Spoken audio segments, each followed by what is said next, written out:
Fox. No, Sprinkle does not play Fox. Sprinkle plays Zelda. I don't know that. That's a soul read. No, nobody ever like randomly guesses, oh, you must be a Zelda main. If anybody said that to me, I'd punch them.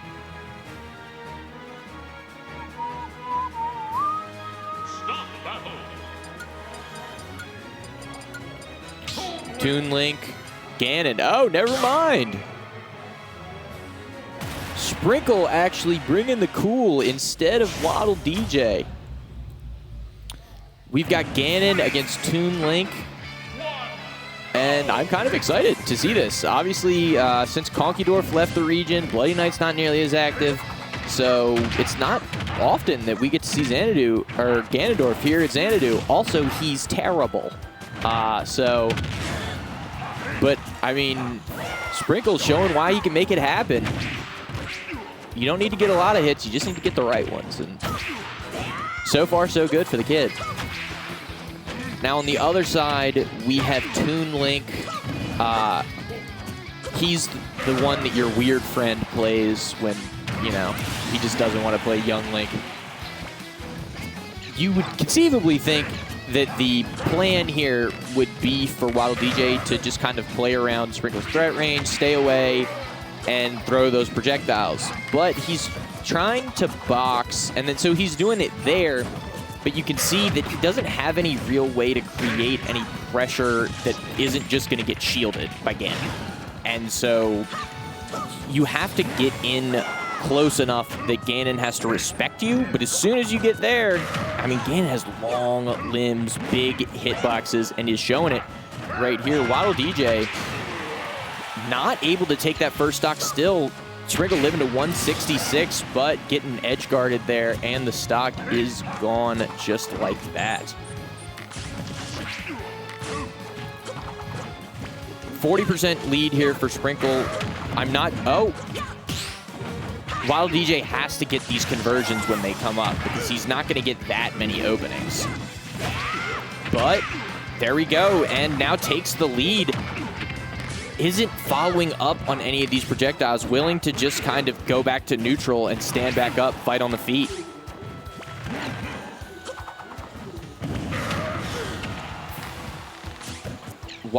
Sprinkle, rather, doing the Elite Smash Classic Falcon kick off the ledge.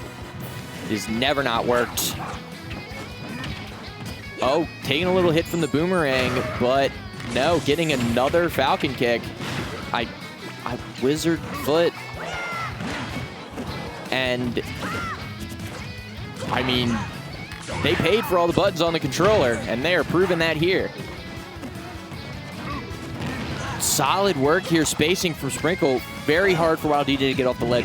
People don't realize kind of the power that big characters have when it comes to ledge trapping, especially because it closes off your avenues of escape. The only way to get back to stage is to get through them. And so those big hitboxes can really do a big number.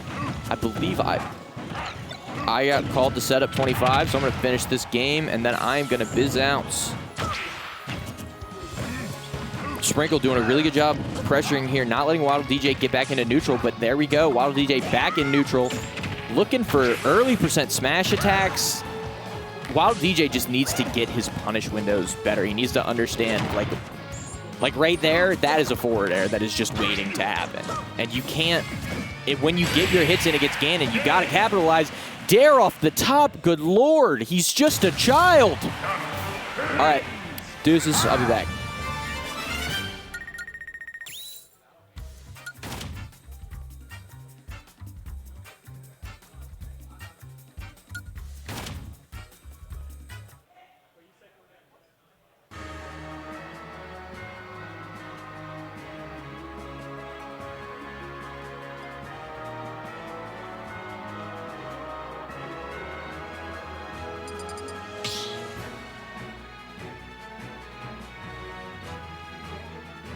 Stop battle!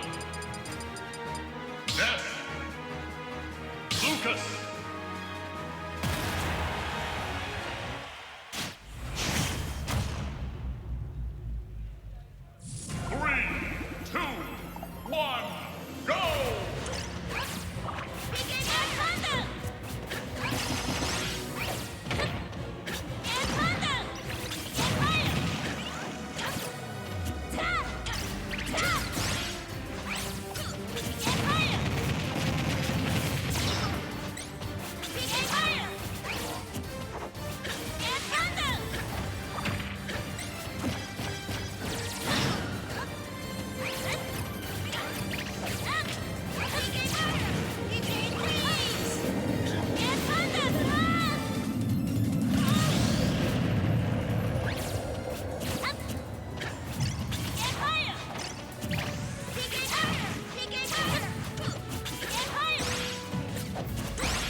Start battle.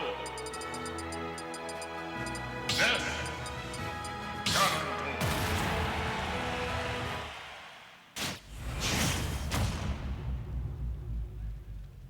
3, 2, 1, go! Get higher! Get higher! Get higher! Get higher! Get higher! Get higher! Get higher! Get higher!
battle. Captain Falcon.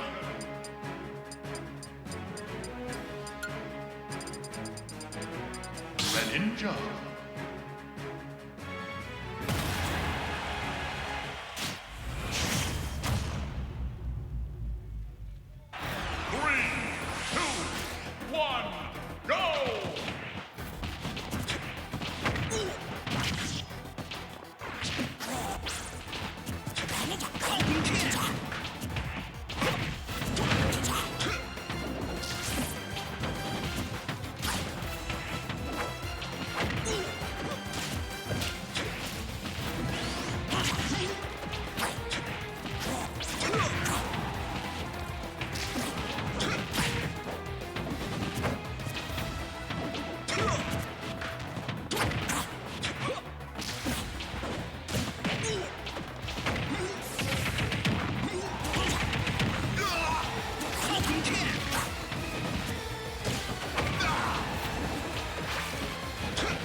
Alright, hello everybody, this is IRLC, and wow, what an up smash coming out from Brace here.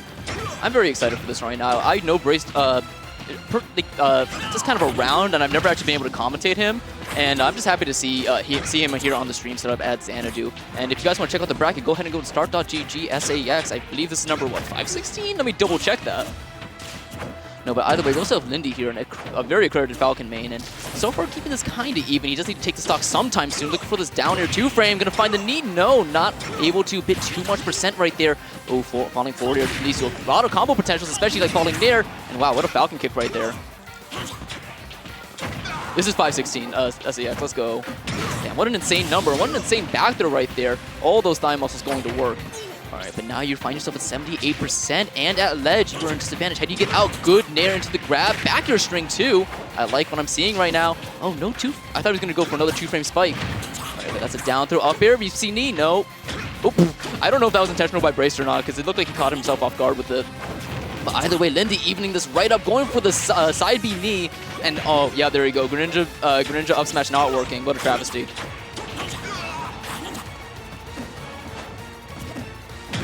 Oh, another good back throw right there. What's the edge guard, and how did that Shadow Sneak miss? Oh, okay, up tilt into nair. I didn't know that was a combo. All right, and again, a bit too early on these on these 2-frame callouts right now. But this is so much closer than I think Brace would ever want it to be for. They're doing a lot of knockback. I'm actually surprised by that, and that should be a stock, yeah. I feel like Lindy drifted back, expecting his air drift to still be retained, but no, wind boxes can ruin Falcon drift. Ooh, no punish on that dash attack on shield. I know it's a very safe dash attack, but either way, you can punish it. Nice little nair F right there, decent damage, 21%. And again, Brace needs like a nair or down smash or even an up smash right now. And he's really going for these 2-frame downers right now. And he's putting himself just right in get up attack range, as you can see right there. Brace taking full advantage of it as his percent slowly begins to climb more in Brace's favor. The deficit is growing, and there we go. Spot dodge called out by the up smash right there. Oh, I love that up B angle right there. And another great dash attack. Is that really a true conversion? Well, either way, did not take the stock. Lindy counting his lucky stars, but a very early up B. Not going to ledge, but Brace not ready to punish it. And again, he's still untouched on this third stock. Oh, great collar right there. And yeah, unfortunate missed DI right there. And that's going to be Brace taking game number 1. I'm always happy to see Greninja here. Like, again, we have Goofy Goober now making waves in the Xanadu scene. Also, he's going to UMD, which is exciting because that means that you guys should all go to the UMD Smash scene starting up this semester. I'm president, and hey, free entry, free to play. Come down, Centerville Hall Friday nights. If you want to have a good time, go ahead. As I'm joined here by Leading Luminary. Yo, hello what's everyone. up, Julian? Going well, going well. We have Captain Falcon versus Greninja here. Exactly. With Brace and Lindy. Exactly. I do like Brace tag, just the there's like an anime grunt sound that people make in like just some normal conversation. Yeah. Oh, and we got a nice song going right here. I forget the name of it, but I love this one. Right. That's a side B? Oh. This is melee target practice. Oh, it is. Thank you. Yes. Yeah, but again, almost getting a very early stock with that Shadow Sneak right there, but only getting the sour hit of it at the very top. But already Brace taking solid stage control right now, and Lindy is just desperate to find a way in to get anything started. Nice little get-up attack right there. We are back to neutral, but okay, there we go. Ooh, finally, the up smash working on the lower platforms. Down tilt into up smash is very good. Exactly. No, Greninja's low moves are pretty good. Dash attack, down tilt, all that. They just do so much work. Yeah, we are keeping Captain Falcon here on their toes, and it is going to be an iffy game. It should have been me. Yeah, exactly. Should have been knee. I wish that combo was a bit more true, you know? Right. Oh, now we're going to get some drag downs right here. I love Greninja up here, man. I think it's so sick. I think Greninja's such a fun character to watch. It's horrifying to go up against. Because it's just like, when is it my turn? That is true, yeah. But again, I love characters where it's like you're rewarded for your precision, right? Exactly. You're like Greninja, Marth, Sheik, right? Like you don't have the strongest kill options, but when you make those work, when you get those conversions that the character is built around, my goodness, do they look buttery, silky smooth. And also Greninja having one of the fastest, I think the fastest backer in the game, which is really exciting. That is a good question. Pretty sure it is the fastest. Oh, what a call out right there. And yeah, this is just, Lindy just is grasping at straws right now. To make this deficit, he's going to need some sort of knee conversion after he takes this first stock. But how much percent are you going to take before that happens? 7%, the start of something. Snowball's at the top of the hill. Don't let it roll down. Yeah, Lindy is definitely playing a little bit more defensive and passive here. But that is just, once again, giving Brace more room to play around. Exactly. The more time you give your opponent when you're this far down, the more chances you're just going to get clipped, and the more damage is going to rack up. 63%. Now, this is kill percent to a Shadow Sneak and forward air at ledge. Uh-oh. Uh-oh. No jump. It's going to be dirty. Oh, wow. What a clean coverage right there. And that is going to be Brace taking that solidly with the taunt. Was that Luke? No, that was just... He was just pointing up towards the sky right there. I do like that. Well, what else could you do? All right, so let's go ahead and check out who's going to be next. And again, going to start.gg, SAX, number 516. All right, let's find out. It's insane that they're 516. It's also, say hi to Kirby, Kirby, everybody. Isn't this sick? I saw you walked in with that, and I have my own Kirby bag. Yeah. And I was like, why did I not bring it? Dude, that's like the weird thing is like, so many people I've talked to already today about it have been like, oh yeah, I have my own Kirby bag that's like a purse, but it's like much smaller. I'm like, wow, how many of these things are there in circulation? Why did I not get one sooner? They like, just exist. Literally everybody is just like, oh yeah, no, I have a Kirby bag too. I wish I brought it now. It's like, cool, man, yeah. I want to check something. Yeah, go ahead and check it. There we go. Co-commentating with me, my dream. Yeah, this is actually my dream co-commentator right here. He will add nothing to the match except for some cute noises such as boil, even pollo, a couple grunts, you know, it's like, oh. Exactly, there you go. You see, you can voice act for Kirby. There we go. So yeah, no, I'm joined here by my main, and I think, how many people do you think actually want to meet their main in real life? Because I want to meet Kirby 100%. There we go. Good job, man. Your flawless voice acting. I don't know if the mic picked it up, but it was incredible. All right, who we got next? Oh, let's go. We got Slacker versus Rivals Greater Than Smash. Now, ignoring the stupid name that my friend Sam has, Rivals Greater Than Smash, he is very, very good at this game with the DK, but just about every single heavy character, and also a Pikachu and a Sheik, and I think he also has, oh god, there's one other that he has that I'm the random right button. Now. And Cloud. Yeah. No, exactly. He likes question marks, man, and he likes that random button, but I think he is going to be going DK for this tournament right now. And yeah, anyway, we have Slacker on the other end right here, who is a really, really good Joker, I believe? I believe so. If I'm remembering correctly, yeah, no. Wait, does he have a ponytail? If he has a ponytail, it's Slacker. That's all I remember from him when I fought him. Oh, god, I'm squinting and I can't tell. Exactly, yo. It's and fine. Even then, people get haircuts. People shouldn't get haircuts, you know? Like, it's harder for me to identify people as a TO when they get a haircut. Yeah. It's really upsetting. How dare you get a haircut? Like, you need to ask every single person in your life, no matter how minuscule, can I get a haircut? Yeah, exactly. Come on, man. Where are you guys thinking of your TOs when you get haircuts, when you're doing daily hygiene? Come on. Okay, yeah, no, it is Slacker. I hope you're thinking about it for daily hygiene. Yeah, true. Yeah, guys, please, as a TO, we want you to come to this to our venues hygienic and everything like that. So take showers to brush your teeth. It's kind of nice.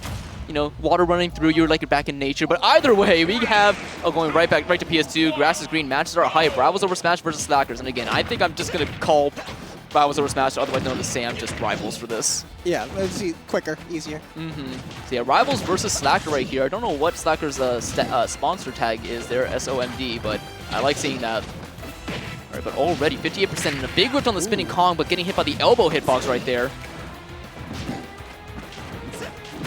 Ooh, lovely little nair right there into the spot touch. Not getting a trip on the down tilt though. I think it is a 30% chance.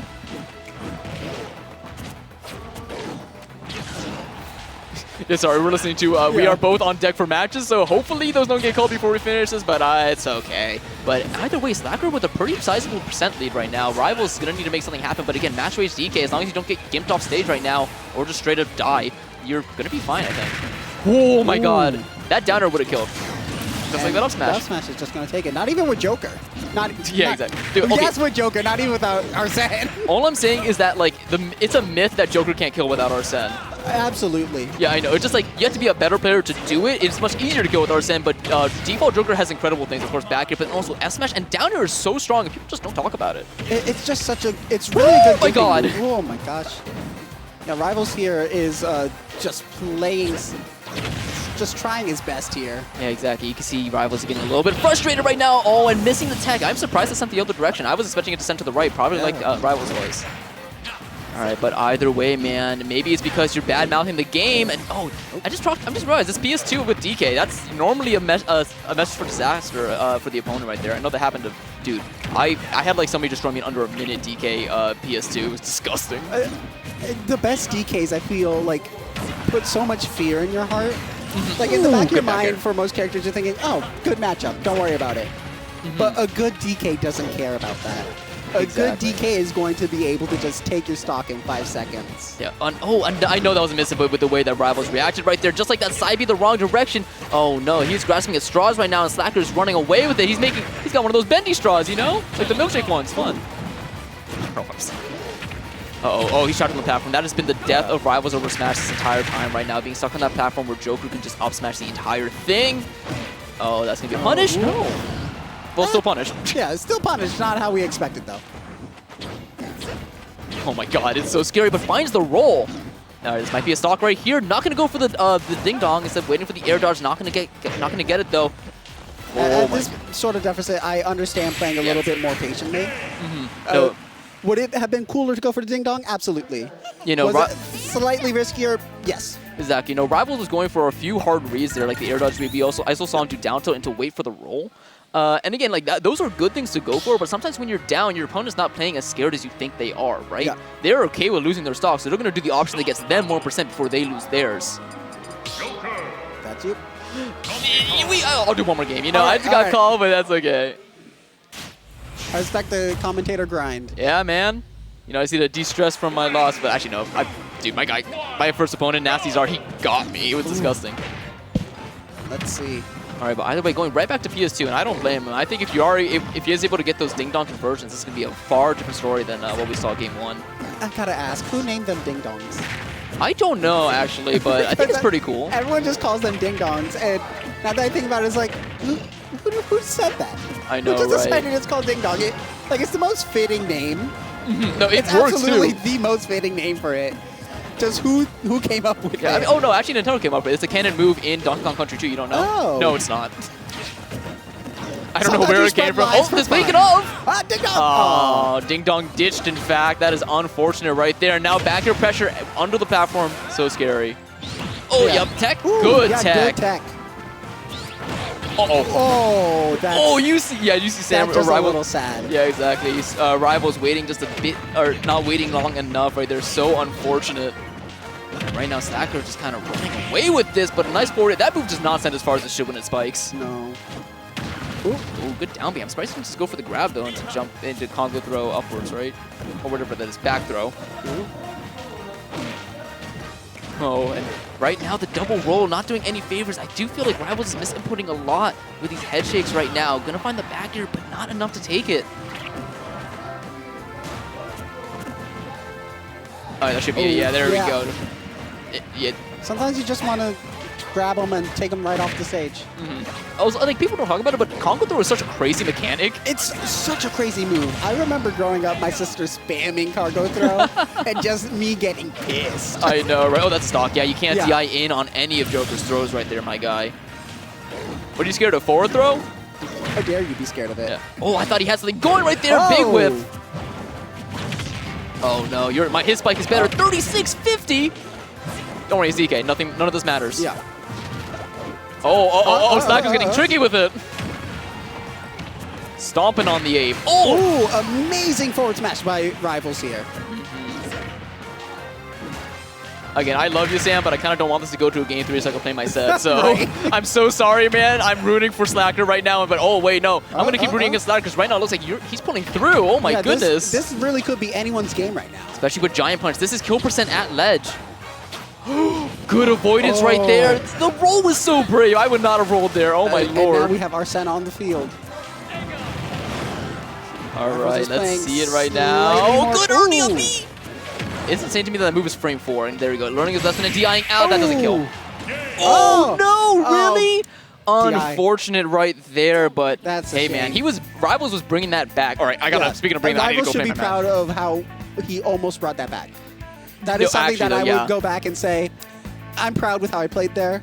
I lost game 1 and I almost took game 2. I would be proud of that. Exactly. Maybe some VOD review and then bam. Because again, he was there had to have been a couple misinputs there just with the way he reacted. And again, I know him very well and how he plays. Some of those were very uncharacteristic. And if he didn't do those misinputs, I think we would have saw a different story. Exactly. But anyway, I need to go play my set before TS get mad at me. That is absolutely a game that you VOD review because you will get better by reviewing it.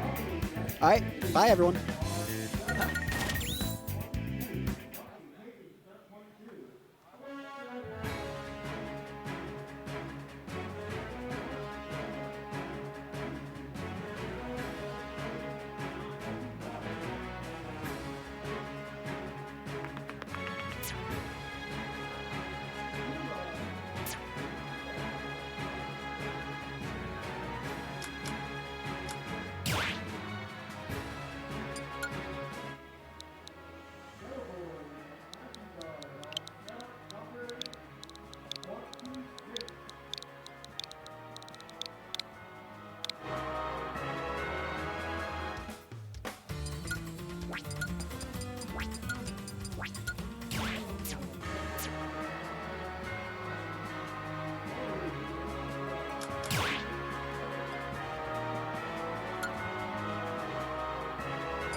Start battle.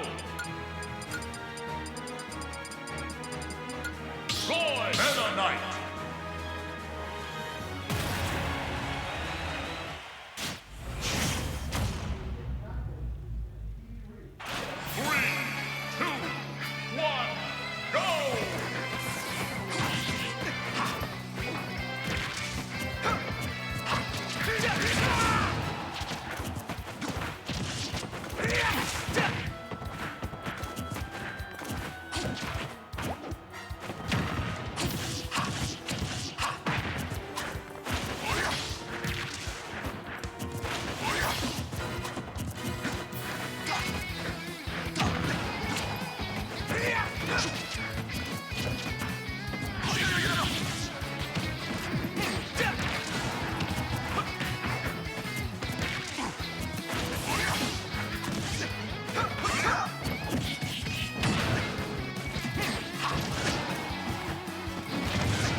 This set deserves some kind of commentary, right? Winners round 3. Very large Xanadu today. Over 70 entrants. It's going to be a long one, folks. Already we have Avail, which I believe used to be Cyatomic. Going up against Guap, a.k.a. Geta. All the cheese. Let's see how much cheese, because they're going to need it to pull off this first game here. Meta Knight seems like a kind of a bastard matchup for Roy. kind of uncomfortable, really. Likes to exploit lots of Roy's downfalls as a character, being recovery and the Jesus, and the that was a good detect chase, and the lack of movement ambiguity that Roy has. Once Roy begins moving in a direction, you kind of understand where they're going, and normally they can brute force their way through. But a character like Meta Knight is going to exploit that to its fullest. So I think a different stage pick would be helpful. Meta Knight. Roy. I wouldn't want to go to a low ceiling against Meta Knight, although I don't even know if the up air stuff works on fast fallers like Roy. What really you need to worry about is getting edge guarded. But it looks like we're just going back to PS2. Don't agree with it, but I am a PS2 hater. By the way, he's probably dead. Okay, the left side of PS2 is closer to the blast zone than the right side, so good for those carry-off combos, those walls of pain. What? How was that save? What? Anyway, doesn't seem to be perturbing Avail, even though Guap is doing a lot better this game than last. Might even have themselves a lead here. Oh, never mind. Huge spot dodge there. Huge spot dodge read, I should say. Doesn't matter, though. If you get jabbed over 90% near the ledge, you are out of there.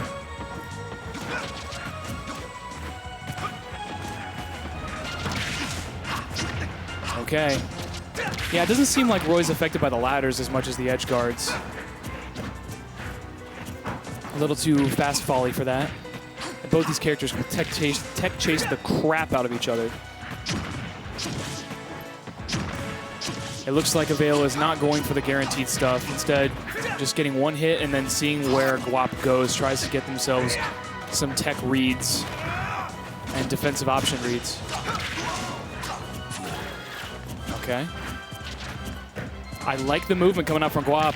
Doing a lot better job dodging these Meta Knight scare options. It can be a little hard in neutral with against characters that have multiple jumps. Stop running into forward smash. And again, this is like a repeat of the first stock. Guap does really good and then runs into F smash and then immediately takes back the stock to even it out. But still, it's not exact. Like, imagine how good it would be if he had that 60% on the second stock like before. Can't worry about that right now, though. Got to just clean it up, try to take this game, too. No, that is a bait, my friend. You got to whiff punish that while he's swinging his sword around. Stop. No. Don't run into... Uh-oh. Yep, that does two-frame. Maybe they held down, too, to make it even worse. Maybe to poke through, but that is, in fact, a sword. It's a small one, but it gets the job done. That was a beautiful two-frame if it was a two-frame. Hey, guys. Wood here. I'm still waiting on my match to be called. My winner's round... I don't think I had a bye. 3, I guess. Probably up against Donk, I believe. Donk. Who is here, I believe, with his partner. And, for some reason, everyone showed up today. I don't understand. Everyone and their dog decided to show up. Austin's here. Austin doesn't go to much outside of Virginia, so it's awesome to see him here. Usually, if he comes up here, it's for a homecoming or an Arcadian or something special. Spiffy's here. Only comes to these seldomly now. And now we have Drewtwo, the hero extraordinaire. Although they used Robin against me to great effect after I beat the hero. I believe that's how it worked. Against TrapHoodHighlights, who actually has trouble against hero. Seems the Pokemon trainers haven't figured that one out yet. I always tell, I'm going to start telling people who ask me for hero advice. You gotta treat the menu pool like Samus charging up her charge shot. You don't want to just run in, but you don't want to just sit there either. It's about being smart about your approach. And whereas Samus covers the horizontal, I mean, just like Samus in her charge shot, they both cover the horizontal really well. There's only a couple spells that cover the 45 and higher. that being Magic Burst and the slashes. But yeah, it's also kind of like that charge shot because of the attack part, but also mixed a little bit with like an Inkling charging their Ink or a Wii Fit deep breathing. You want to put pressure on them. You don't want to just let them do it. But you don't want to be dumb about it either. Otherwise, you're going to get smacked. And a lot of times, that's the mix-up. You go in for a menu highlighting a buff, and they come in and you switch to an attack and smack them. Or you highlight an attack, it pushes them away because they don't want to get hit by it, and then you go for the buff. So lots of little nuance there, and sometimes you just gotta hold off and try your best. Although I also say when you fight hero, treat their MP like Pikmin, where you can kind of know, you can't guess exactly what it's going to be because it's RNG, but you can kind of whittle it down to what they have available in their resource pool. Kind of like how if an Olimar has a purple and a blue, you kind of know what they're going to go for. Or if they have, you know, like a yellow or a yellow white blue, you kind of know exactly what attacks are going to come out. Speaking of Pikmin 4. Real. That's what Drewtwo is deciding to rep. Uh-oh. Now, TrapHoodHighlights has been practicing this matchup a little bit, and I want to see if it comes into play, because Drewtwo is probably a better hero than me. So we'll see. Oh, but it did not matter there. Yeah, that's...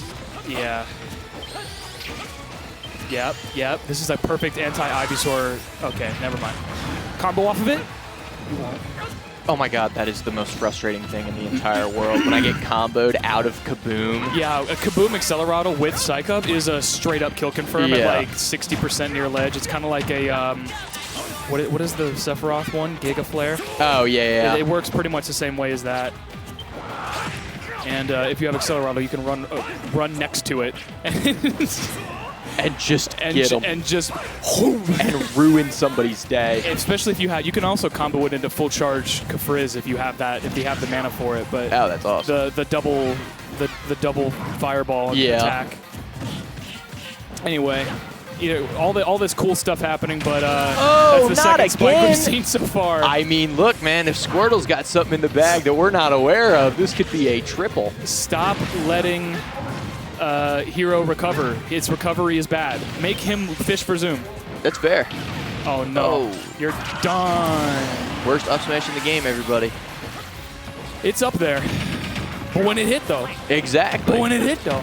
It's mediocre, actually, when it hits. Unless it's a crit. It's actually kind of just not here nor there. It's not at all worth it. It's just kind of okay. The crit makes everything okay. Yeah, I don't know why. I think it's like a typo in the code that they why that move is so strong. Dare up air is so funny, dude. Dare up air is my favorite. Dare up smash, you mean? Yeah, dare up smash. Dare up air is also true, but it's kind of not really, worth it at all. It's kind of dumb.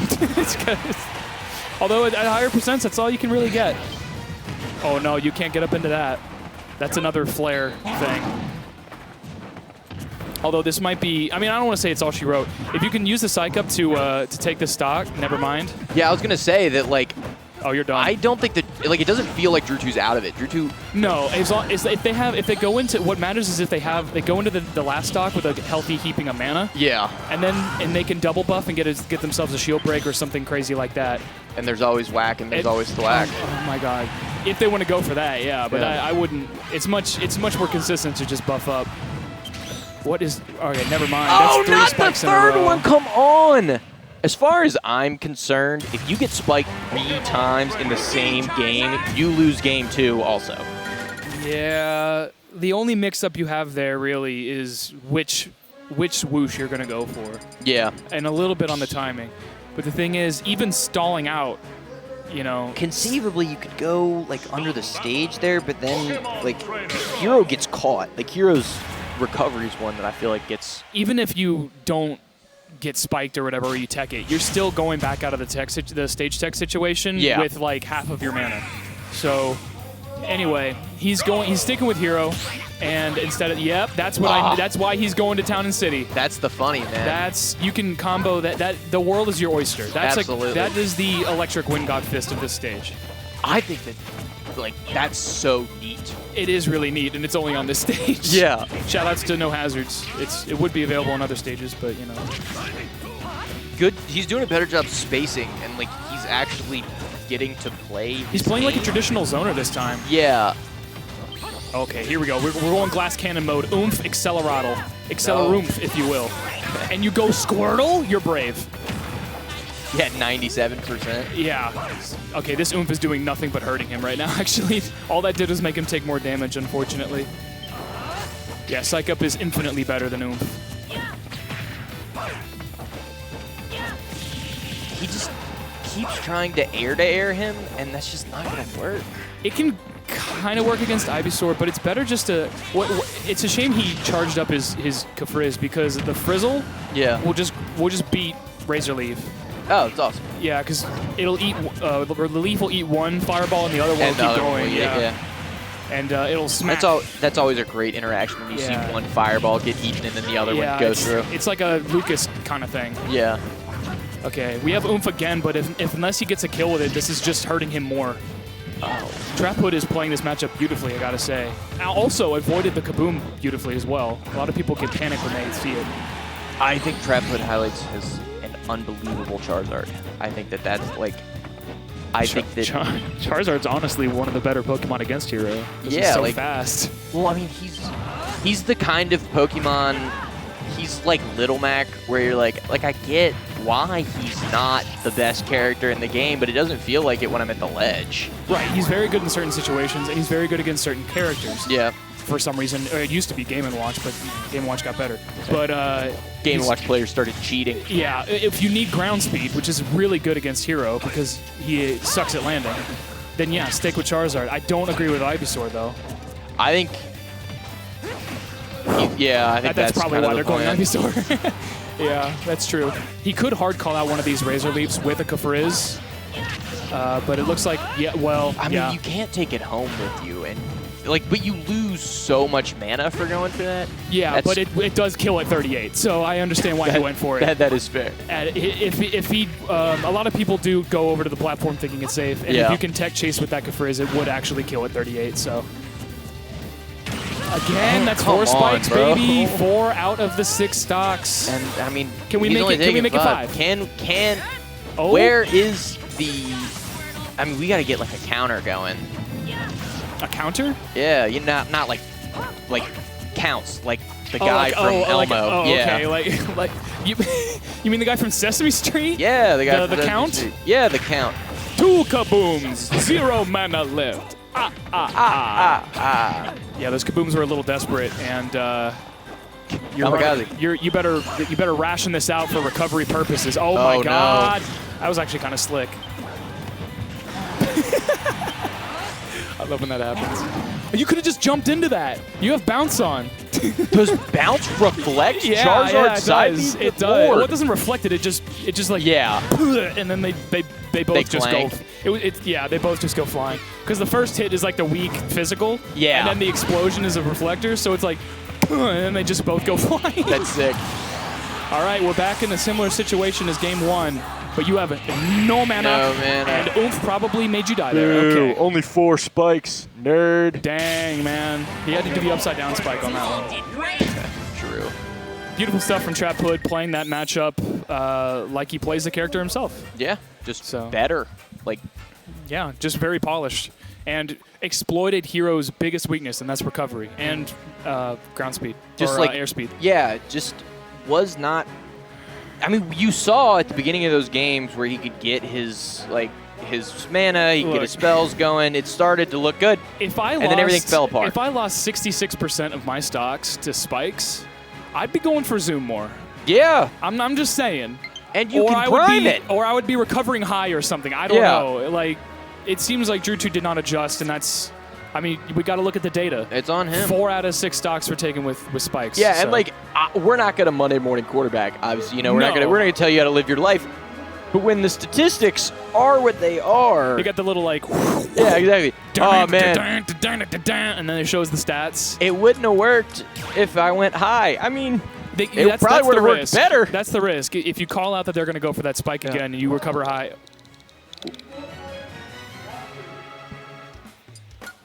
Okay, I guess I'm about to get called. Oh no, KBean's playing. I wanna. I can't wait to commentate KBean because he beat me I in love winners, KBean. and He's so I'm cool. going to bully him. Everyone says KBean's my favorite. It's not, but What? Lugia beat Creepuba to be here? Big deal for Lugia.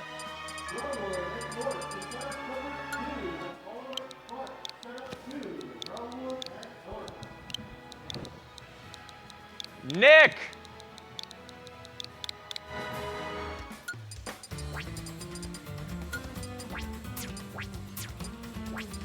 Nick District. Sonder.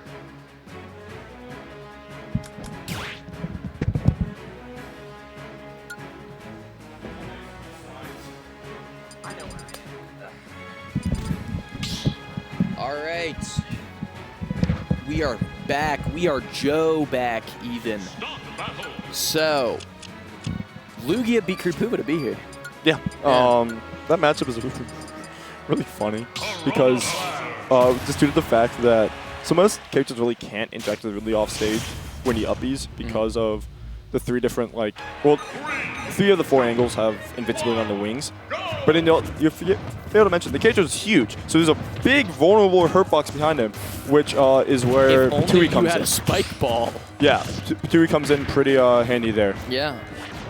So KBean knows this matchup really well, and I know that because he played Plant against me, because he does not like Bowser Jr. versus Bowser, which is fair because Bowser Jr. versus Bowser is definitely winning for Jr. So also to note, last time these two played, Lugia won, unless they've played since the last homecoming, or last month's homecoming. Yeah, and KBean obviously back, better than ever. It's been around quite a bit recently. Yeah, that's just Well, yeah, but I natural. haven't. Yeah. So, like, Me, however, that's not dead, but that move hits super, that's dead. yeah, that was just solid right there from KBean. That was an aggressive Good corner pressure. attempt. That's a Low battery on the sniper controller. KBean looking at his controller. I know he him? plays with a pro controller. I think it might be him. that's so much pressure, and he Yeah. let himself just take that. It's That's the crazy thing. that that's the second worst character in the game. You think Absolutely, Planet's the second 100%. Damn, Cosmos suck. Well, I mean, who else? Sword Fighter. Nah. That is my retort. I mean, that's a very Nah. valid retort. They also, it's like we're comparing 2 different brands of trash games here. You Yeah. know? He's fine. That you cannot contest that. And doing a good job of just pinning Lugia down. So both Nah. people are KML. And both people are literally KML. Lugia's doing a really good job of using Plant's ground normals effectively, which is something that a lot of Plants don't do well Is enough. that a regrab? That's so much. That's so good. That was really just good pressure there. I think that the fact that there's characters in this game is so funny. Wow, KBean with the call out on the on Lugia's, I would say, ambitious getup. Yeah, Lugia has just been Lugia's been trying. I can tell you that. This is so. I like KBean's use of jab because he's able to follow off them so well. And we don't really. Lugia has not provided an answer. It seems they themselves do not know.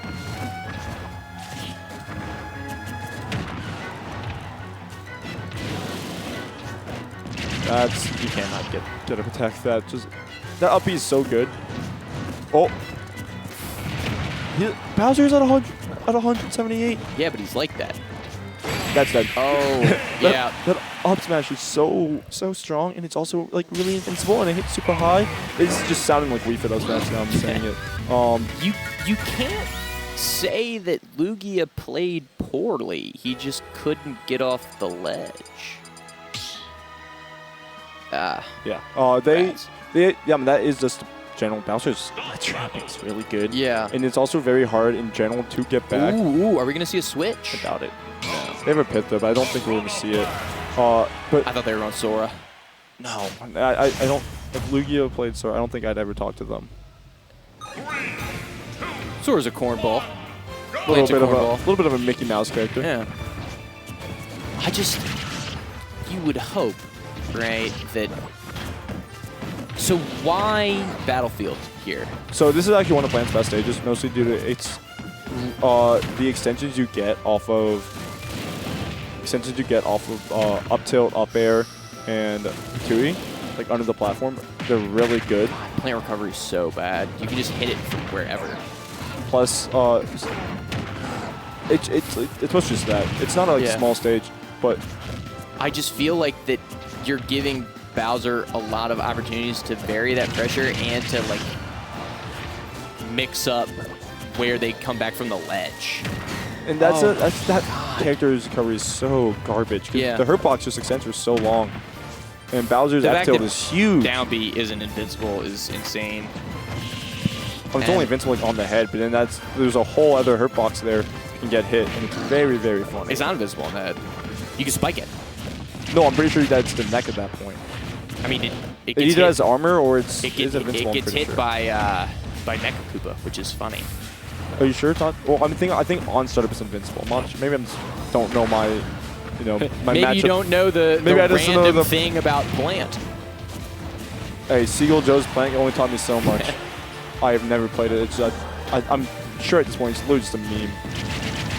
And I mean, just KBean. What KBean's really good at is he just does the Bowser stuff, and he gets it right. And the ledge trapping's been on point. The edge guarding obviously has been fantastic from the safety of the stage, not interacting with Lugia on any of their terms. Yeah, and we're just seeing also you're not making it back to stage. That's the issue from Lugia. That you're just a little bit too slow. Now you're just gonna take this damage. And like even seeing KBean go up to like 50, 60%. Also, that was an amazing combo. We're back into it. They took that stock really early, especially with how long they've been letting Bowser live for. Oh my God, let him cook. Never mind. The food's all over the floor. Good, I'll be back, but you're still you're not gonna be active. 78 is a lot. This is gonna be an F tilt ledge. But again. Oh, that was brave. They're just running up an F right tilt through it. Great angle there, but you're gonna have to watch out for another. Wow, called out the spot dodge, I think. That's what it is. There KBean loves that down smash, especially in those last chance situations, because it's not a slow move. I mean, it's decently far. It's good in a scramble. Yeah. KBean was just able to take those. And KBean, what? What? Did you hear the hooray? I did hear the hooray. Oh, I just got such a weird text. You ever get a text that's just like... I saw the text. I saw it. Oh, God, I've known those people for like 7 years, too. So, I'm out. Nick isn't playing. So, technically, I did better than Nick. You did. I played, no kidding, the 2 worst sets of my life. From start to finish, everything. Do you ever have one of those days you pick up the controller and you're just like, everything's bad. It's like, nothing's working. My pressure's bad. My combos are bad. My spacing's bad. Or no, he's going instant. So I'm just looking at the Railwood versus North set. North is a Nova Wii Fit. They're mostly located in Sova, but they appear in Nova every now and then. And they came tonight. They're playing Railwood right now. And I did tell Railwood in the past to just start going instant versus the Wii Fits, because historically the MDVA Wii Fits are garbage versus instant. Yeah, that's fair. Because instant, you have to like you can't know how to play against. It's very scary because we fit those out pressure for free. Yeah. But however, it's just when you throw out pressure for free on instant, you know what instant is gonna do. Down B, revenge, and now you just have a even scarier target that you can't kill half the time. However, we're gonna get Moeru versus Tugboat 24, Tugboat 24, otherwise known as Civ. On stream, and it's gonna be Corrin versus Rob. Matchup I feel like I shouldn't know, but I don't think I've seen this one quite a bit.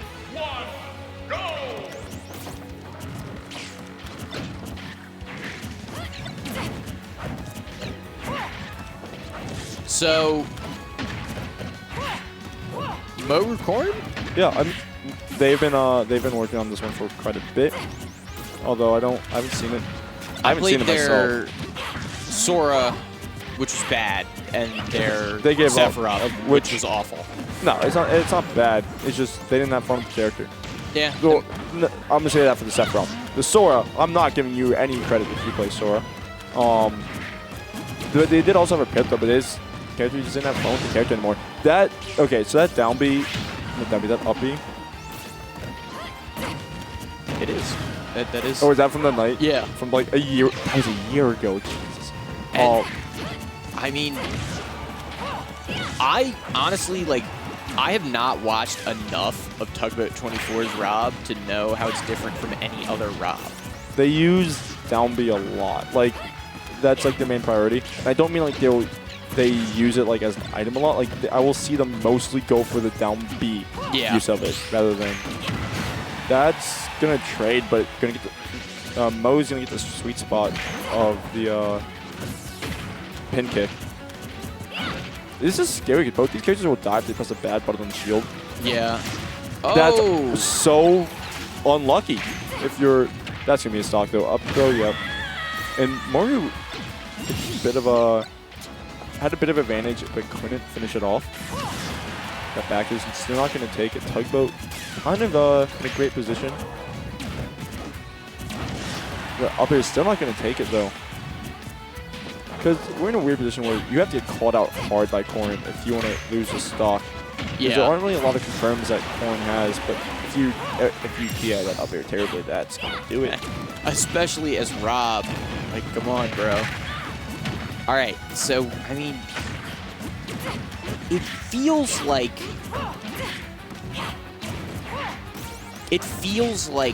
we have made no progress here.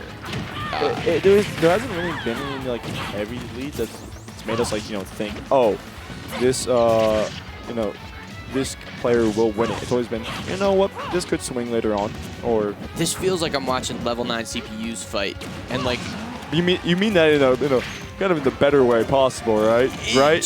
Kind of like the regular way possible, where like nobody's really like leaving anybody's comfort zone. This is the Rob thing against the Corrin thing. We haven't been seeing any huge call-outs either. Yeah. That was the biggest call we've seen so far, and nothing came of it. But solid pressure there from Moeru. I think that having the Corrin back air for somebody like Moeru who plays those characters that are like big on spacing and just kind of like solid neutral is something that is really helpful and just kind of like a comfort thing. Yeah, and we saw Mo getting punished with that down air. A lot of characters with stone falls, if they're super on the last one, we'll just use it down because most time players won't try to punish it. That's gonna be a living Rob. But we saw there Tugboat Civ chasing Moeru down to the up air, and that's gonna take the stock. But even now, Moeru's only taking how much percent? That shouldn't kill, no. Yeah, no chance. Also, plus, isn't down throw Corrin's kill throw? It's Dragon. That's what, another up air kill with no sparks. Ooh. Let's do this. I will say though, we've been seeing a lot of these errors from Moeru trying to get a hit, which feels like that's like the main combo starter from Corrin. But they've been getting punished more than hasn't been, I feel like.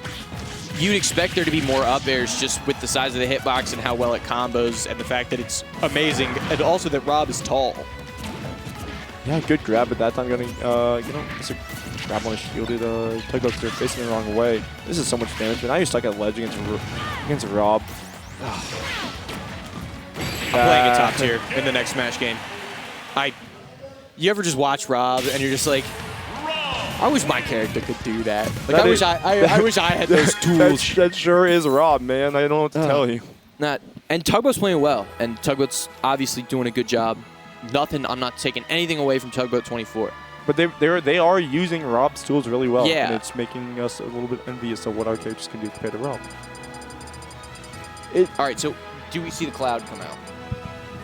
I doubt it. I think Mo is kind of stubborn when it comes to like their character picks. They have been working on his coin for quite a bit, and it didn't look bad. They just kind of got called out with that bear. But And they just couldn't take Moeru a was stop. also never winning. And in games like this where you're just like a little bit behind the whole time, the ability to keep pace doesn't matter as much because you're always losing. Like, Corrin doesn't come back like Cloud It's does. very hard to come back as Corrin. The best thing you have like those fair bear conversions at the ledge when you have rage. Yeah. And that's really hard to neutral right there. But whatever combos in the bear is the point. Because most of the time you're just not finding, you know, those kill. You don't have a great what's it called? A great option. Yeah, it's a great option, but you don't Like a kill have like a confirm? great burst. Great burst option. But we are seeing Cloud, who has also, you know what? Cloud doesn't necessarily even have the best burst options. They're heavily reliant on I mean burst in a way like fast. Option, Yeah. More so because we've seen how much distance Cloud can cover in a quick. All of Cloud's moves to compensate for the fact that they're the safest moves in the entire world are pretty slow on startup. Quote, Conceivably. quote, yeah, they on paper are, but then they also just in a game like Smash when you have the speed that Cloud does, it's not because you're oh, he's using back air from mid stage. Why is he all of a sudden across the whole entirety of town and city? Yeah, exactly. He's always in advantage even when you're in neutral because he can always poke you better than you can poke him. Mo's main issue. The wave landings are so cute. I love it. Mo's main issue that we've also been seeing with the Corrin is that they can't kill. Yeah. That's gonna be a living, but you're gonna have to use the. I feel like you're probably gonna air dodge. I think that There was. there definitely was the full two. That's gonna take the stop. Fair. Let's see thought. And actually, we are seeing North did the Railwood continuing Railwood's unlucky streak against the fits. However, that up tilt up air gonna live. Good DI too. 17%, but still never really getting anything going here. Obviously playing with house money, but if I'm Moeru playing against Rob, I'm camping, but can't really do that when you lose that stock. That side B is also really good. Yeah. Most also like who would have thought? Who would have thought? It does like 23%. That's a move that's like it's good when you're 8, but it's also good when you're Tugboat 24. You know, like. And that's the move that your little brother tells you to stop spamming because it's not I was talking fair. about Cloud, but yeah, I feel like Both of them are. The fact that you could have gone either way and it would have still made sense. Exactly. And they both do like 20%. Oh, that's a huge grab right there. Good job getting back to stage without using it. Oh, no. Good mix-up. Where's the ambition, Tugboat 24? Throw him off stage. Yeah, I mean, Cloud has a lackluster recovery compared to the rest of the top tiers, but it's still a good recovery. But if there's any kid that could chase Cloud down, it would be Rob, you know? I love seeing Moeru's movements. They do a really good job at showing off like Cloud's strengths as a character just in the way that they move. And just kind of like the underrated things about Cloud that make Cloud a top tier that you don't think of when you think about like why Cloud is good, if that makes sense. Yeah. Kind of the expression and the freedom of that movement is so interesting to watch. But also, he does stuff like that, and Cloud should be shot. I will say though, that was a great aggressive side B to come back because they saw the down smash getting charged and they knew they had to throw an option out. There's an approach option that's kind of good as a burst option. It would be side B. That move, big. Oh, that's a stock. No, they dropped the. Oh no! Come on! Oh no, so. Holy bag fumble, Batman, and this game is even. Well, okay, it's 100% against Cloud. Yes, it's a Rob, but they also drop gyro. So I'm not super confident in it being such a even set. Also, you have 3 types of people. People who throw gyro, or people who throw items up, people who throw items away immediately, or people who, that's good, so that's going to take the stock.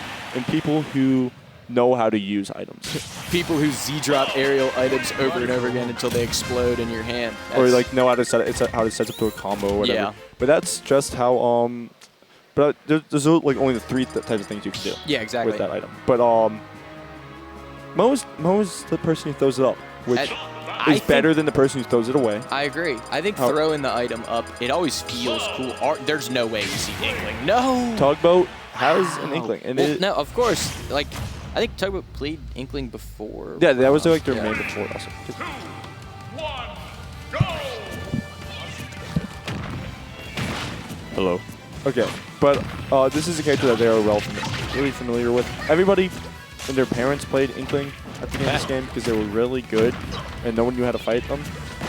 That's nice. But And that's good DR to live it. everybody knows, though, the only way to kill as Inkling is to ask nicely. Or use back air. But Or even fair. back air is Fair bad. is super strong, but or up air. And they're going Yeah, for you these need down to hit smashes. V kill confirm, or you need to ask Moeru nicely and hope that they agree. That's tough. Nice. You can't be pressing buttons on that shield if you know, if it isn't safe, because that up smash does scoop quite a bit, and it's not the best when like you're buried. So like bury.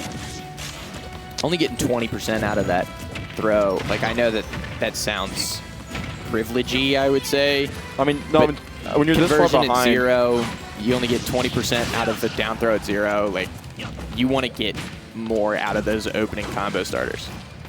yeah, but also a big thing to know about this FD pick is, I mean, when Ink gets left on the ground, you become slower.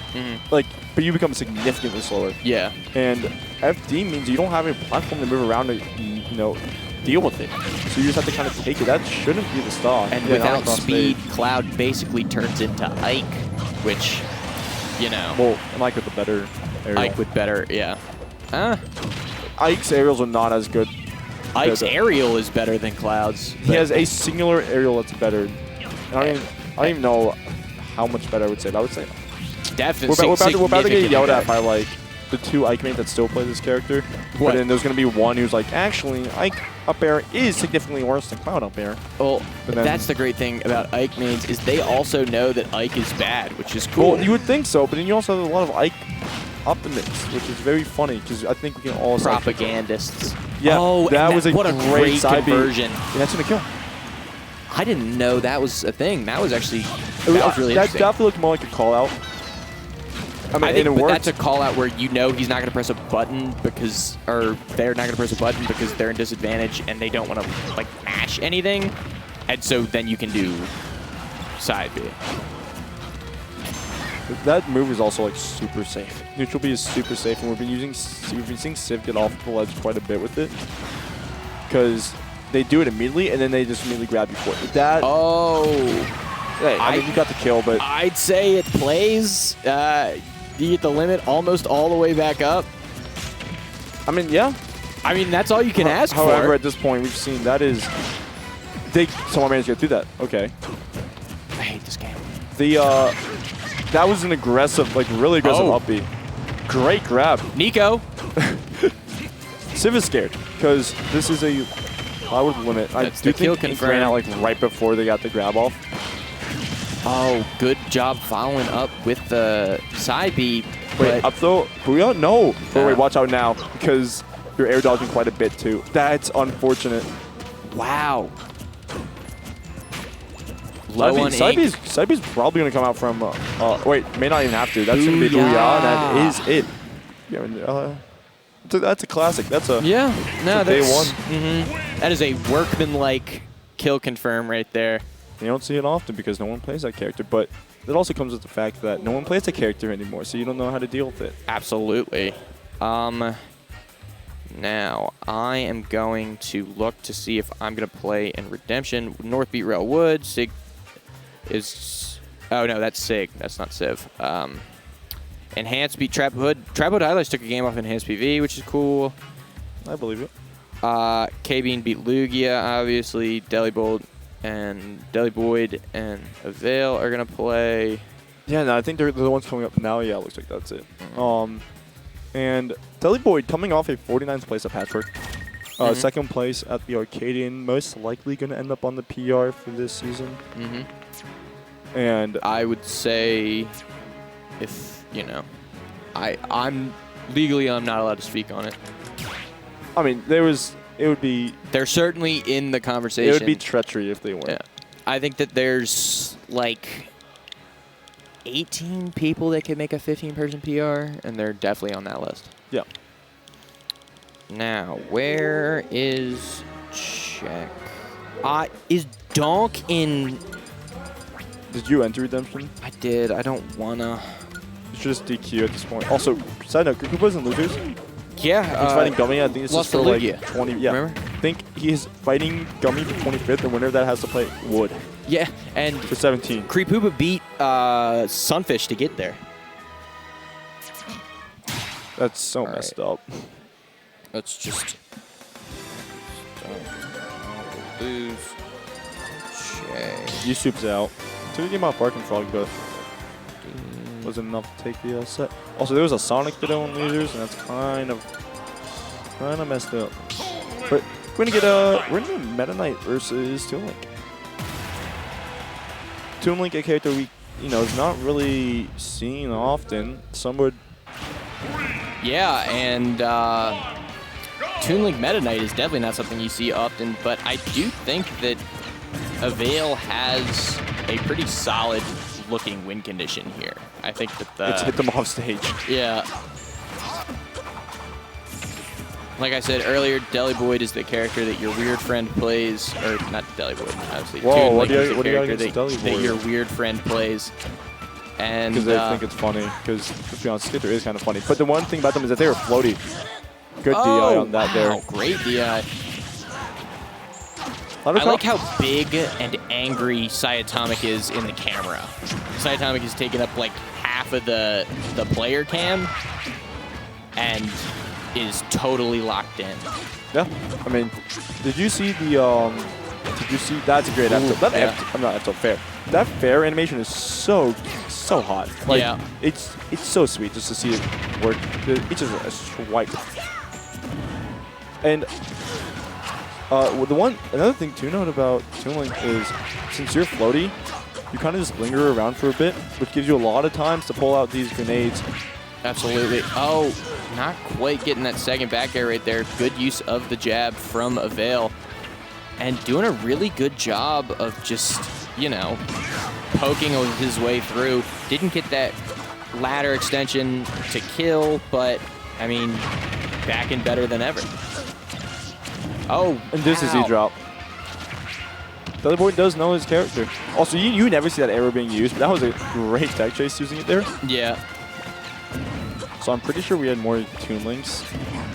Oh, never mind. I think we had the same amount of Toon Links and Young Links in the top 64 Patrick.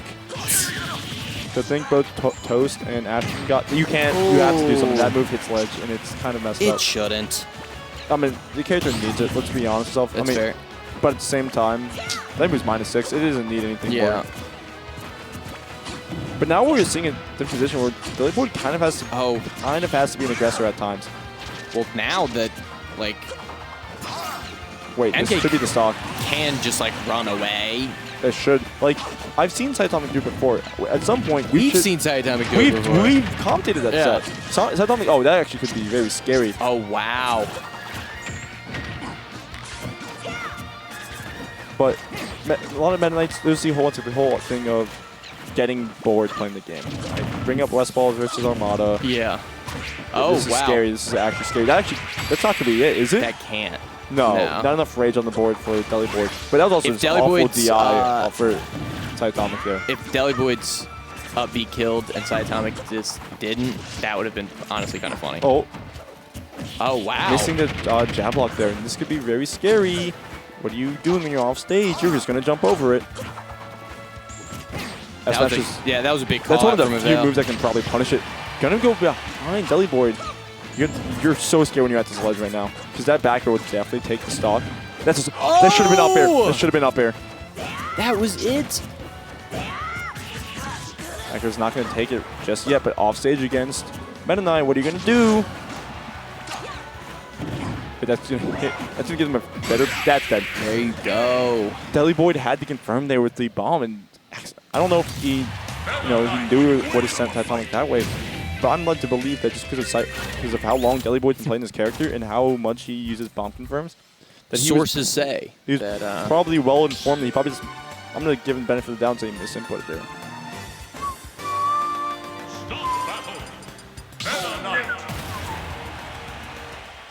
I don't think Deliboid has another character. Inkling. Oh, nice. Sonic. Inkling and Sonic. 3, 2, 1, go! However, we're going to go back to PS2. Good, not the worst decision. Deliboid definitely picked up on what to do later as well.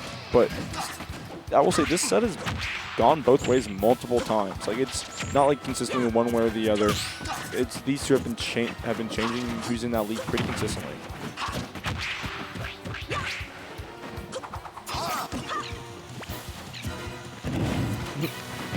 I like seeing the bombs blow each other up. It's really funny. Just guys being dudes. they be bombing out. That's it. That's a huge air dodge call out. So that up air is messed up. Like, Yeah. linkage was so long and it hits so low just because of how like low Toon Link's body goes. I also know that Young Link's does 18%. I don't know if Toon Link's does also. So that made That it one stop. kills. Not just yet. Knowing that there was pretty much no end lag when landing the down B, and backing up immediately, we saw an attempt from Cyatomic to punish, and got a great back thrown for it. This is like Deliboid versus Deliboid's little brother. I mean, this is kind of crazy. Deliboid has definitely picked up on what to do, and they're not looking back. They've definitely figured something out with Cyatomic that's big. so far. That's huge. This could be it. No. No, wow. I don't think Uppy would have killed there because Deliboid was only at 41. So it's a very real chance he wouldn't Yeah, have you killed. want to get more corner push, definitely. Good jump save from Deliboid as well. Yeah, I do not think that Cyatomic needs to save his jumps here because he has 50 of them. Deliboid, that fair DI was a little bit cheeks, I will say. I also think that there's a good chance that Avail just does not know this character that well. I feel like you could say that about majority of players who play this game Toon Link, competitively. yeah.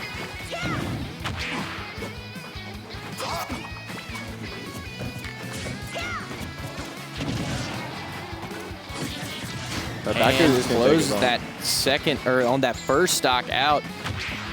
Obviously, Meta Knight is always in it. There's always a chance with Meta Knight, but Dudwood probably only needs 2 solid conversions to close this game out, and there was one.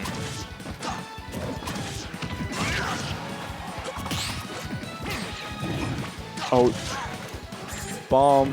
Trying to zero back the stage, but it's going to go quite above it.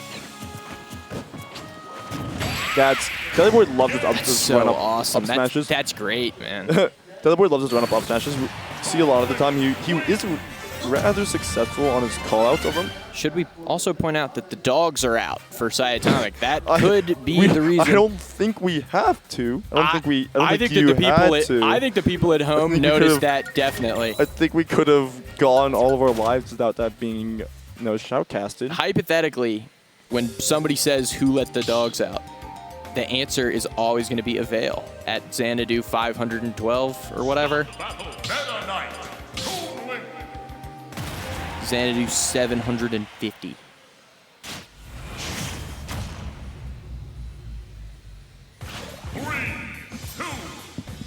And we're going to go to Town and City, which...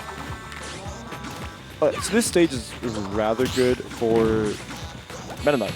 The nice thing about it is that in this game, we actually do see a lot of times the lore, like when you don't have much rage, the kills off the side are more likely than the kills off the top. Yeah. Oh, that's solid right there, but... Alright. Was that me? Probably finish this. Up throw into the bomb, but not getting anything off of it. Alright. I'll be right back. I'm going to go play with Little Mac, and I'm going to lose. Is it single elim or is it double? I will bring you. Cyatomic is actually learning his lesson there too. DI out. But on this stage, you do get the benefit. That's not going to be the stock.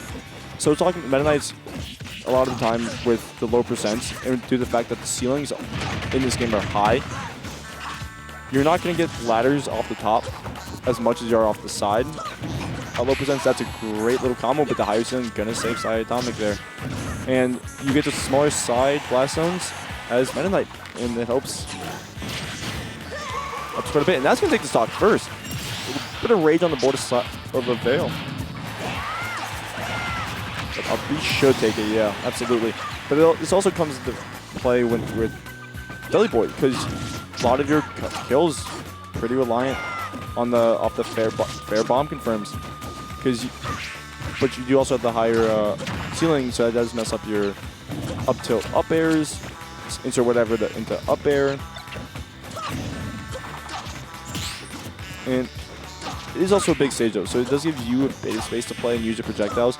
And it also gives Meta Knight quite a bit of space to just run around and mix up how they choose to get in.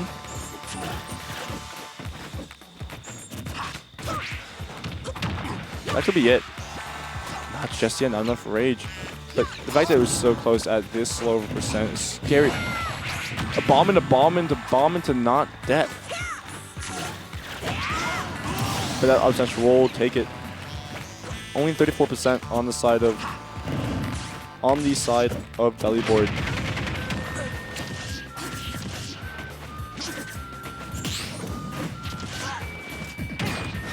Charging the up smash quite a bit, almost taking it.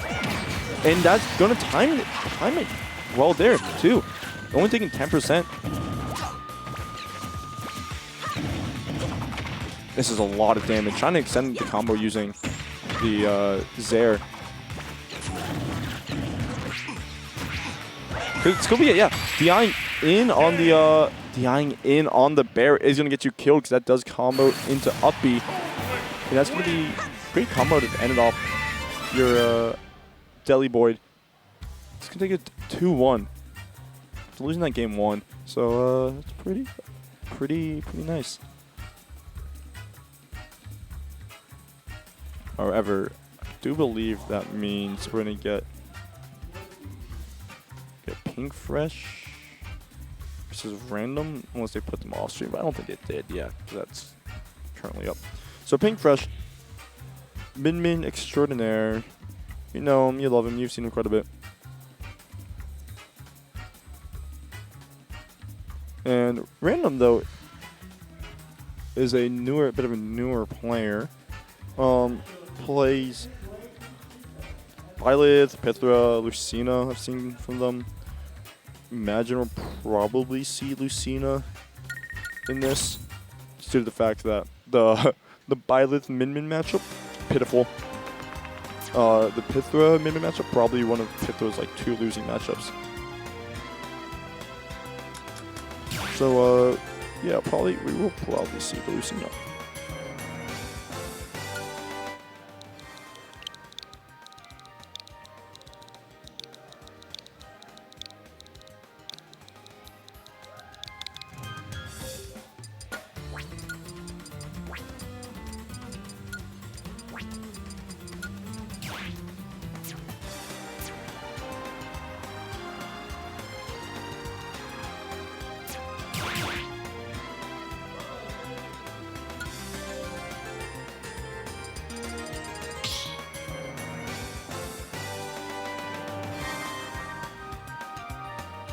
Stop battle.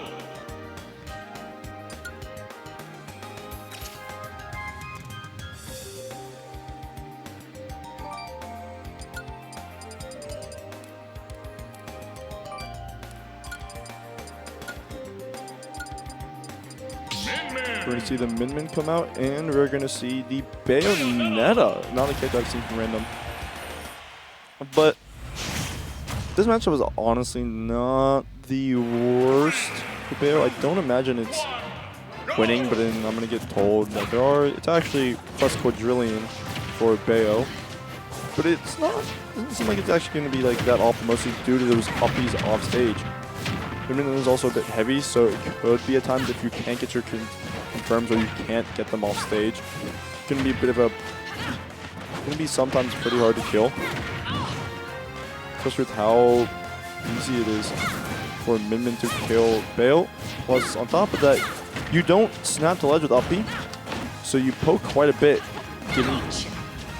Oh, that's not going to be the stock. Just due to the fact that you either poke above the ledge or you just don't reach it.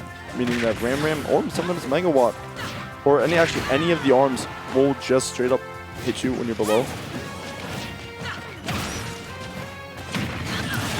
think that was up smash from Pink Fresh. Taking the stock there. Having a nice little lead to play with 19%. And this is definitely not a character Pink is unfamiliar with. Playing this character in Smash 4, though to my knowledge he has not touched this character in Ultimate.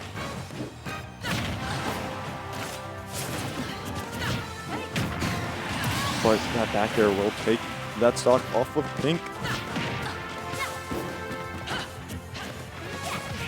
68%, so this is basically 1 or 2 Bayo combos from evening it up. However, you have to find your way in. And doing that can be a problem. It's really actually not when Pink himself decides to approach. You're going to be able to witch time through.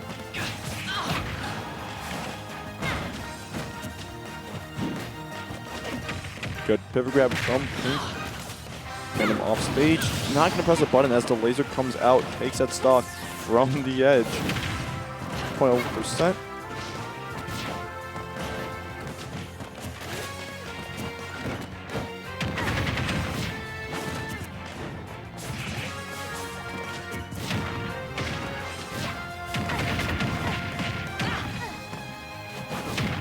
The dare from Pink gonna actually trade with the hit from Random. I think he also jumped there, yeah, so he's gonna be able to make it back. Pink not choosing the pressure of the last one. Good air dodge through. How are you gonna take it?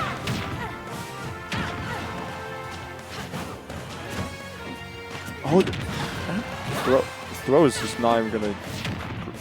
Like you're gonna be able to get a grab, point blank. This is rough because you die to any like random nair from Min with that rage, but you're not gonna find it there to get an up tilt bear.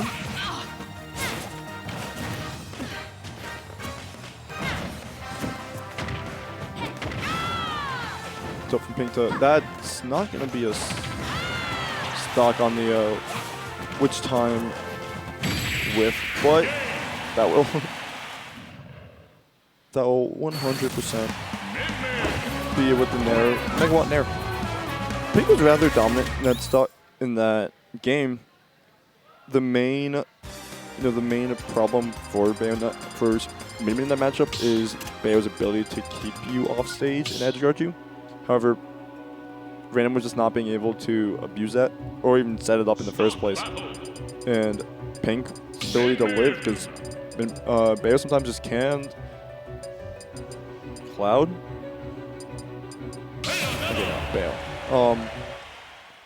And Pink's ability to live with the heavy character is going to be pretty nice. So we're going to hollow. So you don't get, there's not as much space for Pink to run around, but there is the introduction of the middle platform, which can lead to rough situations sometimes if you can't get in, and Pink has control of the center plat.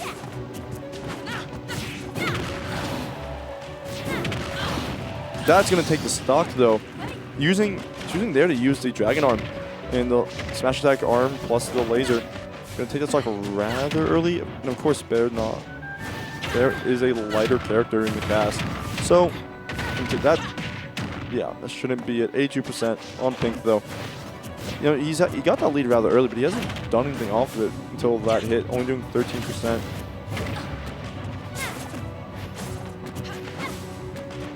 Once again, Random can add all this damage he wants, but it's not going to matter if he can't find the stock and if he keeps letting Pink build up this damage.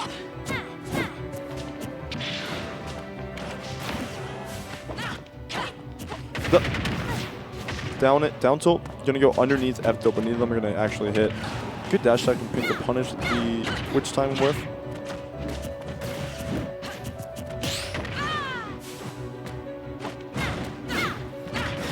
And the bear is not gonna get, I don't even think that sweet spot. Yeah, and there's the situations where Random needed to just simply hit Pink.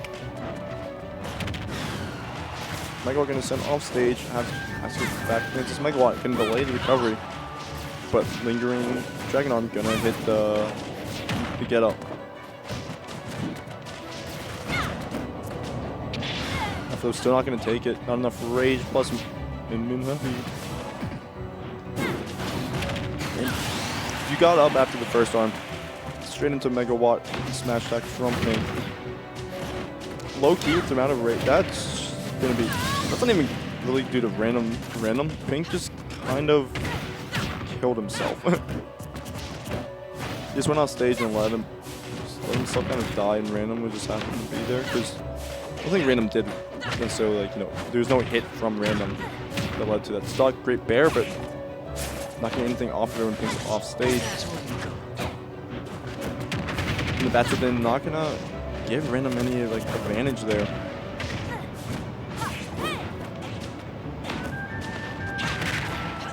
Up tilt in the nair, but nothing off of it either. And you're just giving Pink more rage and more space to build up his percent. It's honestly gonna matter a bit more for Pink than it is for you.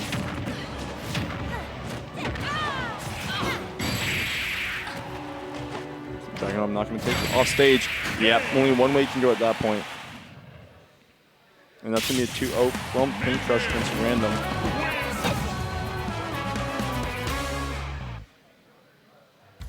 And that does complete our our winners quarters sets, or not completes it. It sets up our winners quarters sets as we have KBean versus Deliboid, Enhanced versus Barking Frog, Sig versus Tugboat 24, otherwise known as Civ, and then North versus Pink.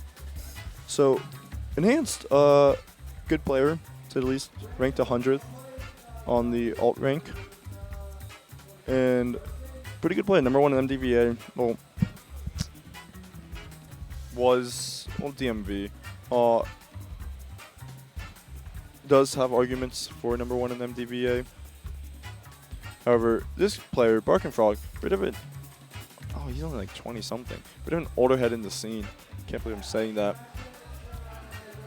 And if you know him, because he. I guarantee you can ask 3 people who Barking Frog plays, and they're either going to give you all a different answer or they're going to say Steve. Because Barking Frog changes the character he plays absolutely randomly.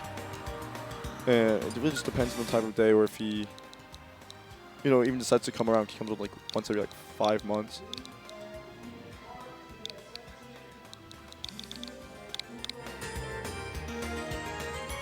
But he does also have Kazuya, which we may see, because, let me see, but let's see what,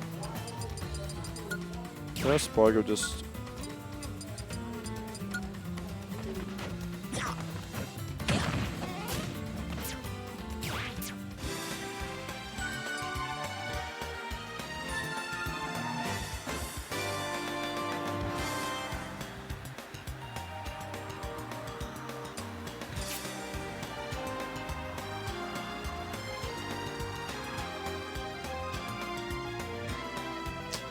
Spargo did say that matchup is even, so take that as you will. Choose to believe top player matchup charts, there you go. If you're one of the people who disagrees, so be it. Matchups are pretty much useless in this game anyways, just be better. We're going to see the Enhance is putting in his controls. It's been a while since Enhance has been here, actually, now I'm thinking about it. He's probably here about geez, it feels like a month, 3 weeks ago at this point. Last one I can think of was the June homecoming, but probably misremembering. We're going to go to PS2 to start the classic stage.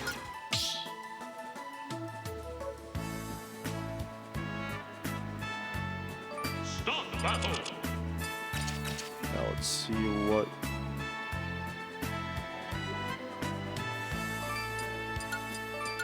we're gonna get from. Let's see what we're gonna get from Bark Frog. We're gonna see this Steve bit, and yep, Steve is a character that, broken number 1, blah blah blah, all that stuff. Banned, shouldn't be banned. I'm sure whatever argument there. He historically has some problems against Cloud. Just due to the Cloud's ability to throw at hitboxes that can break blocks and pressure Steve all in one go. And like the ability to use those moves and retreat. Steve, on the other hand, really good character, to say the least. I don't think I have to explain why he's good. I could give you like 50 reasons.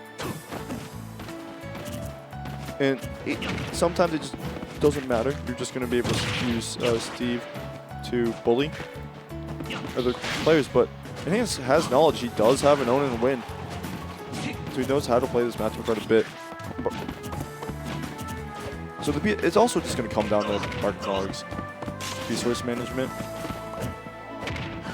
Because a lot of Steve's downfall is the fact that the Steve player's downfall is their lack of being able to recover because they don't have a side barrier time. They just don't have any blocks to use to block off. To do that. That's going to be the stock. Yeah, even the block can't save or change up the DI there.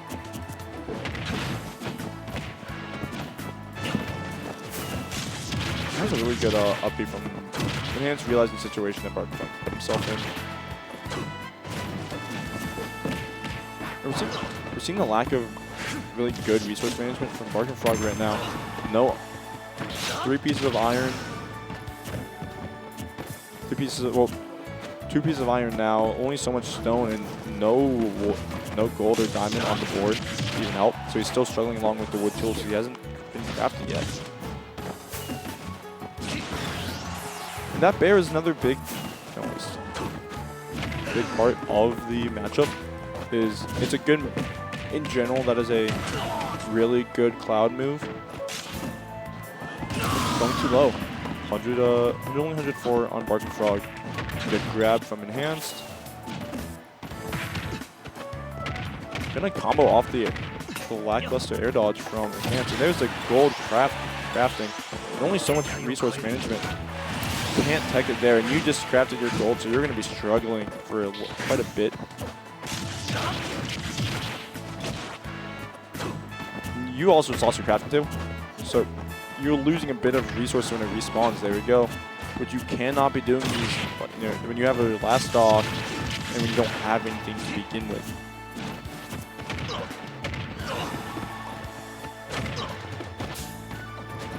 This Bark and Frog can nail though, that's pretty cool.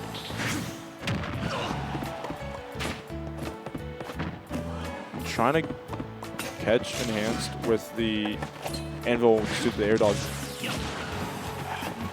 These side beats are just not working out for Bark and Frog. Dash attacking, gonna beat out the up smash. How do you? That shouldn't take it, right?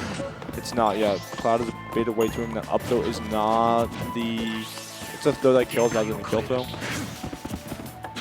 And Diamond is on the board though. Has to find a way to take the stock now, otherwise it's not even going to matter. And yeah, side B at a disadvantage. Dude, it's funny. Only 90% on board, but putting themselves off stage is going to be rough. But you can just walk Steve across the board, especially if you DI. If you roll out.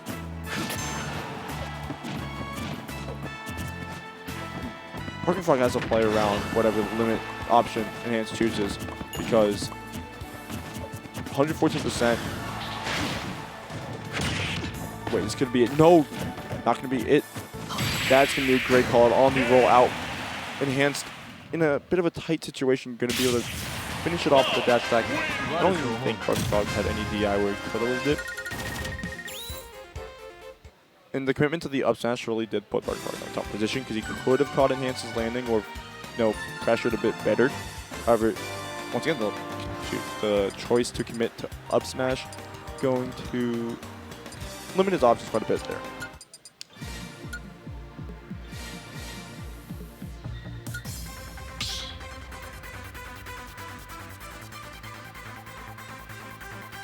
Start the battle.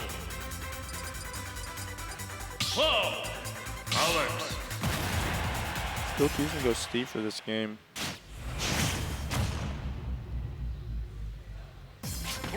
We're going to do a small battlefield, so I'm making the stage a bit shorter, and it's not, this stage is quote-unquote neutral based in terms of the items, so you're not going to get as much stone, but you do get a bit of variety.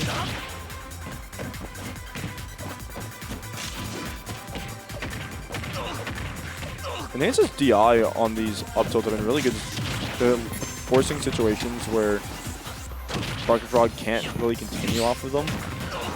And well, as much as you can, like, force Steve not to continue off his up tilt. And he's just getting, he's not taking as much damage as he could be.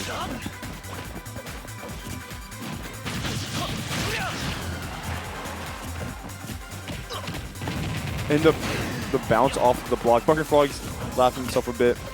Stone Cold from Enhanced. But we don't have a...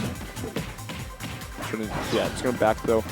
Still doesn't have like any main materials. And that's really... That was some really good pressure and use of blocks placement from Barking Frog, because Enhanced can't go low there because he gets blocked off by the blocks. And it forces him to go high, and he's just going to be swinging that. He's going to be swinging fair there, because eventually it should hit. That's going to be a great punish there. Fair is safe enough that you can instantly shield it, and the second Barking Frog commits to an aerial out of shield. Nothing he has is safe enough. Well, when like fair is not safe enough to the point where he's not going to be getting out smashed by Enhanced for it. Another thing to note is we haven't been seeing good SDI, and Enhanced has not been letting. Yeah, Ness go high there. Enhanced has not been letting Barking Frog get any diamond until the last stock. But we're seeing Barking Frog able to set the pace now and getting a bit closer. Good tech from Barking Frog, but still no iron now after using that. The back is going to come out. Risky backer, especially with Enhanced. Using that. Especially with Enhanced charging that up smash.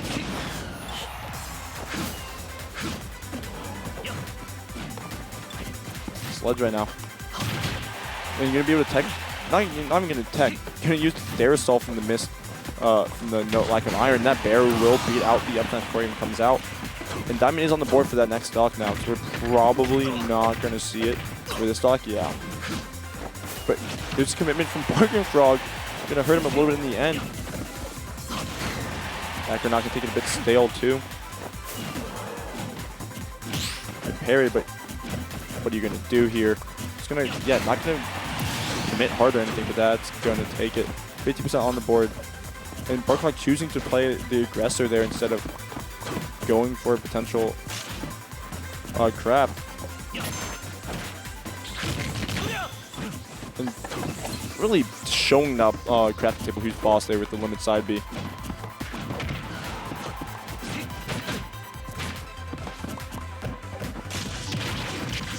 Yep, up tilting get punished with the. Enhanced has those grabs. Like Cloud himself does not have good grabs, but Enhanced just manages to find the way to get them. Can't really good spot dodge from Barking Frog. But still can't get anything there. The pressure Enhances landing. Yeah, we're just gonna see a lot of running around because Barking Frog does not want to commit to. Does not want to commit to crafting because he knows how. He just knows how laggy it can be at times. Good grab. How are you gonna get off the sledge? Because you have to watch out for that side B.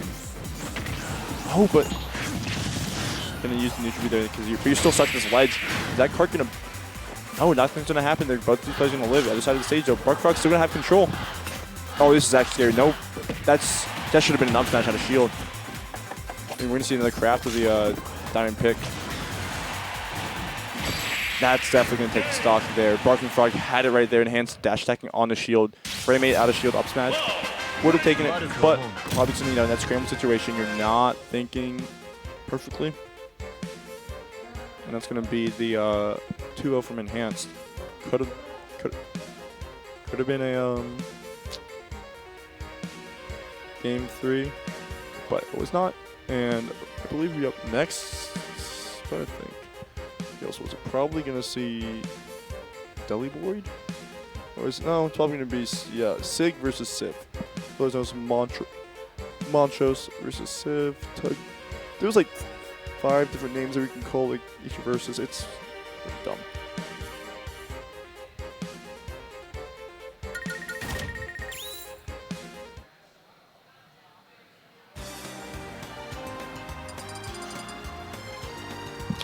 But so we're gonna let's see, both these players pretty good. Civ in and out of the scene of the game at times. He's doing his own thing, but when he comes by, does rather well for himself, and it just appears like nothing ever happened. Sig on the other hand, constant grinder. You're seeing a lot of the MD and VA tournaments. Has been working on that Diddy for quite a while. I believe won Smash Tag with it last night. But also does have a really more than competent Ness, Wolf, Bayonetta, so quite a few characters. And we saw Tugboat earlier, the Rob and the Inkling. Start battle.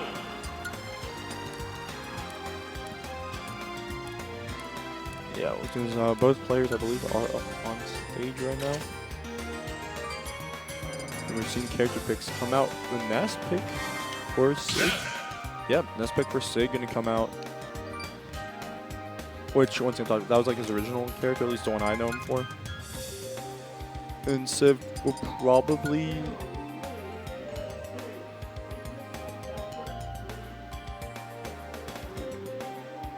No, it's a Tuesday. Why would we make quarters special? We're going to see Inkling come out from Tugboat. 3,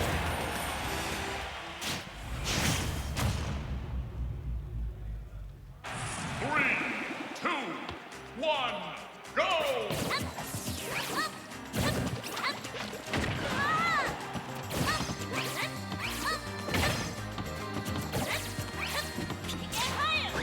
Turn on PS2. Pretty neutral stage, all things considered. The main benefit of it is, of course, just the amount of space you get to move around. We've been seeing Sig as soon as like he's in the air, he is just moving. He's not stopping at all. Ness's airspeed and aerial ability, aerial movements, aerial moves apply a lot of pressure, just space control. And Inkling's aerials are pretty good, but they don't have the consistency to stay in the air as much as Ness. This is like constantly pressure.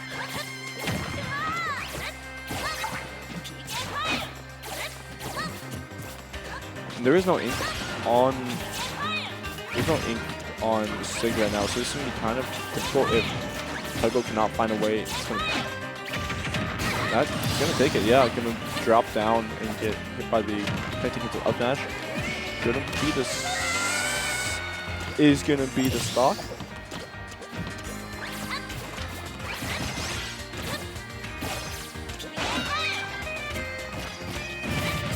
Great grab on a neutral get up and he's gonna fair off stage. This also is a bit rough if you get fired off stage, because that feels like at that point you're just a free layup into a fair. Rapid jab on shield, you're gonna get the last hit, so a bit of ink on the board. It's gonna be huge. So I believe it also increases like not just knockback. Can't land on stage, you're gonna get hit by the down smash hit. I believe it increases the amount of damage as well as knockback.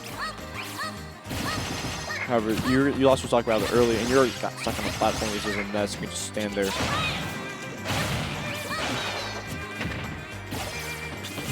And it feels like Ness's ability to just keep Inkling out is going to be it's shown to be really important and a big problem. Yeah, you lost your jump to that PK fire. It's shown to be a big problem. That trying to get in there, trying to contest, you just can't really do it. You just don't have the speed to do it. You don't have the hitboxes to do it. So it looks a bit tough. Start the battle. Ness. Roll.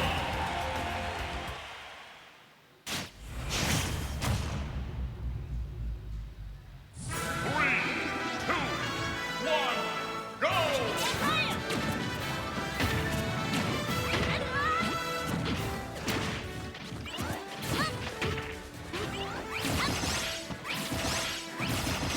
We're going to see the Rob pick come out, which has its own set of problems due to which is Rob big. Rob gets comboed quite a bit. However, his general options against Ness could be really good due to the speed of them and how disjointed they are. We're about to be disjointed.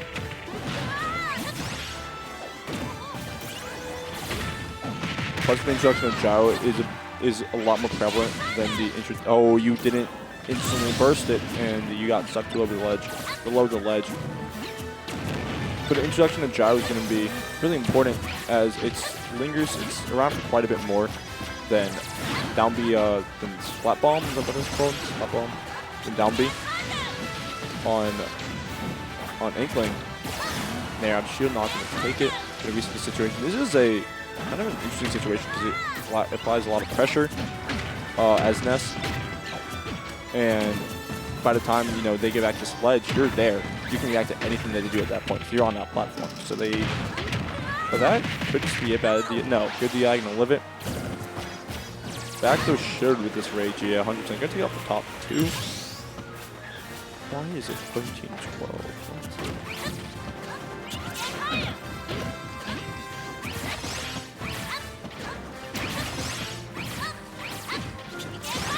But all this damage being added onto Sig, guys have to find a way to take this one back. But Smash not going to take it. That's like the first big hit. He's gotten in quite a while. Both these players going for their grabs. Up there's going to take it. Tugboat's still keeping the lead that he had in that last stock.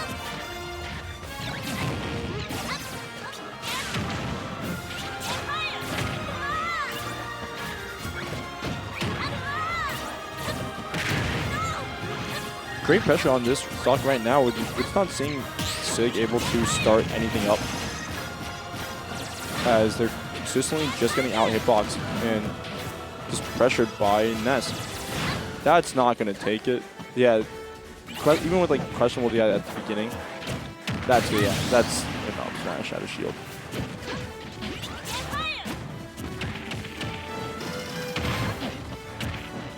You see, you air dodge directly down. You're just going to reset these grab situations too, and you're taking a lot of damage. You're going to live that one though.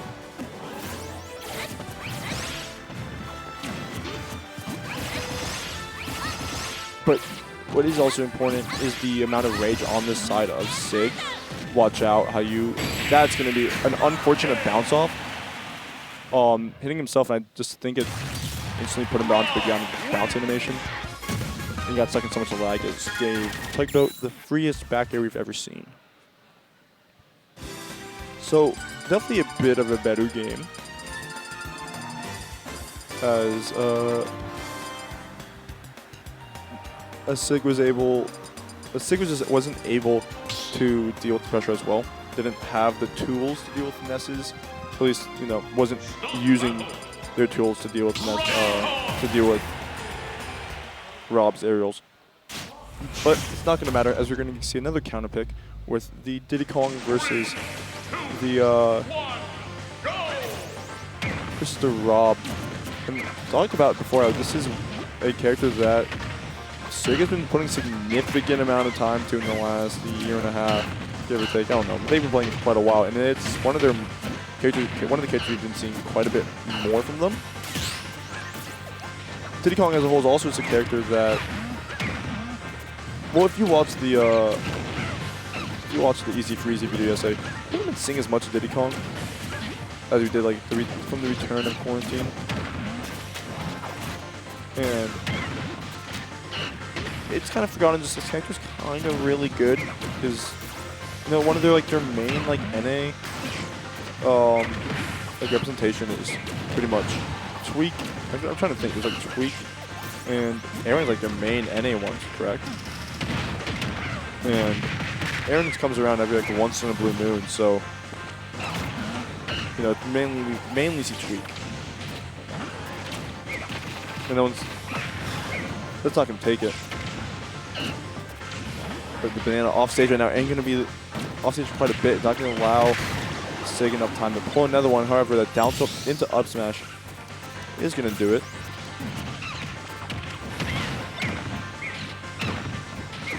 And we're just seeing so much pressure. Tugboat's just not able to land and deal with it. I'm sure that Diddy Kong there just not able to deal with it, as it's just big and Rob's too clunky as a character to. That hits ledge. I guess that makes sense.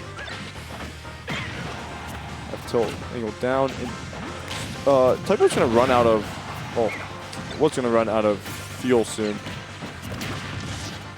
Okay, what is happening? A lot of spot dodges and just, it worked out in the end for Tugboat, but he's still at 120%.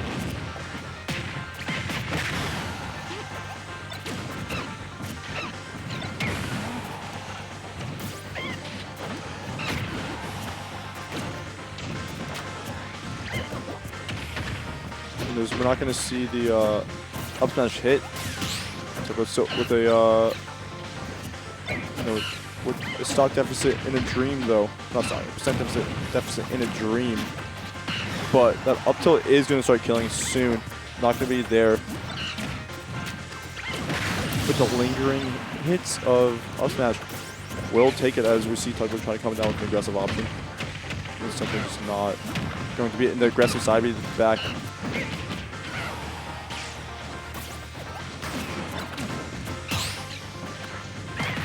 The Nair beating out Gyro. And stuck on this platform right now. We're going to see a lot of these up air juggles or attempts to keep Tugboat at the ledge. That was a great edge cancel there. This is so much pressure to deal with. Because what you don't exactly have great edge cancel. You don't exactly have the best tools right now. At steps that you can't play the, you can't really force Sig to approach without putting yourself in some weird position after to take it. Yeah. That's a 2-1. We are gonna see the, we're gonna see like counter pick from Sig. Work out. Does he make a noise when he claps with his feet at his victory screen? Like not there, but I swear I heard a clap on the initial, whatever. Yeah. So I believe that means up next we should have KBean Deliboid. That game was just a counter pick war, and unfortunately in the end, just due to the Inkling pick to start off with, it meant that we saw Sig coming into that game 3 with the advantage. And that Diddy Kong pick was working out quite a bit. And that was rather, I guess, unfortunate. Who knows? Maybe if the Inkling came out, they had a few more games to play, we could have seen some adaptation. Unfortunately, today we're doing best of 3 for top 12, and it's best of 5 for all of top 8 today, which is interesting decision from the TO, considering that this is one of the bigger Xanadus we've had in a bit. We normally don't do top 8 best of 5 on Tuesdays. But judging from the fact I see movement on the screen, there it is. Yeah, we are going to get Deliboid versus KBean. So, Deliboid mostly plays Toon these days, but also has an Inkling and a competent Sonic. However, Toon pick is going to be what we're seeing versus KBean. 3, 2, 1, go! And we're starting on PS2, so this is a lot of space for Bowser to have to try to get through. But since Bowser has one of the best ground speeds, like best, he has like a top 25 give or take ground speed, which is really good for especially for a character of that size. Because I believe Team Link's actually like slower on the ground than Bowser, so it's going to be heavily reliant on how well Deliboid can use their aerials to keep a safe distance, as well as the projectiles. That's not going to take it. But as well as their projectiles, they had a really you went too low, especially with that up item throw. Fortunately, I mean, it got rid of the pressure, but you were a bit too low for that one. So I'd be doing 12%. That does a lot of damage. Bomb drop, down throw. I mean, down bomb throw into fair, going to confirm that stock. Another thing to note about Bowser is Bowser's ability to ledge trap should not be understated. You have the use of that down B, but also up B if you're stuck in shield and they try to get up back from your shield, as well as the existence of F tilt. hits super low below the ledge, and it has a bit of armor, so even if you have a move that pokes, sometimes it just straight up goes through it. And it's strong, so a lot of kids will just end up losing their stock rather early. Oh, that's a kill. Yeah, assuming the stock. Down being into the bomb, blowing up the bomb, the returning boomerang going to put a little bit more hits on it, directly into another bomb in the fair. He's going to take that stock. That arrow didn't even do enough damage to get through that armor. Yeah, that's enough damage. Stock. Oh, and going too far, you're not going to be able to cover that roll. I do like Deliboid's Zair usage. It's rather safe. I think it's like minus, like -3, -2, like in the air, and it's pretty big. So you can use it a bit to deal with use it quite a bit to deal with Bowser trying to approach. Oh, you went too low. I think you try to use jump into Zair, because I did hear the Zair sound come out. However, you were too low. Unfortunately, you're just gonna lose your stock, and unfortunately, it's gonna be Deliboid going down 1-0 to KBean. Start the battle. Bowser, win.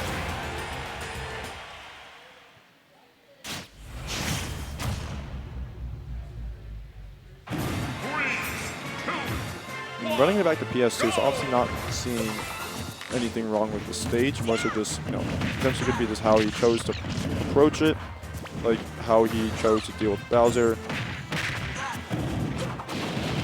And that fire breath actually is going to go through the. That has armor. That has a lot of armor on it. And Deliboid's just taking a lot of damage that he really can't be affording to take right now. That back air is going to take 100 seconds. Only 30 seconds into this game, too, and what a grab.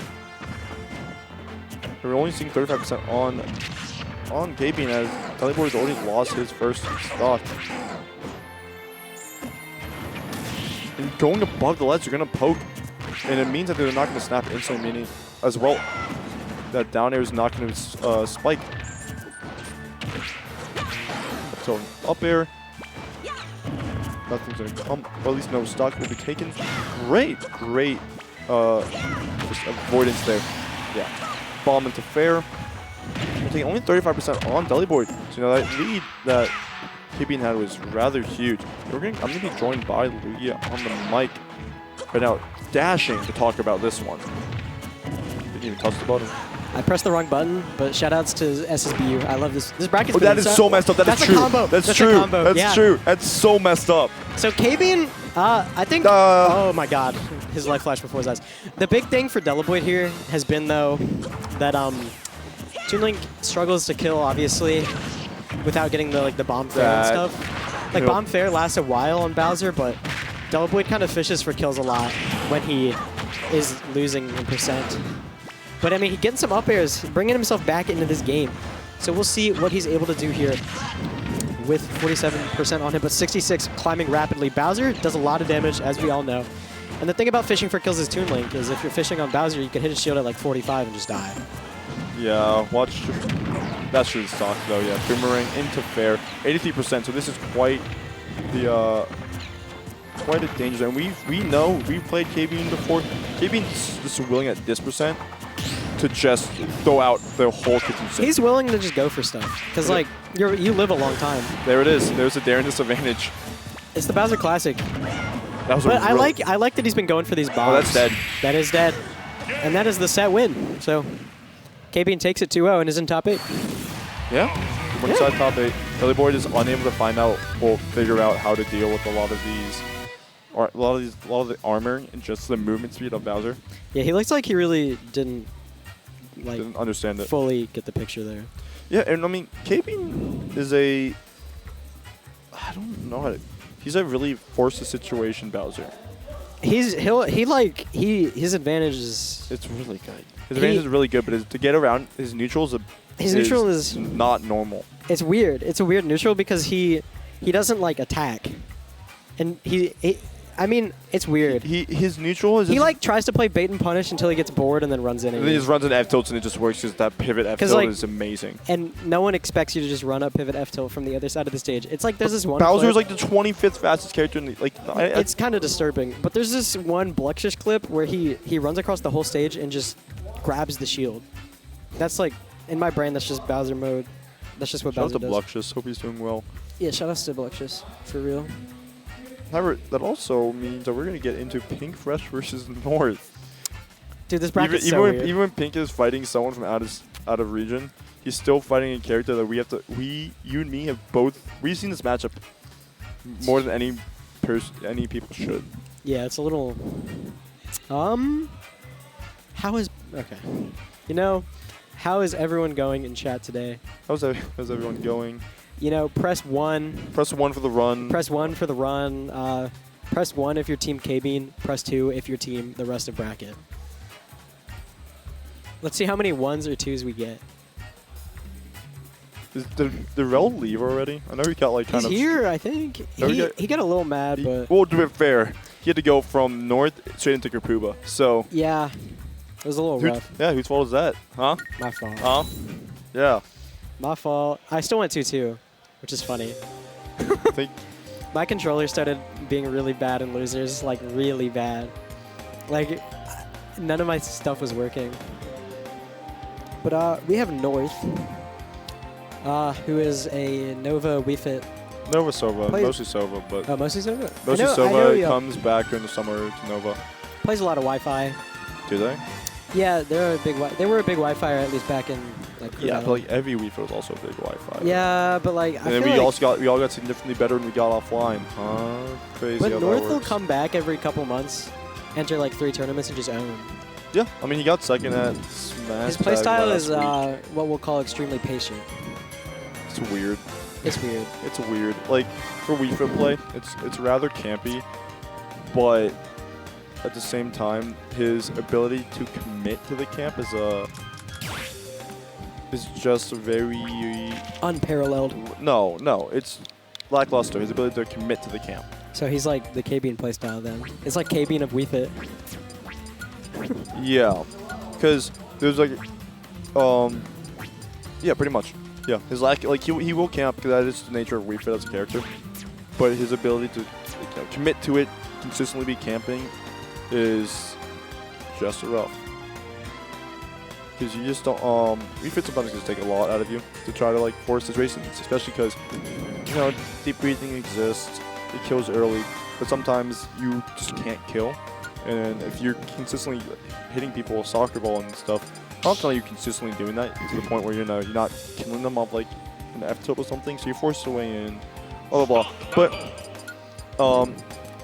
North will sometimes try to, Wii Fit doesn't have the approach option that Bowser does. Yeah, I agree. So you just don't have your lack of commitment to the camp can be a big problem if you don't have a game plan for when for what to do when you don't camp anymore. Man, getting into game 1, I mean, I'm interested to see what North's going to try to do here, because this matchup, I feel like, I'm not a Wii Fit player, but I feel like it can't be that. It's rather fine for all things Yeah. considered. It is it's definitely like losing, but it's probably like a 0.5 losing, I mean, I feel like Wii Fit has pretty decent airspeed and can kind of get in on Min-Min. It's more so Wii Fit's ability to fly projectiles and how heavy Min-Min is, where you can nair combo really well off them. But we'll see if North knows what's going on in the Min-Min matchup. As he's kind of stuck at mid right now. You have to kind of watch out there, especially with the.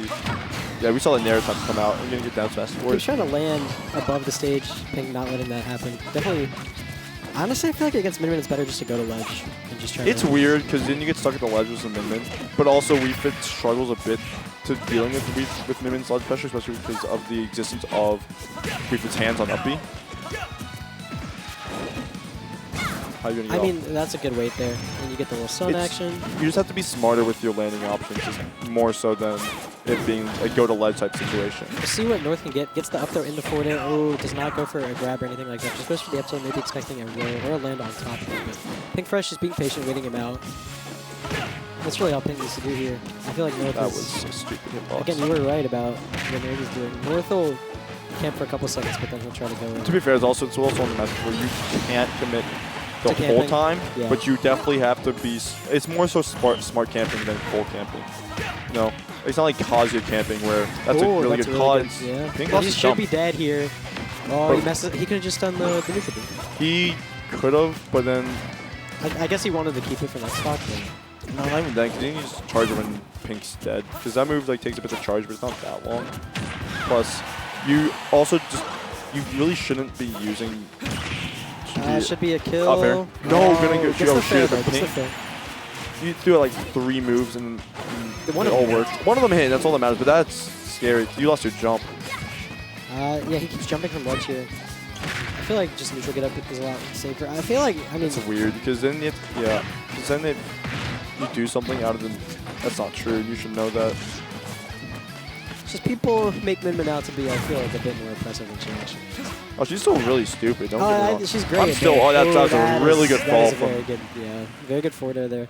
Getting the meatball arm. I don't know what it's called. Okay. So North just couldn't do anything that game. No, he couldn't. That was the main issue. Was kept on forcing themselves into the corner with header. And well, no, that wasn't even it. They just kept on getting stuck in the corner. Couldn't find the way out. And then when they did, they would try to land on Pink and like, or like they would land on Pink in unsafe ways, and Pink would like slightly move to the side and then down smash them for that. Yeah, Pink kind of like, I mean, I feel like played a good bit versus B for training. Sort of knows. Well, I mean, yeah, you know, he's like, okay, so I actually talked to Pink about this one bit. There was like a long time that he would consistently lose to Oolong. Yeah, no, I remember that. And then one day I just was like, for the love of God, just please use, just use Ram more. Yeah, that's what I was gonna say. Oh, he's dead, no jump, and you actually, he was gonna get Ram anyway. well, even then, so you actually lose max height when you use deep breathing. Cause you fall too fast, so like it doesn't, you don't get as much height as you would without it. Because it increases your fall speed. Good But dodge there from North, but back at the ledge, stuck in disadvantage. But he's going to get the fair connecting into the up air. 70% not going to connect the Sakura, but however, going to get the grab though off stage. Pink Crush. We'll see if North can get this edge guard. I mean, I feel like fairing the Min's not particularly difficult. it's, well, as we Like off stage, yeah. it's weird, because then you also risk, because we've also seen Pink will go just straight up forward. Those edge guards. Well, he'll go for like just down airs. Yeah. If you overextend, it's known that's what you're going for. He will just straight Especially if he has a stock air, like what he has. up. He will straight up end up down airing for it. This is scary because you have to play your shields. Like you have to play your shield here, but you also cannot. Can't play it too hard. Can't play too hard. They'll pop Catches the or roll there with the. What is the big arm called? The megawatt. That's megawatt. what it's It's called. megawatt, Ram and Dragon Arm. That's what it's called. I know Dragon and Ram, but I've been calling megawatt the meatball arm. That was unfortunate because the way that North drifted, it means that they drifted out too far for the second hit of Nair to connect. And Pink dropped his shield early, so if the second hit connected, he would have gotten in for it. And I mean, it's still best of 3 here. So, last stock of the set here for North. Not looking. It's not like good for them. particularly good. Yeah. We're just seeing great usage of the arms from Pink, which is, that's the whole character, but their ability to consistently mix up which arm they use is really good because they know when to pull what arm. And Pink was already out of his seat. He was gone. He knew that. Pink knew that was over. So, pretty dominating. Was that a 6 stock? No. He lost 1 stock in game 1. So, pretty dominating performance there from Pink Fresh. Yeah, like we talked about, like we just said, that's a matchup that Pink is well familiar with, plays Bean along pretty often. He also has picked up on the fact that Ram exists. I mean, I feel like Ram is probably the best arm for that. With just the speed of it. Yeah, I mean, Ram's probably the better arm because the main issue with Ram is it has the returning hitbox, which is really hard to deal with, especially if it's such a high. When it says it's such a high angle. Not even a high angle. It just covers so much high space. I wonder. Is J-Dog? This one's good. Good KML tournaments tweet.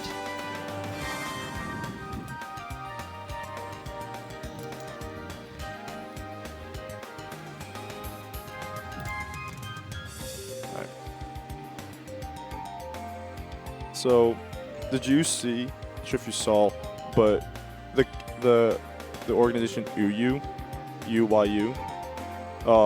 they've been sponsoring T, and they finally let him go today. Like T as in like the letter Link. T, the Link player. I know. And all I'm saying is I'm like 99% sure that they looked at the payroll, realized something was wrong, and realized they were still sponsoring him. He doesn't even attend anymore. He doesn't. He just be doing his thing, and like they kept on him for like 3 years. It's just been way too long. And he hasn't really been. He hasn't done anything since. Like he's occasionally will pop up at a regional and stuff, But this is KBean versus EnhancedPV.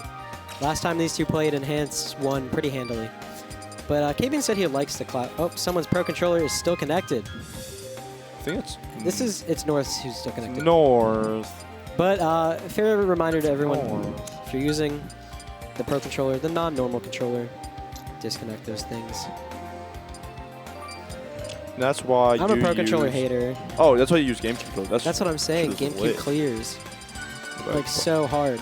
I've been using. I need to probably get it. I probably need to update my motherboard. Get a new one because I've been using the same my one controller is really bad. Like it was really bad today. my Z buttons have been messing up, but that's whatever. Point is, GameCube controller's kind of baller, and this is a matchup that Spargo just released his matchup chart today.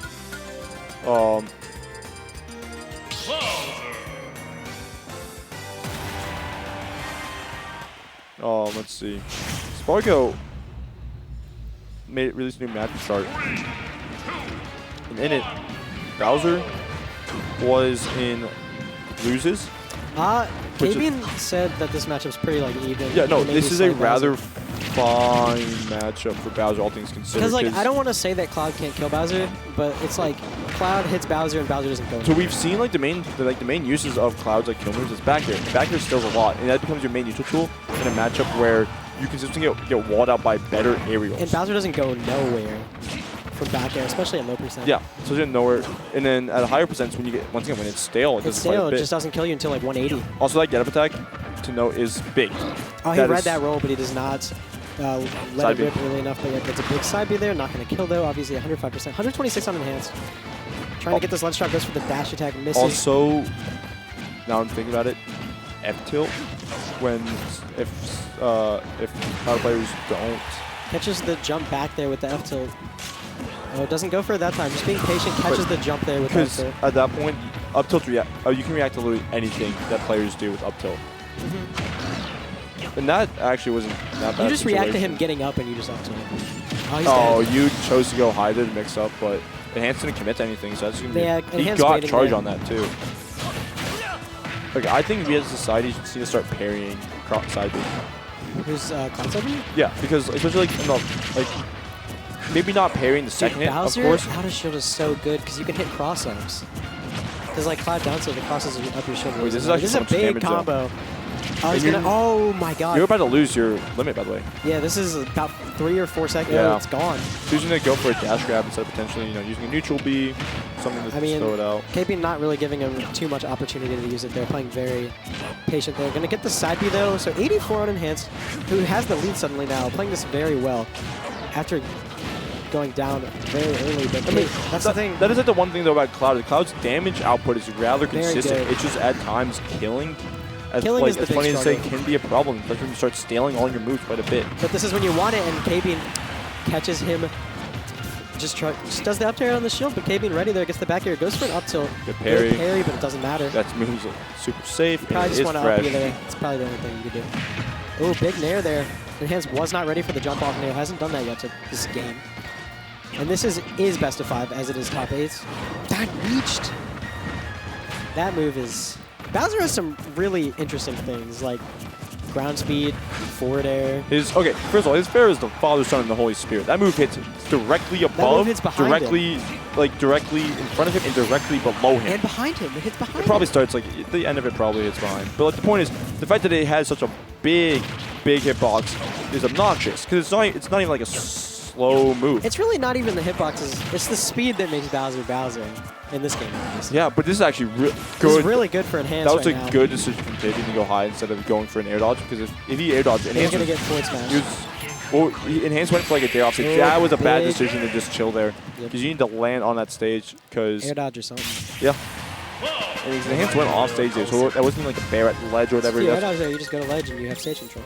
Yeah, but there's also a risk because at that point, Enhanced still follows up Or he with just it. waits But it down. it's you don't die there most likely. So it's the point. It is what it is. The point is, there's like 50 other options he could have done, should have done, would have done. It doesn't matter. He died in the end. So that's gonna be Enhanced bringing him back after being down for the majority of that game. We'll see what stage KBean taking him to. Maybe a Small battlefield. Oh, a small battlefield? So that's still this. It's the same ceiling height. It's a bit shorter side platform wise. However, the main benefit here is that there was significantly less space for Cloud to run around on. That was a ballsy. That should be dead. No. Ooh, F tilt just not hitting him there. It does not angle it downward. That's why it did not hit. Maybe messing up a little bit on the down. Oh, but How did he fall out of How did it? he fall out? This game Like, is okay, bad. first of all, this game was made by interns. This Like, game was made by interns. like- How are you falling out of that? The falling out of it is insane, but the fact that it also still worked out in the end. Wait, that's insane. Not gonna kill his Bowser is heavy. That move is surprisingly like kind of Not weak. great. That move is not great. It was everything in Smash 4. But yeah, just not holding shield there because Cloud will eventually fall down, so you're not going to get hit by the rest of it. Oh, big down air, but not going to connect there. And no, just shield. Yes, thank you. I watch people like look at charge smash attacks. I'm like, dude. Me personally, I would have just run up and Yeah, he hit keeps trying to go high. I guess he doesn't want to get down air, but Enhance hasn't really hit That any. fair is big. Wait, that's gonna be big, but yeah, he's gonna have to use it.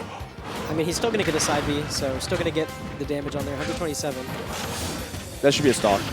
No, forward air's not going to kill, though. Big fire breath, though. Ooh, doesn't catch the air dodge. Good excited. And Oh, the tough guy. It's tough guy armor there. That should That's kill. another thing that is kind of rough for Cloud. rough for Cloud. Like You that's can't, like kind of like cross slash like that. it's a weird thing because you don't typically no other think of that. character Like, has that. It's not like a multi-hit type thing. Like it's not like a multi-hit jab, you know? It's like stuff that doesn't do enough percent. Yeah, it's not like you don't think about like, oh, cross slash is like a multi-hit jab. The tough guy is just, It's just, it's weird. it's only. Especially with how much damage that cross slash does But now. Enhanced has just been doing a great job of racking up the percent and catching. KBean's really been struggling with his high recoveries. Probably should just be going low here. Oh, Just great sitting in grab shield, there. Getting grabbed. Yeah. I mean, he's stuck in shield because you don't want to let go of shield when, you know, there's a Cloud in front of you. That's when you take the stock to 100% up with the limit. Good reaction on the roll there. Oh, no side B though. Yeah, he went too far. Doesn't wait for the down air. And pretty Good big spot advantage dodge. for Enhanced here. No conversion off the grab tilt stand.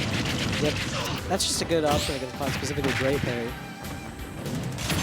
Oh, good option there. Not going to spike with the up, he's going my up the top, God. we'll take it.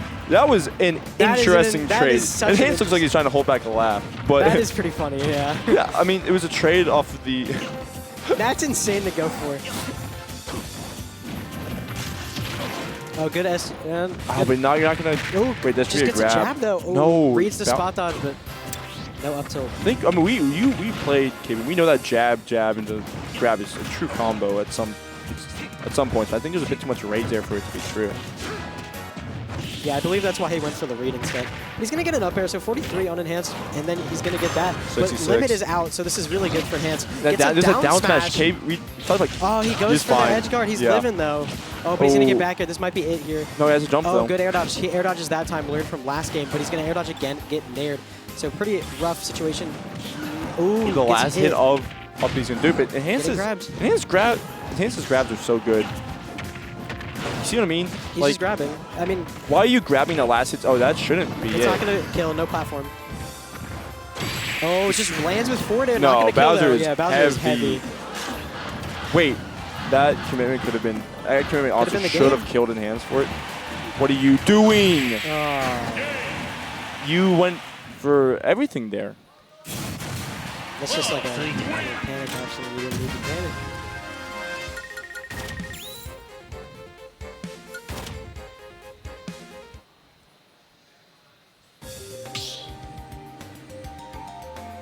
Chat had to go crazy for that up B though. They sort of pop off.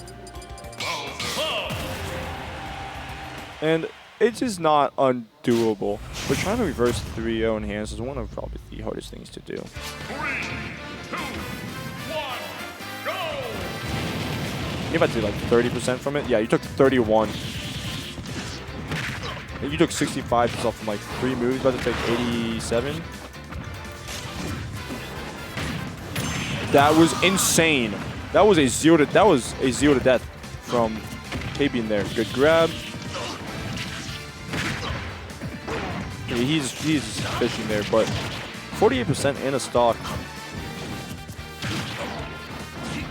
You'll take it if you're KBean. You cannot be. Can't be down there. You cannot be letting him do that. You just got to recover instantly there. You can't give him time to think about Yeah, it. because Enhanced loves those runoff fairs. So you gotta like press a button or at It's least the thing with drag. runoff down air instantly, basically, with other characters. It's like you just can't let him. You have to press a button there, which is funny to say because you never want to like just immediately press a button against Cloud, especially off stage. But sometimes that is just what you have to do. That's what you have to do if you don't want to get spiked. And now Enhance has the lead. But I mean, again, it is Bowser, so can't bring it back. But Enhance hasn't seemed phased by the heavyweight here. Oh, misses the grab, misses. Okay, so that side B. So they both up smash. This is mashing at its finest. This is interesting. Yeah, he clipped it. He held down on was it. good. At least he held it. And that should be a stock. Yeah, it's a stock, yep. Great spacing. Spaced that perfectly to hit. And the small battlefield pick seems to be working out the second time for KBean. He's going to get big damage there, up tilt on the platform. Waiting for Enhance to come down. No side B, though. KBean coming back to stage. He needs to stop waiting. He just needs to go. Because I know why he's waiting. He thinks Enhance is going to go for a downer. He's trying to wait it out. But that's why Enhance failed last time. Uppy now. I mean, I guess working out for him. Misses the grab. And it's starting to panic a little bit from Enhance. Going for these errant smash attacks here. And KBean capitalizing. Big damage, 75%, but the limit is online. That should kill. Cross stage? No, we're not Bowser. Wow. Bowser, heaviest character in the game. And we're seeing it. Doesn't go for back air there. I don't know if back air is true, but F tilt. Allowing characters to DI that trumps is really big because it makes something not true. But without big Bowsers, I'm like 90% sure Bear is always just gonna hit him. That's an interesting punish there, but you got damage on it, and there's that. Oh, it's that. Yeah, holding out there. Yeah, this is scary. He keeps trying to go for that. He needs to up B there. He can't. It's been very apparent that the side Bs don't hit Cloud while you jump. And this is some serious spaghetti from both parties involved here. No get up attack. Good grab from Enhance. He's going to run off and do the side B here. Doesn't go for it. KBean gets back. Gets a get up attack. Oh, this is scary. He's waiting. Enhance is just waiting. He that could have just straight up been the game. Down B. This should be a stock. No, not fast enough. Not fast enough. He didn't just. Oh, big up tilt though. 103. We'll see if KBean can get a game here. F tilt, yeah. There's the pivot F tilt. That's not going to take this yet, but he's swinging and not going to be able to get it at the ledge. The down tilt's not complete. That is insane. This character sucks. Horrible. Never mind. Well, Enhance that works. SDs anyway, so KBean will take the game there. This game sucks. Yeah, I mean it worked out in the end. Also, came out much rather you just shoot me at that point. Don't call me a professional Twitch mod.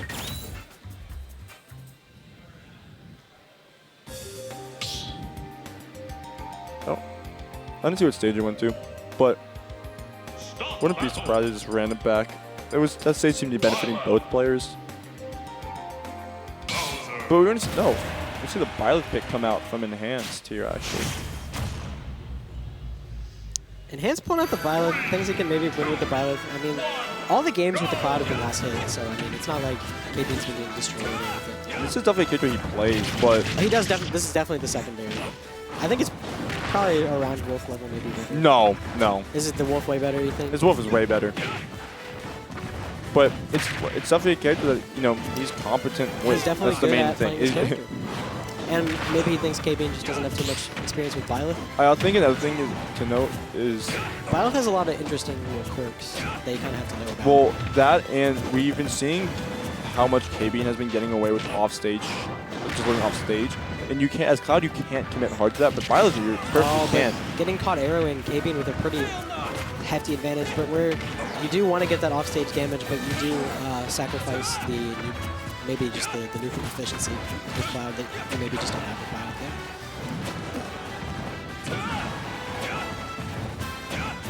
And Forder not going to connect, so getting me there. I mean, he's back in the game, 105%. could get the stock right here with an offstage down air. No down air. Not going to hit though. Going to get an up tilt. That move is... It's a move. It's pretty Nair is so decent. broken. Oop, again, getting Nair.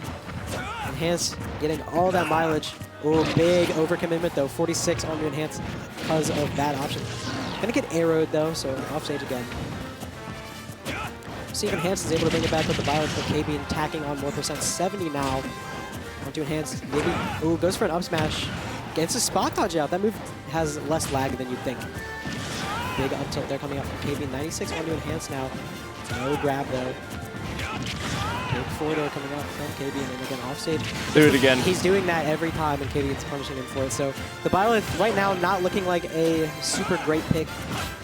But, I mean, there's always time. Gets the down air there. 172 onto KBean, living a long time as expected. Yep. Ooh, that was a great recovery there. Gonna get up air. No. Gonna air dodge past all the pressure. No grab though. And back air is weak hit. 200. Oh, man. In this game, perhaps looking like Raps. He's gonna get the F smash. So KBean 2 stocks to 1 lead here against the Enhanced Byleth. This is a pretty significant lead, although But that's Enhanced 54. okay. This is also like a bit of a This is like a fifth of a a stock. Yeah. especially, I mean, especially 70? if he can't find the kill. Yeah, going to go high there. That was like the first time. Was that the first time he just did that? This game's, yeah. Against the Byleth specifically, but Enhanced has made his way back into this game. There's like ground KBean hitbox. cannot avoid these nairs. Good tech, but Great there's read still on the this, all jump, this though. damage coming out right now. Oh, yep, the nair beating Bowser now, which is surprising. That's going to trade. That shell's invincible on it, I'm pretty sure. Oh, tries to catch a jump. Enhanced does jump, but not into the up smash state. Well, Gonna even- get up here and that's not. Even then, like if Enhanced probably tried to jump on it to punish like the landing of it, pretty sure he would have gotten popped up. I mean, we saw it in that game against Deliboid. Oh, 33 though. KBean just needs to hold on here. But I mean, Enhanced, the Byleth, he's back, but he's just down airing really strangely. The Enhanced Byleth now with the lead. That's what a really good catch, but because we've been seeing that's KBean, hard to hit. It's hard to hit, but also we've seen KBean consistently going for those down Bs, and it's something that he's not been able to punish previously. That was really good. That was so good. What the hell? That is insane. I can't believe that happened there. Oh my god. Yeah, I mean the Byleth pick worked out. KBean seemed like he knew what he wanted, but he couldn't find any way to get consistent damage on that second stock and losing it. Today is like KML cult. Like, KML has shown up this bracket.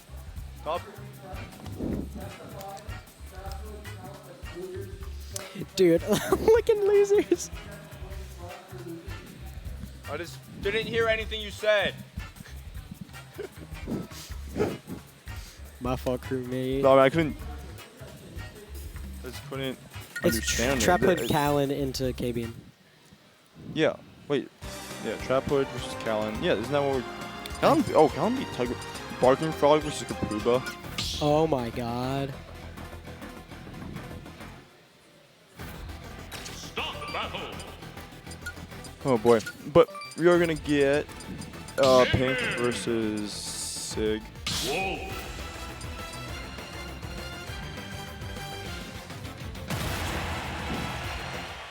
Remember when H-Rock went to Summit?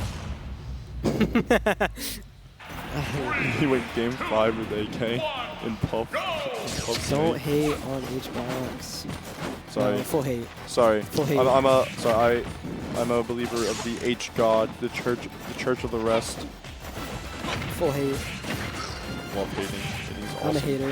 H-Box, if you see this, I'm a hater. anyways, No hate, anyways, The Pink Fresh? Oh no, this is the Sig Wolf. I got confused. yeah, the Sigwolf, a character that He's been he playing also recently. plays really. He's been Played a lot playing recently, significant too. amount recently. So he just plays a lot. He just plays Smash Bros. He plays a lot of characters. He Well, I plays- mean, he also just plays like this game a lot. yeah, he plays more than most. He On the has grind. a job, I'm pretty sure. Yeah. Pretty sure. Actually, no doxing. Yeah. Point is, He'd be doing his that's- thing. You're fine. You have a jump. No, No, that's you dead don't have a 'cause jump back. he arms it. I don't think he would have lived anyway, but, you know. As soon as it started that pink ad, only having about 68% before you lost your stock is not good. But 116 though. Min racks up the damage pretty quick. Really hard for Sig here to get off this ledge. He's been really struggling with it. Smash. Keeps jumping. Keep getting hit for it. But I mean, what else are you supposed to do? Jumping is fine until you start committing the jump constantly. And then jumping's fine if you start getting punished for it. yeah, that's every option in this game. That is to be the game. And we saw Sig go for a full stage laser, and he still got beaten up by the arm. It's Min. And he's really struggling to get off that tree. Could have gone for a forward there, but does not. Big back in there, 62%. I mean, still very much in reach for Sig, but I mean, Pink Fresh seems after stock 1 that he's figured it out here.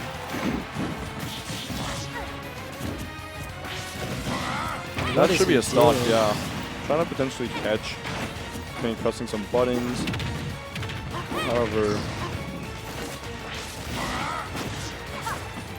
I mean, Pink just has it on lock right now. Maybe in character switch is I'm sort of expecting. Still really struggling with the disadvantage here. Maybe someone like Ness could be a little better just with the ability to just float around. Not sure though. we talked about how He does go for the down. He go has for the the lead dares. though. He went for it there, but still got beaten out by the final hit of up B. So I mean, Sig could bring it back. Gonna get a couple forward airs here into the up, so 36%. No follow up there. Not catching the air dodge there, Pink. Avoiding it, and again, getting in there. Goes from F smash, gets the nair to catch the jump. So I mean, Sig, he's back in the game. Good grab there. I mean, again, 76-91. So Sig suddenly, with a small lead, goes for a crazy side B. Yeah, but also that lead that And he gets the dash attack to end the game. that lead that Pink had is just gone. All because he went for a dare that got beaten out by an up B. And to be fair, we also we haven't been seeing many of the Wolves around recently. And then when they are around, they just don't play against Pink that often. It could be just a little bit forgetfulness of how to, just a little bit like, oh, that's right, that happens type of thing. And then there's also the fact that Sig's Wolf is not normal. I mean, in a way of like, it's different. It's rather different from most Wolves, especially most Wolves in this region. I mean, Sig did not thought he was going to get 2 stock there, but ends up winning. Yeah, but I mean, there's also always time for adaptation.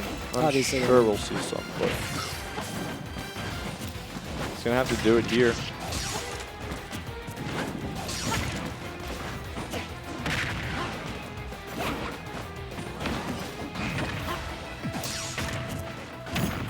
And I mean, off stage, not going to quite get that nair though. Yeah, and you end up on the other side.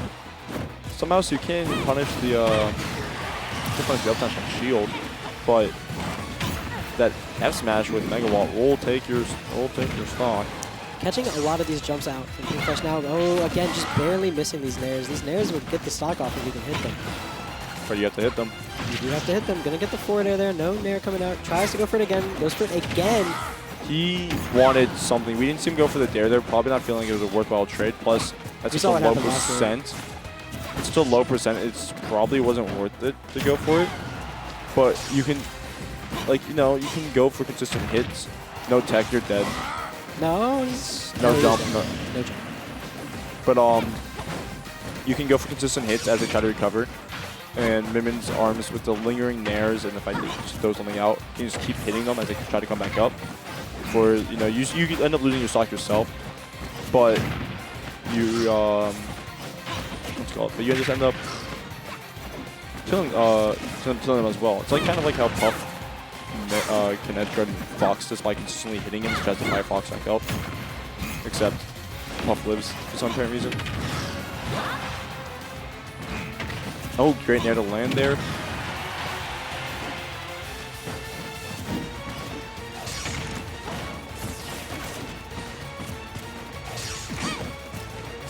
That like, that tripped me out.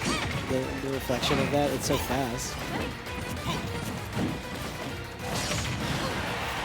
I mean, yeah, no, Mimian's arms, Mimian's reflector is super fast in terms of like the speed of sending back at. 69 on the Pink Fresh there with the stock lead, but I mean Sig bringing it back over to 93 now. Good pair. Low profiles, the grab. Okay, these uppies are getting punished now, but questionable. Questionable, for sure. Oh, Falcon Frog beat the Kubo. Did he win? Falcon Frog won 2-0. Whoa. Pretty bad. You had a rather bad bracket today after coming back for the first time in a while. Good S man. Like those flip kick, or not just flip kick, but like those flip up smashes, like the ones that like Fox has, Min. I know what you mean, the kick-ups. Yeah, they are super unsafe. Like Fox is like -30. I don't know. I mean, they killed him. how. Well, even Mimics doesn't kill earlier, but Mimics is fast on uses. Yeah, it used to kill earlier, but even then, back when it used to kill earlier, it wasn't like that. I think you know? gonna have to get off.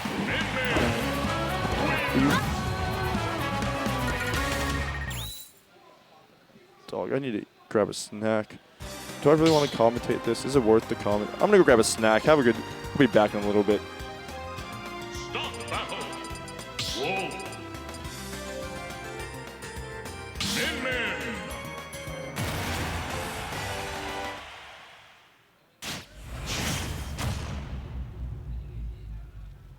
3, 2, 1, go!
Start the battle.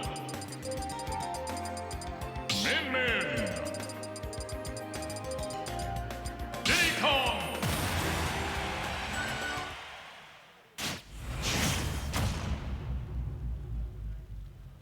3, 2,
Stop battle.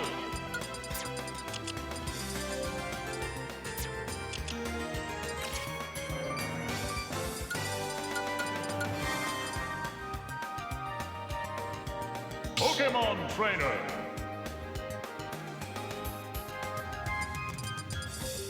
Palutena.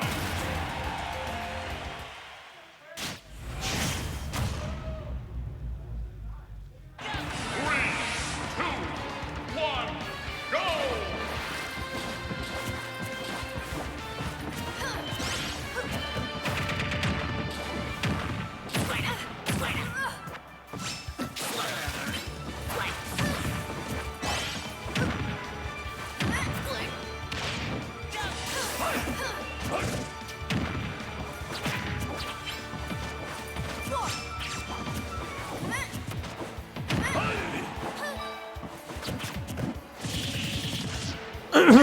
Ladies and gentlemen, we got a nice match coming up here. Our good friend Kallen versus our good... I got you. You want the charger too? Oh, okay. All right. Yes, we strict interception. Continue. Yeah, we have Kallen versus TrapHoodHighlights, and first off goes to TrapHood, but we're, yeah, this is a really good friend, Kallen. And our really good acquaintance, TrapHoodHighlights. We got a SD after trying to platform cancel from Kallen. We're getting to game one here, folks. Yeah, I'm going to say it's like a little bit of nerves on Kallen's part for sure, but I think he'll still be fine. I mean, he's got at least 3 games to play with. I think he'll be okay. I think the biggest thing when it comes to watching TrapHood versus like playing him in general, at least, is like a big thing that he's very, very good at holding his position. He'll hold there as long as he has to a lot of the time. There's a big benefit to his game plan. I think a big part that goes to his detriment, though, is like whether or not he chooses the right option afterwards. But I think all around, though, he's a solid player and he's getting a lot better than over the last few weeks. So, say what? Yeah, Kallen, by the way, did go down losers round 1 and is now at playing for 7th. So this is his 8th set. This is his 8th set in a row. He has been going on a tear. He beat Civ, Tugboat in losers as well. He's going on a run against a lot of good people who took a lot of us, all the rest of us out too as well. So he's cooking. So I'm sure he's a little bit fatigued, but I believe in him, boy. You can still do it. No bias. If you are Kallen in this situation, honestly, all you're thinking is, I want to get as much information as possible from this game. Yeah, I'm going to get what I can out of it. If we win it, that's great. If not, we'll take our due diligence. To be fair, if I'm Kallen, I'm also thinking if I take this stock, I'm winning this game. But that's me. That's facts. Hold on. All right, the pivot grab, up throw, that should be it. Maybe. I think he could have died a little bit better, but yeah, all wrong. Good first game for TrapHood. You think we want a different stage? Yeah, he did have rage, yeah. Sure. What do we want for stage here? I'm gonna make a hard read here. I don't know how this matchup goes. Personally, I think it's going to go either Battlefield or Town. Well, they went Town, so you would be right. I didn't see it. It was on the screen. I just looked over to the right. Okay, Yeah, it's over there. Yeah. Oh my God, look at that handsome man. So cute. Roll in his eyes. I'm not surprised Shaking with the it Town all. pick personally. I think I would have preferred maybe a smaller stage. Battlefield. Yeah, like Battlefield would have been a better pick for me. I like stage, not necessarily smaller, but I guess with like lower blast zones, just because it's already hard enough to kill Charizard as it is in this matchup. And like the biggest thing, like me and Pink have talked about it before when we were watching. Funny enough, what was the tournament? The one that just happened with Patchwork? No. The one before that. The one that was at the Grands was Louis Money and Quid. Whatever tournament that was. Royal Regal something. I saw whatever. It's like it was. an R. Yeah, whatever it was. We were talking about in we were watching Grands. That the match was really hard for Palu specifically because a lot of the time she's gonna have to deal with Charizard and she doesn't really have good buttons to get to actually deal with them kill wise. And then once you lose that stock as Palu because you have to hold on to it a very long time, you're basically always guaranteed extra credit almost every single time. Trap trying to manifest that major dub here with the Quid skin on deck. True. The Squid skin, I think that's my favorite skin of all. It is really good. I think the Quid skin is really good as the Pokemon, but I think the training looks ugly. I agree, even though it was also my least favorite gen, so like... Which gen? It's Gen 2. Oh, well. You know what, gang? Actually, we can shake on that because Johto kind of sick. But anyway, back to the match. Back to the match. Kallen starting off with an early lead here, trying to get this extra credit on this stock here. TrapHood returns with some Fire Breath. Yeah, I think a big thing here that Kallen's going to want to do is just basically try to take as much space as possible without like committing too hard. Big way of getting as much damage as possible without like losing your stock to characters like Charizard and Ivysaur. Like Squirtle not as much, doesn't really matter as much because he takes space way too fucking fast, but yeah. And that's the Kallen, the instant, where he doesn't know how you respond to, he just instantly always spot dodge after the side B. That is the Kallen. Oh my god, what a call out. Straight up F smash on the Squirtle there. Gonna take the stock relatively early, I'd say, like a little bit over 100. We're basically having like a reverse of the last game, yeah, exactly. We take the first stock, and if I'm Trap here, I just want to win this game. Yeah, you definitely don't want to have to keep playing with this, like, Kallen with this momentum. He's already been on a crazy losers run, and I think it's going to be really difficult to take it back once he gets his game. So unfortunate pivot grab for TrapHood. He started off a cute little string there. Grabbing Kallen. I'm surprised he didn't throw him off stage, but I respect it. He wants to go for the read from the damage and the Damahe. Yeah, the Damahe. You gotta go with your roll. Yeah, a spot dodge straight here.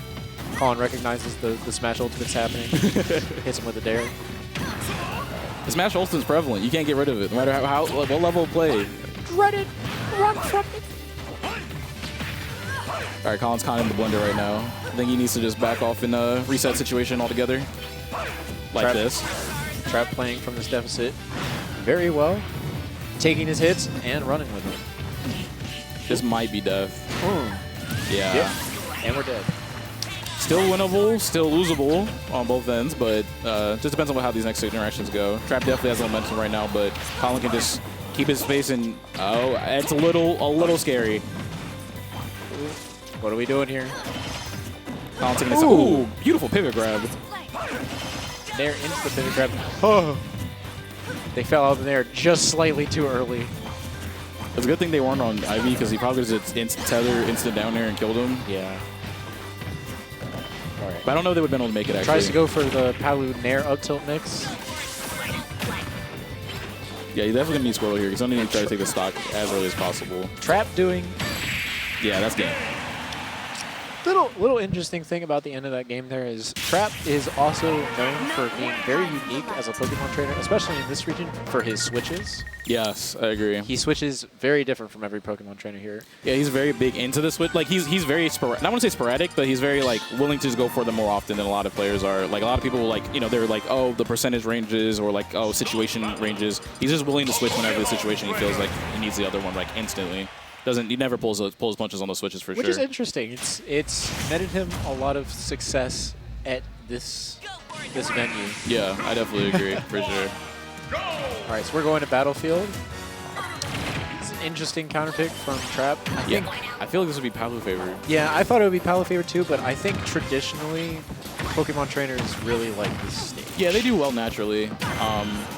That being said, with the down we will see who has the upper hand on this stage. Okay, question. So if Palu counters Squirtle side B, is it a projectile? So do they reflect them? Or does it hit them? I swear. I think it reflects, right? I think what it does is it counters it, and then it does the hit, but it sends them back. Oh, okay. I think you're right, actually. Yeah, that sounds about right. I feel like I've seen this interaction before. Incredibly interesting interaction. Yeah. Good pressure from Kallen.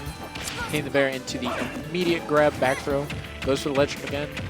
Not seeing success with that so far. Yeah, he's doing him a little too early, unfortunately. I think it's more that TrapHood was already deciding what his option was off ledge, and there's no There was no weight conditioned. Now it's Trap's turn on ledge. Nope, not anymore. What are we doing here? Up throw. This is Collin's new favorite move. I respect it. It's a good move. He's been using it, like, he's been innovating how he utilizes it very well.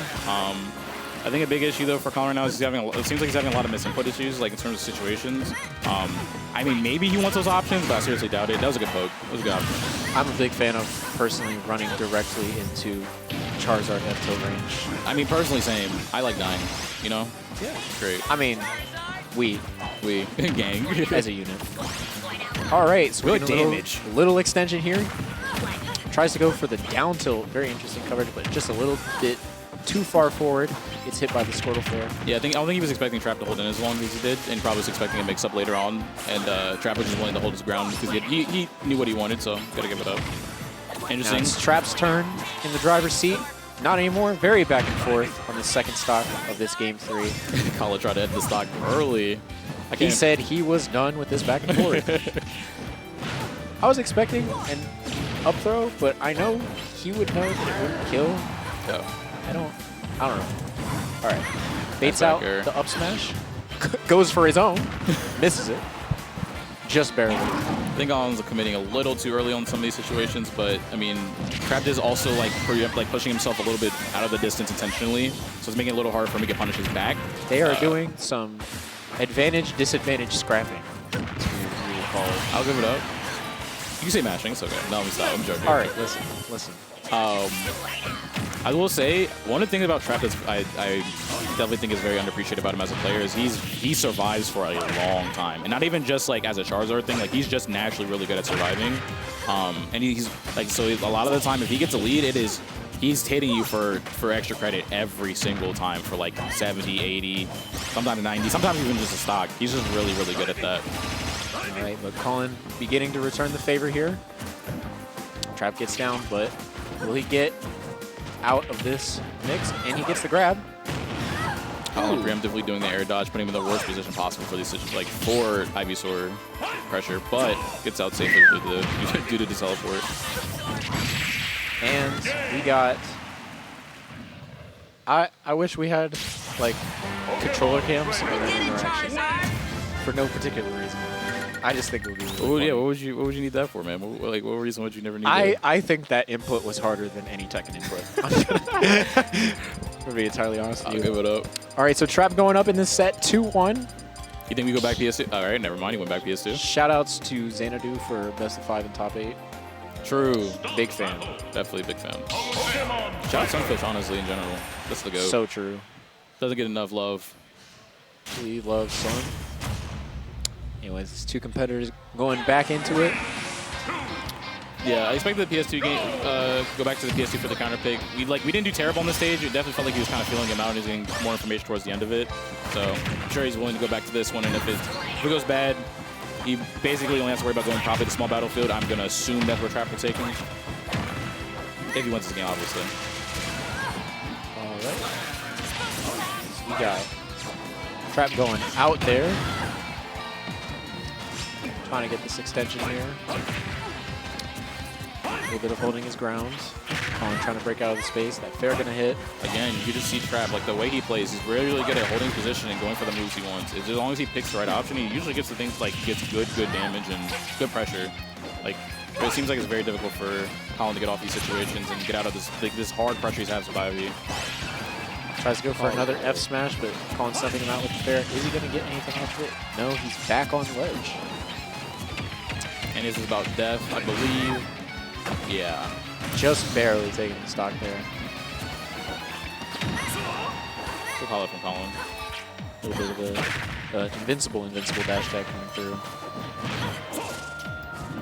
Extra damage for Trap. Trap is getting extra credits.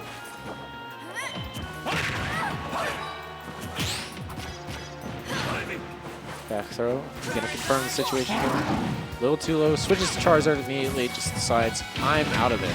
Yeah. Good grab.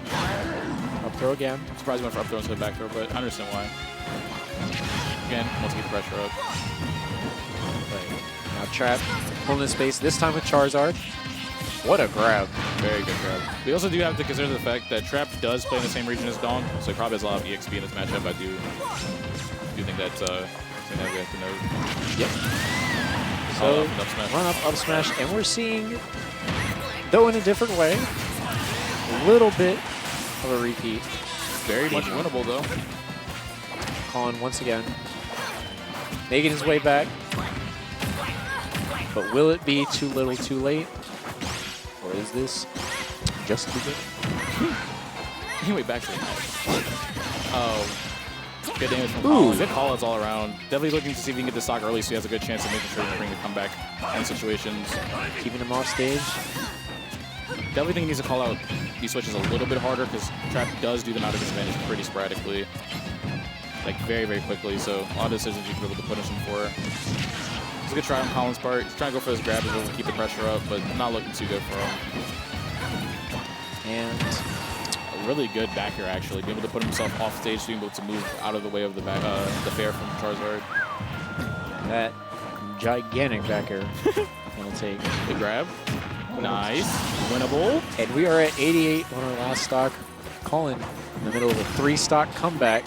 Will he finish it out and bring this to a game 5? Methinks Trap goes for F smash again. If he gets the chance. Yeah. Methinks he lands F smashes. Okay, good damage from Kallen. Even within pressure. Good weights. Okay. Damage is up. Surprise no grab, but probably didn't want to be able to take the chance. Grabs from Trap.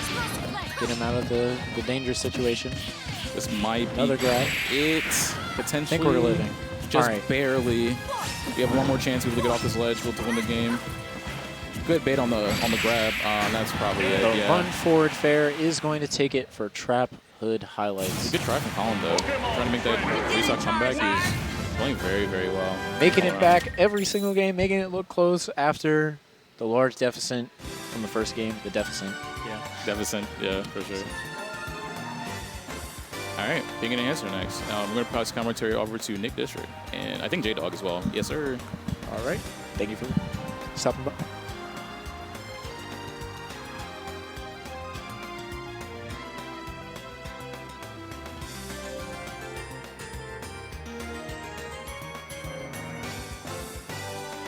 So we're back from the Maryland Classic here.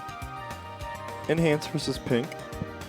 Probably like the two best MD players right now. I would say kind of, there's quite a big gap between them two and everybody else at this point, I think. Yes, sir. And also, quick, what's up, chat? J-Dog and Nick District on the mic. I'm be honest, I almost didn't come tonight. Then I was just telling Nick and Pink earlier, I saw you just commentating solo, and I'm like, ugh, they're going to make me come out. So listen. We need more commentators in the scene, all right? I love everyone here. Everyone does an amazing job. We just need more people to help cover the gaps. All right. And also, your local scene probably needs more commentators too, because commentary's fun. Like if you put like actual effort into it, I promise you become actually good at commentary. I know, it's a crazy idea, but there's a lot of people in the scene. There's a lot of complaining about, player commentators and stuff. I promise you, the majority of the complaining is about commentators you don't try. Yeah, and on top of that too, like when you're getting good at it, and also once you're good at it, the only criteria is to know the game, try not to say wrong things, and be willing and have fun to talk to people. Actually, I think Steve is pretty garbage, if I say so myself. Probably bottom 3. That is quite an opinion, but you know what? Another thing is respecting your co-caster, because I will not say my true thoughts about that. But for real, it's a fun time. Just try it out, all right? Especially if you have a small local, just have fun, okay? Like, even in, like, unironically, if it's like, oh, my local doesn't have one, please just go get, like, one of those $15 mics. Hell, like, the Rock Band set, like, you remember the game Rock Band? Grab the microphone from that. That works. Yeah. And just bring it to your local. It doesn't need to be great. You can try it out. That's what our roots are, everyone's got to start somewhere.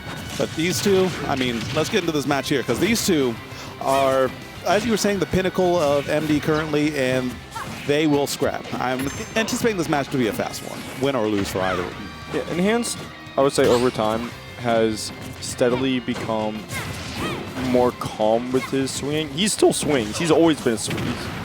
always been someone who will just hit buttons if he can. But he's been less sporadic about it, and he chooses his options well.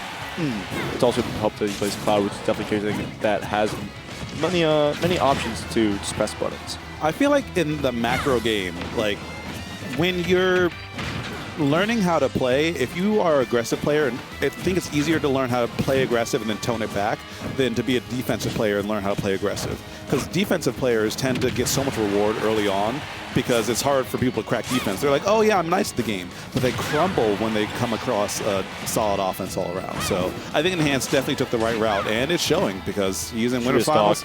And what a recovery from Pink, from both of them really, but yeah. Yeah, Pink was staying out perfectly out of like that general threat range where Cloud can actually punish you off stage, and he knew the fact that he knew like the exact trip he could get there to make it back and deal with it was rather smart. Exactly. But Pink did need to angle his shield right there, managing to weave around and find that down smash. One of Min Min's faster options right there. Great presence of mind from Pink to get that kill. You honestly don't see that down smash used, because those type of down smashes are typically used to two-frame a bit. You see it from like Fox, a little bit of Falco. Wolf doesn't have like the same animation, but it's practically the same, I would say. Like, you know, it's kind of just those moves like, well, the whole point of the down smash is the hit ledge, it feels like. Min Min doesn't need that because she has arms. Yep. And historically, those are like quite a bit better, so you don't typically see that option because up smash, I believe, is also faster. So even if like, it's purely if they're behind you and at the ledge is the only time you see that move. Yeah, it's a weird one. Nice reaction right there from Pink Fresh, waiting for that dash attack to come through. Enhanced does have a habit of doing that. You know, it's good to swing out of the ledge. It's easier than jumping out, and it's a lot smarter and safer too. But when you get too predictable with it, Pink always has a punish on lock. Yeah. And it's also just benefited from like Min Min. Pink has always been a smart player. He knows he knows his characters that he plays. He's typically like among the better players of said characters whenever he tries. Absolutely. It's just hopes that Min Min's simply the tool. Oh, that's dead. Oh, that's so unfortunate. It looks like he was touching ledge practically. Yeah, the game's sometimes just coded weird with ledges and stuff. However, there was a slight possibility that if he drifted, you started to drift outwards. If you continued to drift in, you could wall jump off the wall. Off the middle wall. Yeah. And you could potentially get a wall jump up beat, but that's also not even sure if he could go through with that. Like, you know, if he was even going to be actionable, if he would have gone to the ledge, etc. So, unfortunate situation there. That's not going to be enough. I don't think we're going to see a stage change. Yeah, probably not. These are two top-tier characters who benefit heavily from this stage, so I don't see any chance of switch off unless like the next game is really bad. Oh wait, is he dead? Oh, he saved the jump. Wait, this still sucks. Okay. Thank God Min Min cannot change like all the arms. Like can you? That was smart. Oh, sneaky stuff. Pink has been kind of like jumping her strongest momentum since cross slash hits so high at the beginning. That was a good way to get a little semi-spike in there. And on top of that, it just completely halts momentum. Yep. You get hit, so you just, if you don't have enough drift, you can't drift in as Min Min. Some of the worst air drift in the game. Yeah. Atrocious. Good down smash there. That sends it such a bad angle for Cloud. That's really smart. Yeah. Wall jump. No, he didn't get to it. I think you saw him pull back early. That's like the main issue. That is a wall, so you can wall jump off of it. However, Enhanced pulled back too early because you can't see it just due to the way the camera works in this game. So the curve miss is hard. Yeah. You have to like, unless like, you know, someone else is off stage, or if someone's on it, you're just not seeing that wall. So you have to just pray that you get to it in time. And Enhanced knew he would have been able to make that back, but I'm saying he pulled back too early. It was kind of screwed him over in the end. I'm pretty sure that there's some low parts in the center where the wall also doesn't exist too, because that problem happens in Yoshi. Is the wall only exists where the like actual physical like you can see it is. But I mean, I know you can go pretty far. Like I've abused that middle thing quite a bit. Yeah. But like fun fact, Mac can make it back from the bottom of the stage if he uses that wall because his wall jump is amazing. I think we've talked about this before. Yeah. Yeah, it's a pretty good wall jump. But that's a pretty good back air right there, too. Enhanced PV, sneaking that one in there, taking away that stock. And now Pink, he's, going to be looking for that Ram Nair into forward air. But Enhance, I think he's privy to that. He's probably going to be just taking those short hops and, yep, throwing out those blade beams. Just trying to get some space, playing that mid-range really well. But Pink eventually finds what he's looking for. This sucks. Yeah. Oh, good recovery. But you're still dead. Yeah, see ya. That was a smash like megawatt too. That wasn't even like the tilt. You were just dead from the second you let go of that one. Yeah. Okay. And like this is kind of an obvious thing, especially after all this time. I do like how mid-range players realize that you can still, after a jump, you can immediately press a button and it pokes above the ledge because that's some extra pressure from off stage. Gotta clear the stage. It's a really simple thing, but let's be honest. How many simple things have you not thought about your character until you saw a Twitter clip 3 years later? Oh, I mean, that's entirely true. The smart stuff is easy to come up with because it's just a natural extension.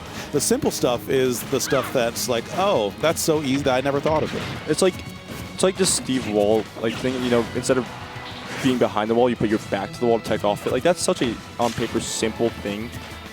What was that up? I think he was trying to potentially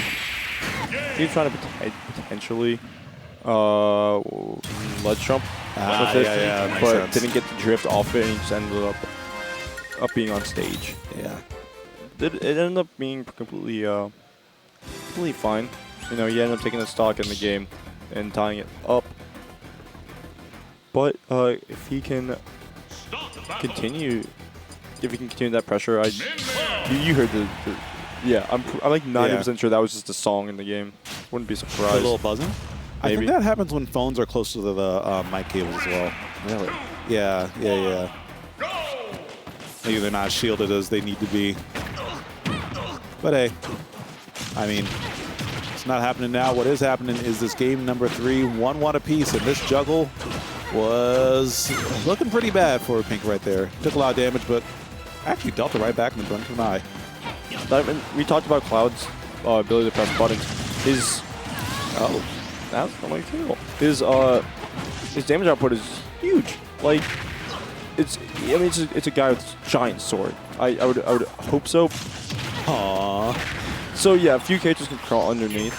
The most prominently being like Snake and Wii Fit, although there's a lot of moves in this game that have like crip on shift. Like both of these characters have the anime down tilt, which is the slide across one, and low profile is quite a bit, and that's so much damage. Okay, yeah, but overextending on that one. That's just an easy pickup right there for Enhance.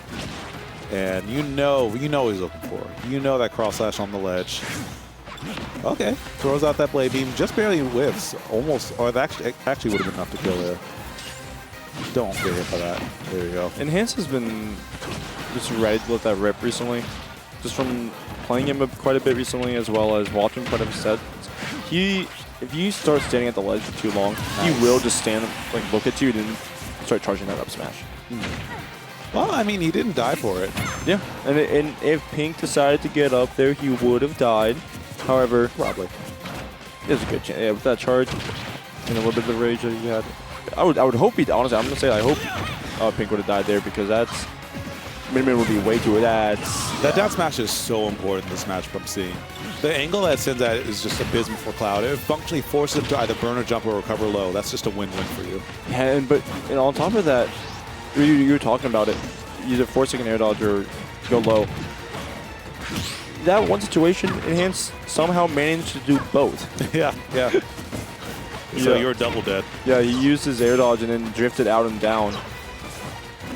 It's so much pressure. Realistically, Enhance doesn't really have much right now that's going to allow him to kill off this limit. Yeah, he's just going to use it to go high.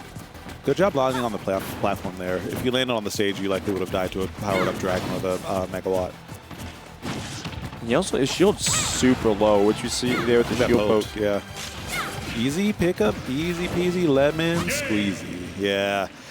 It might have actually been worse for him to get hit by the little weak hit. I mean, it definitely was. That weak hit sent a weird angle too. Like, it's not like it didn't send like specifically far. It just sends. It's odd because the angle it sends at, plus just the fact that it has a little bit amount of hit stun on it, is a bit funny because you don't know exactly when you can act. You expect, you either don't expect to get hit by it at all, or sometimes you just expect your hits on to be based off the strong hit of Mega Watt. Yeah. Not Mega Watt, of Ram instead of the weak hit of it. Yeah. Man, Enhanced grew up so much. I remember. Go on. I was just talking to Isaac at the like out front, and I was like, "Wait, how old are you now? Like 20, 21?" He's like, "I'm 24." I'm like, "What? What? How many years has it been?" Enhanced can legally buy lottery tickets next year. What? Yeah. I remember when this kid wasn't even like didn't even have to worry about reading the driver's manual, like. Yeah, he was out here when he was like 13. He got PR'd when he was 13. Yeah.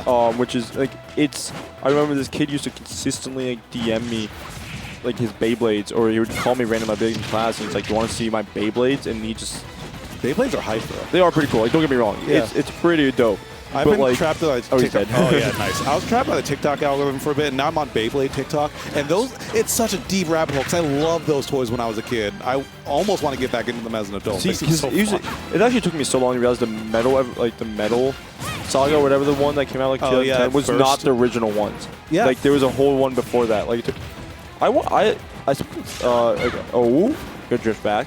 I spent a bit ago watching the first season. I'm not even like an anime guy. I just wanted to watch. They're fun. Beyblade. And I watch it, and it makes no sense. But boy, do they be Beyblading. They do be blading.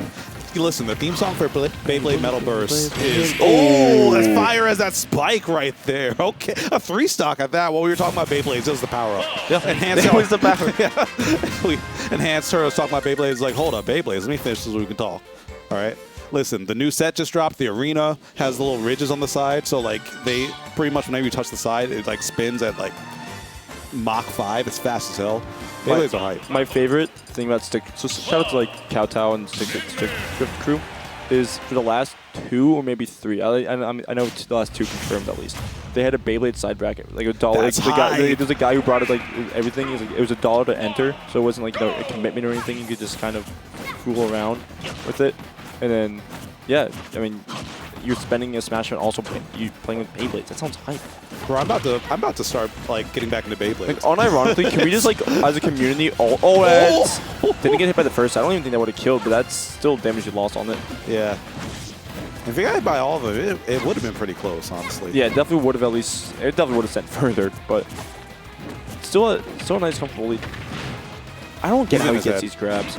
I think that's a Game 4 or Game 5 empty jump grab right there. Because you're so used to him swinging at every single opportunity, there's almost no reason not to as Cloud.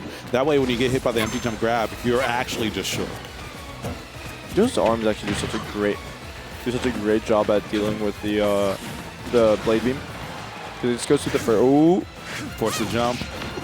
There it is. It even went through it and continued. It didn't immediately get stopped by it. Yeah. But it's still gonna lose that stock first. That second hit didn't even hit him. That was literally just a grounded hit of it. Wow, at that dash attack not connecting, but Pink still gets a little bit of pressure. But I think if he eats like another hit or 2, this might just spiral out of control. Yeah, Pink had mashed that reversal knowing that something had to be done. But now you're in the cloud zone. You're in the skies. Okay. Burns that limit. Oh, but messing up, then now you're going to be able to hit the ledge with it.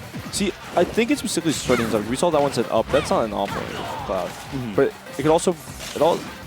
DIing down in this game, it actually impacts like the angle significantly. You don't expect it to affect it as hard as it does. But I've seen people just be bouncing off stages sometimes with that. Yeah. And I imagine that a lot of times Enhanced is like holding down for fastballs, and it just ends up getting hit by it as well. That's going to be dead. Nice. Sniped, yeah. The sweet spot as well. All right, so Pink staying alive a bit. I say it every week, Min a Rage Monster. You can never count this character out until you have like a full stock lead, but Enhanced will try to make sure that happens pretty soon. And just in general, a lot of characters in this game have speed, but I'm going to say this with quotes, lack of range. A considerably, comparatively poor range. But you have a lot of characters who have great range with rather poor speed, like Min is like Byleth is another example. Cloud is like, he is an exception of, rather than having like, poor distance tools or spacing stuff, he's a rather fine. Yeah, he has sweet spot of everything. He's got that speed, and it helps him Min because Min can't do it all against Cloud. she has to choose her options even like better. And we've seen how like as the meta goes on, a lot of these characters that we just assumed would be exploded by these offstage like arms and stuff. Have just found ways to get around it. They've adapted. They've learned the game. And we're seeing that quite a bit from Enhanced. He is only like that should be the game, Yeah, right? it was easy pick up. No, I thought he was just gonna drop down there. Yeah, choosing not to roll in either. That's dead. Yeah, He's just waiting for that one. easy dash attack. Dap it up. Respect from both players. I mean, someone in the chat said it. Pink might have been playing Smash since before Enhanced PV was alive, and I don't think that's quite true, but I think it's pretty close.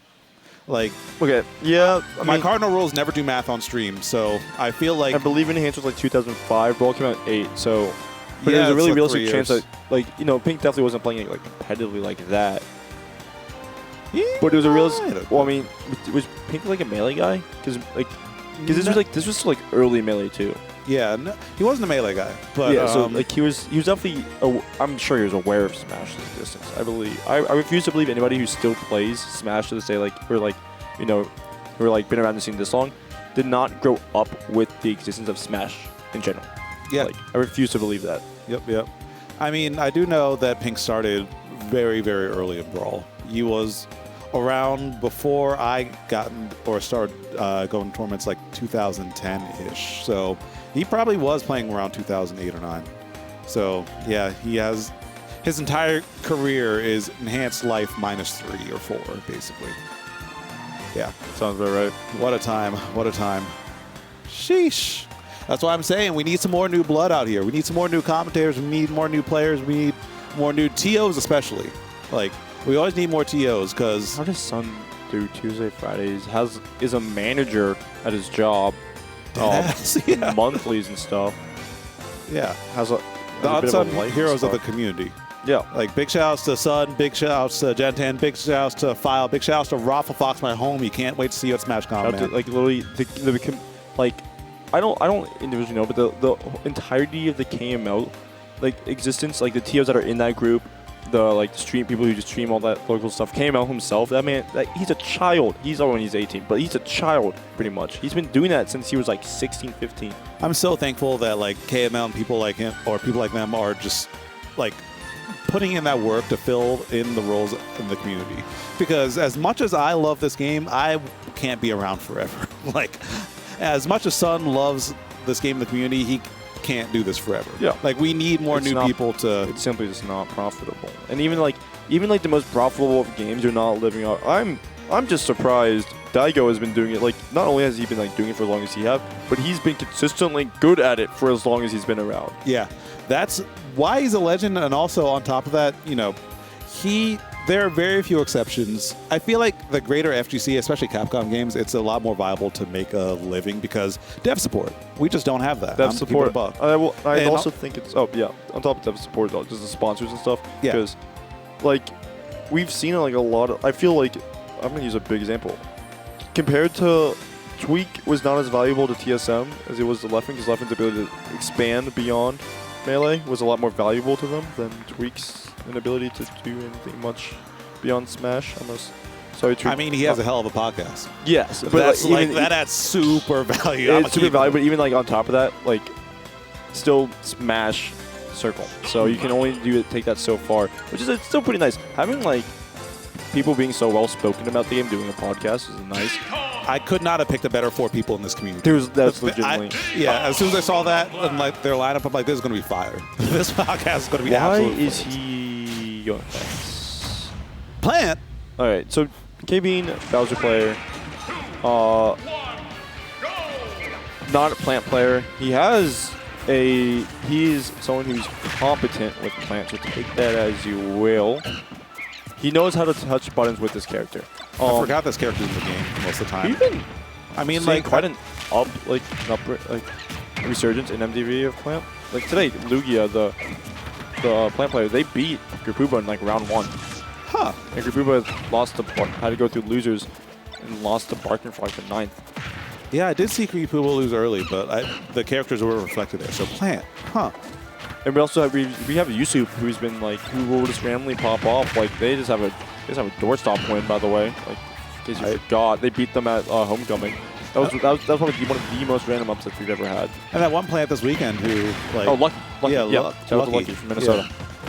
Yeah. Taking the set over Cosmos in a reverse sweep, like, that's... And if you watch the set, it honestly should not have been a reverse sweep. Like, Lucky had, like, you know, it's kind of...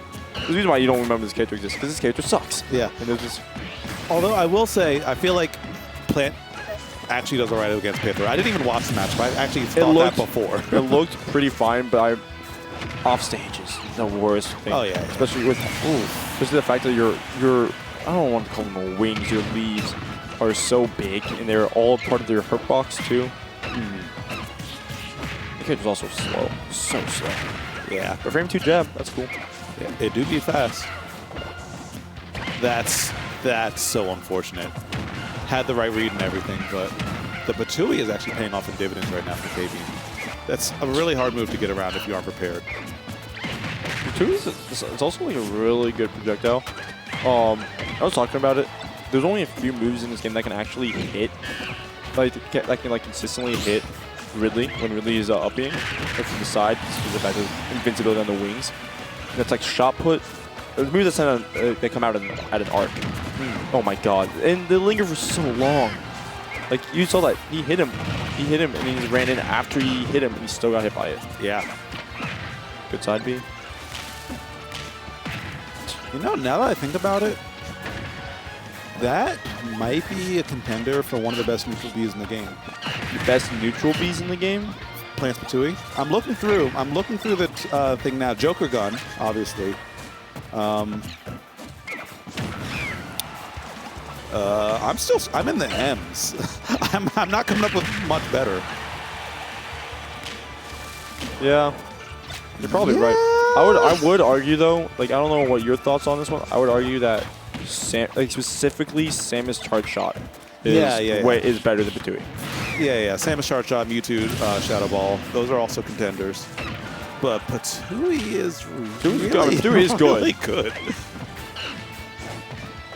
Oh, trying to chase after, but yeah, that's you don't have much shocks. Snake. Okay. But yeah, sorry. But it is definitely of like the bad part of the cast the best. I would like there's definitely like top tiers who have top tiers, high tiers who have better neutral Bs, but there are like almost no low mid tiers who have better neutral Bs. That should be the stock. Yeah, it's easy pickup. Oh yeah. Cheddar in chat saying Young Link and Wolf. Yeah, they're also up there too.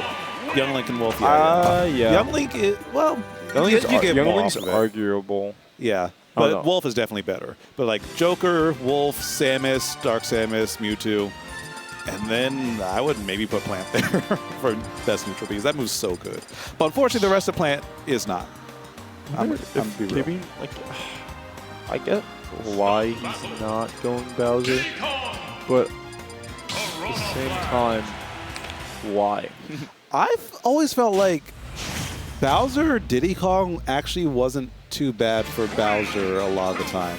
Sure, it sucks when you're getting hit and can't do anything, but Diddy's have the tendency as players to get too full of themselves, like that situation right there. You were comboing him and you lost the trade. That's so funny.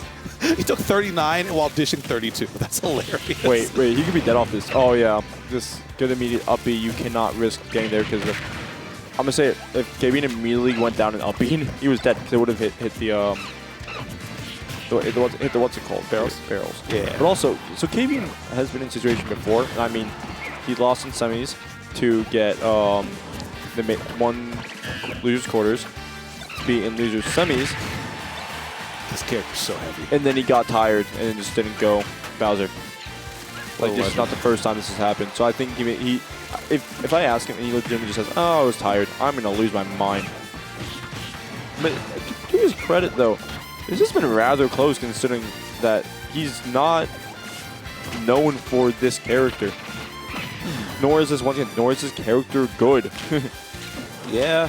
I feel like the biggest, something that happens often in matches where there's just a massive tier gap is the beginning is close and then you start to see why the higher tier characters are higher tier characters because so many of them have just an easier way of closing out stocks than lower or mid tier characters, however you want to define the plan. Actually had the bold opinion that it was bottom 2 in the game. I can't. There was a huge, that should have been pushed up though. Yeah, easy. I always felt like the qualification of like top 5, bottom 2, what have you, was so asinine. Like, they're bad, they're good. That should basically be it at the end of the day. exactly. Yeah, characters are either carry you, don't carry you, hinder you, or like just carry you against bad players. It's not. It doesn't help that Ultimate is such a big game, so it's not only is it like so diverse in general, but it's just not a game that you're not with such a big cast of characters, such a big community. No one's gonna have similar opinions like that. Yeah, not at all. Not at all.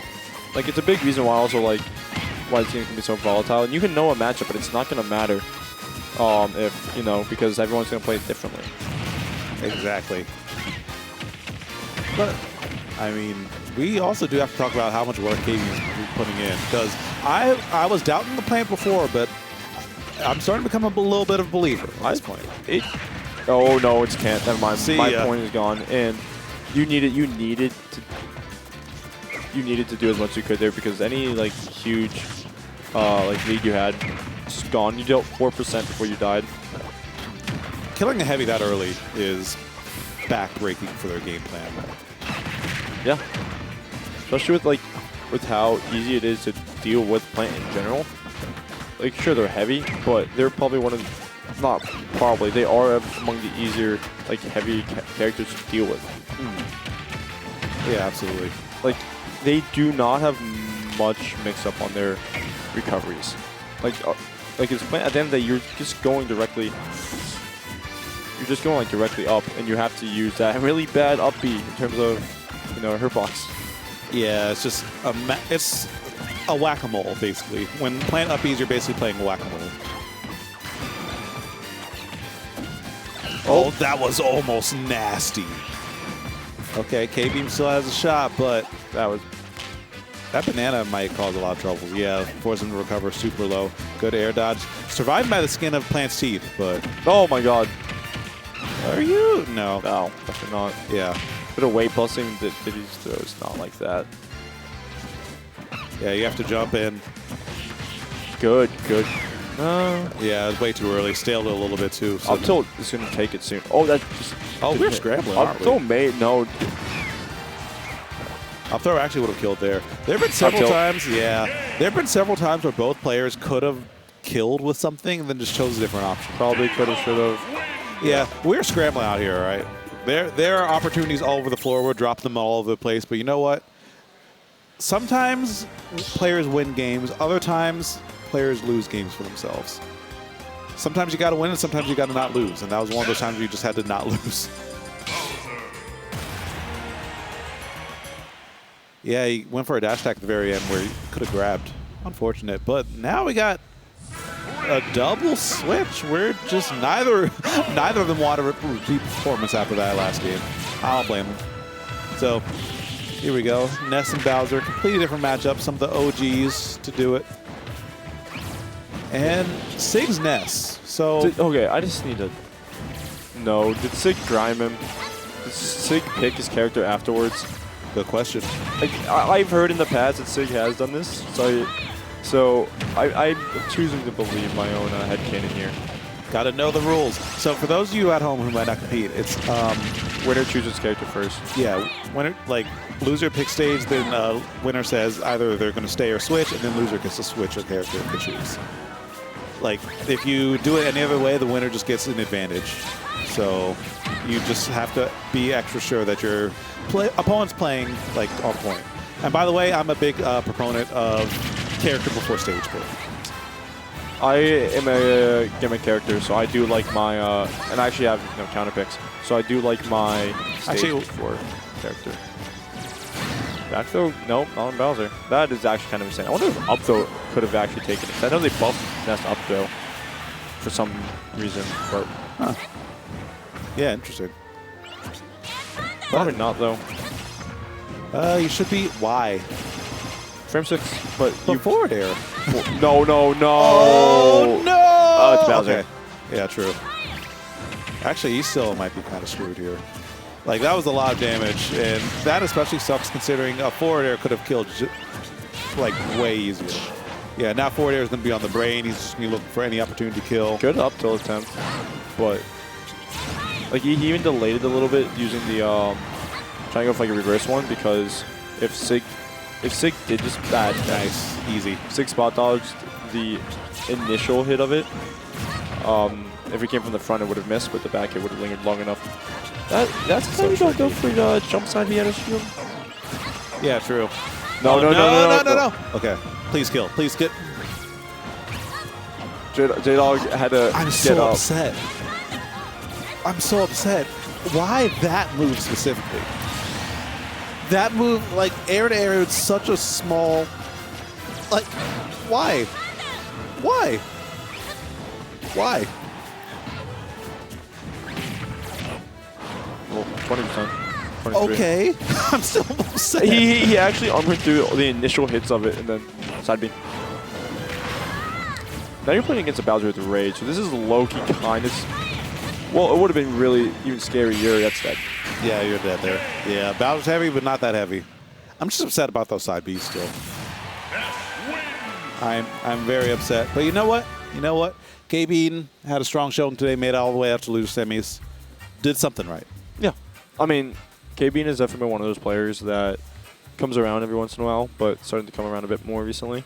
Bowser is also a character that we don't see often because we learned how to fight against Bowser and people stopped playing that character. Yeah. Like it's really just like Hero in Japan and like occasionally Leon if he decides to like, or not if he decides, if the TOs let him have a decent bracket path. Dang. Like, but Leon is nice with it, but unfortunately Bowser or just gets Fusion. bullied. Sometimes he goes to Fusion and he just gets like seconds. Like how? Yeah. It's like you have played like 50 -3 matchups and you have won all of them, but you cannot. You beat us in Jim Bob 45, the D3 player in MDVA. Fusion's such a funny tournament because, like, you can have like 5 top 50 players just kind of show up. It's so. Like, I say it's hilarious. Like, Jersey's funny. There's been some more unironically. Someone has gone 2-2 losing to like Jackal and Samba. That's like, hilarious. That is a realistic sentence that could come out of someone who came from Fusion. That's so funny.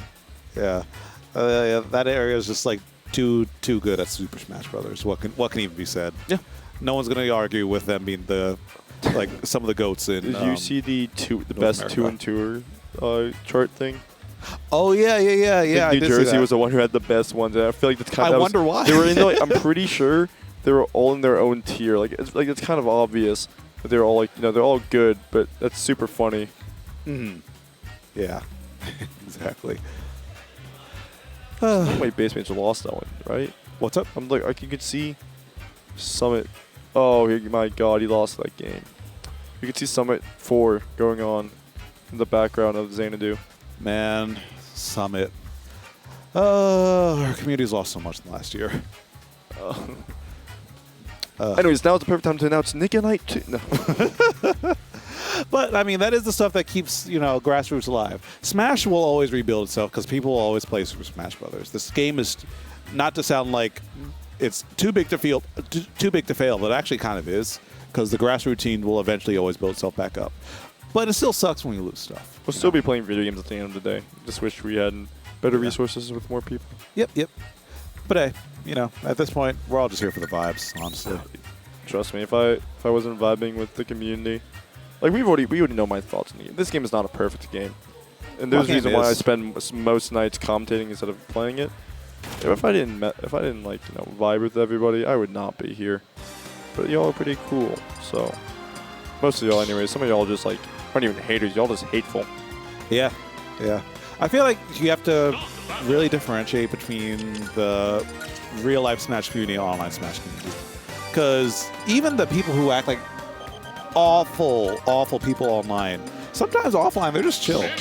Some people just shouldn't have internet access. My favorite examples are like Fabs. Fabs be saying the most wild the wild things unimaginable known to man. And you would think like if he was like in real life stuff, he'd be like the way he'd be.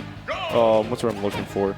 Instigating. Yeah. You would imagine he's like, you know, like in a basement, kind of just huddled over a computer with like rubbing his hands before he presses send on each tweet. Are you That's dead? Yeah, you That kicked sucks. there. You kicked. But Yeah. like, Fabs is just one of the nicest people I've ever talked to. I've heard he's a really chill person. He's a really chill in real person. I played life. HCR with him for quite a bit at Collision. Yeah. I'm only interacting with him online, but like, you know, one-on-one, seems like a solid dude. That's the thing. Twitter brings out the worst in people. Never completely judge people on how they interact on Twitter. No, unironically, like that's just a simple like life thing. There's been times where I've absolutely despised people I've met on Twitter. Yeah, it's like now these are people I would. Oh, you're fine. Yeah, you died instead of well, you died like hardened instead of letting yourself drift out. But yeah, and now there's some of these people I would, I'd die for. Like, yeah. That's what communities do. But let's talk about two people who are famously not on Twitter. Good for them. Good honestly. for them. Good Well, for them. okay, I wouldn't say famously not on Twitter. So I see Sig more than I honestly. For the amount Sig is just existing in real life, I see him existing in real life. He's on Twitter quite a bit. Oh, okay. Actually, didn't know that. Well, I mean, it's not like he didn't do anything bad on it. I just be seeing a lot of replies and retweets from him. Yeah, cool guy. But Pink, you're right. For like as much social media presence as Pink seems to have, with the podcast, the streams, you don't really be on Twitter. Love that for him. Honestly. But right now in losers finals, Sig, Pink Fresh, and so far, I mean, Pink had an early lead off of a pretty catastrophic SD from Sig. But Sig is bringing it back, but he still has to get through, Pink Fresh. All these arms, all the advantage, and especially when he keeps on swinging like this, Pink just loves people who swing like that. I will say, for as strong as Megawatt is in sounds and feels, it does not do that much damage. I think he tried to do like an action immediately. Not immediately, but I think he tried to do an action which led to like whatever he did. It was a bad action that put his hitbox into blast zone. Yeah, I think he might have upbeat. That would have made sense just to stall out a little bit. He does like to do that in the blast zone sometimes. It's long enough. Not grabbing that banana, but now manages to get the hold of it. Good spot dodge, covers the air dodge, and had time to switch and get the KO right there. Pink Fresh maximizing on all the time that was given to him, taking that game number one, easy peasy. Man, I wish ARMS was a better game. Do you? Because, I mean, the aesthetic is cool. The music, everything I've heard from it is fun. I love the idea. And to be completely honest, I never played it. But, like... There's a reason why you've never played it. Because, actually, it's not because it doesn't look fun. It's because Nintendo never puts their game on sales. I've never seen ARMS below $50. I'm not paying $50 for a game that I don't know if I will like or not. I mean, I feel like that's boring. You just... I'd pay $30 for ARMS. Where you risk your life and go to Facebook Marketplace for it, It's like, sure, you risk your life, but also you just got it for like $25, so... I check Facebook Marketplace all the time. No one's selling ARMS. The people who bought That's it... true. No one's playing love it. that. The people who bought it are ride or die for ARMS. It's so weird. Shout out to Coney. Yeah. Shout out to Cole Weather. Coney, Coney, yeah. Coney lost the other sleeve, so he just has one arm sleeve. Oh, no. What will he ever do? How will he express his love for ARMS without it? Tragic. But hey, Pink Fresh still playing ARMS in spirit, and from what I hear, functionally in Smash Brothers. I hear it's actually pretty similar to how Min Min plays. I don't believe. I mean, to be fair, ARMS also just seems like a game that could have a lot of creativity. Like from what I've seen of it, it's like every character has like multiple arms and different properties. So that's pretty neat idea for a game. However, I think I could really do without a game where your main goal is to keep the opponent away from you. And this is coming from someone who plays like I feel like it's just one of those weird games that would have been made in GameCube era that we were lucky to get in Switch era, but just didn't catch on the way it needed to. Like Custom Robo is a perfect example of another one of those games where it's fire. Came out in that time frame where games were just allowed to be weird, quirky little things. Dude, you know what? I saw a tweet the other day. Oh, that was a good bear. Nice. Talking about how the Switch low-key killed the quirky area of handheld gaming. Yeah. I saw that tweet the other day too. Games were weird as hell back in the Game Boy Advance DS era. You could not make Bulk Tie back or in this day and age. You could not make Hotel Dusk in this day and age. You just get weird stuff. I missed that. You're not able to make like. Remember the old Mario DS, the Mario Kart? Yeah. I think it was New Super Mario Bros. For the DS. They'd have like mini games too, also like those party mini game things. Yeah, it was you Super Mario Bros. 64 DS. I'm pretty sure both of them had it as well. Like they both had like those had that. The point is that you wouldn't be able to. You're not able to do that. Like in the.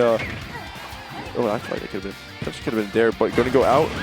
And still keeps it's actually important going, because actually. that was dope. I think Pink's hesitancy to pull the trigger on Uppy earlier led to that because he kind of got stuck in a position where he chose wrong every time, and it just didn't help from the way Mimi's recovery works. Yeah. Unfortunate, but Pink Fresh still not down and out of it just yet.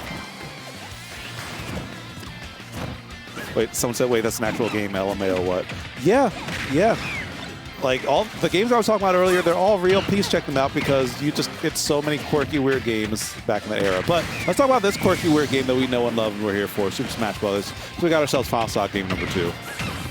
Yeah, 70% on Pink, which basically equates to about 30% on Diddy. Oh, they're talking about LSE Dream Emulator. Yeah, that's a real game, too. That's an actual game? Yeah. Amazing. Shout out to whatever company is making that getting weird back in the day. Yeah, love to see it. But like, it's also very funny because every now and then you would find like, a top property, a new game, and then like Bakugan. Shout out to Bakugan. I loved like the original like DS game that they had for that. Oh, I played the shit out of that one. That's dead. Yeah. Dead. Yeah. But then like I swear every like 6 months there'd be a new edition of it.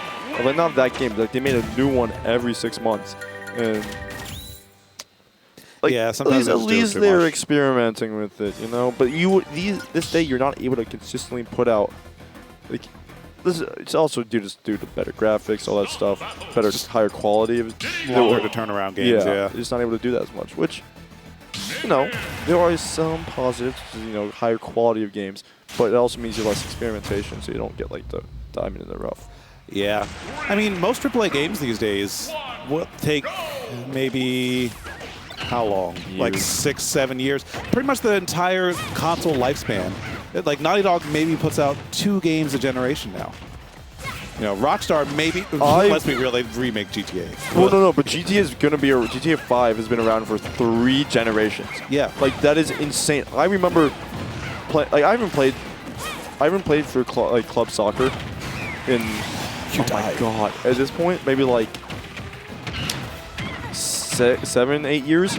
I remember being at club soccer practice, talking about GTA's 5 release, which is insane. Yeah, it's wild. It's wild. What's especially wild also is we're talking about niche games, and I saw an article the other day. 80-ish% of games are just lost to time. Like, you cannot find them because our hardware is obsolete or people just aren't archiving them. Remember, guys, make sure to emulate games if you can save them. Because remember, it's important to keep track of your games and to do it yourself. I was about to say the same thing. Gamers gonna hate me, but like sometimes you should pirate things just to. Well, I wasn't gonna say that. I was gonna go. We can legally emulate games. But if you want to go the pirate route, sure. If you can't buy them anywhere. Yeah, but I was like, are we trying to play the? What is Pink laughing at?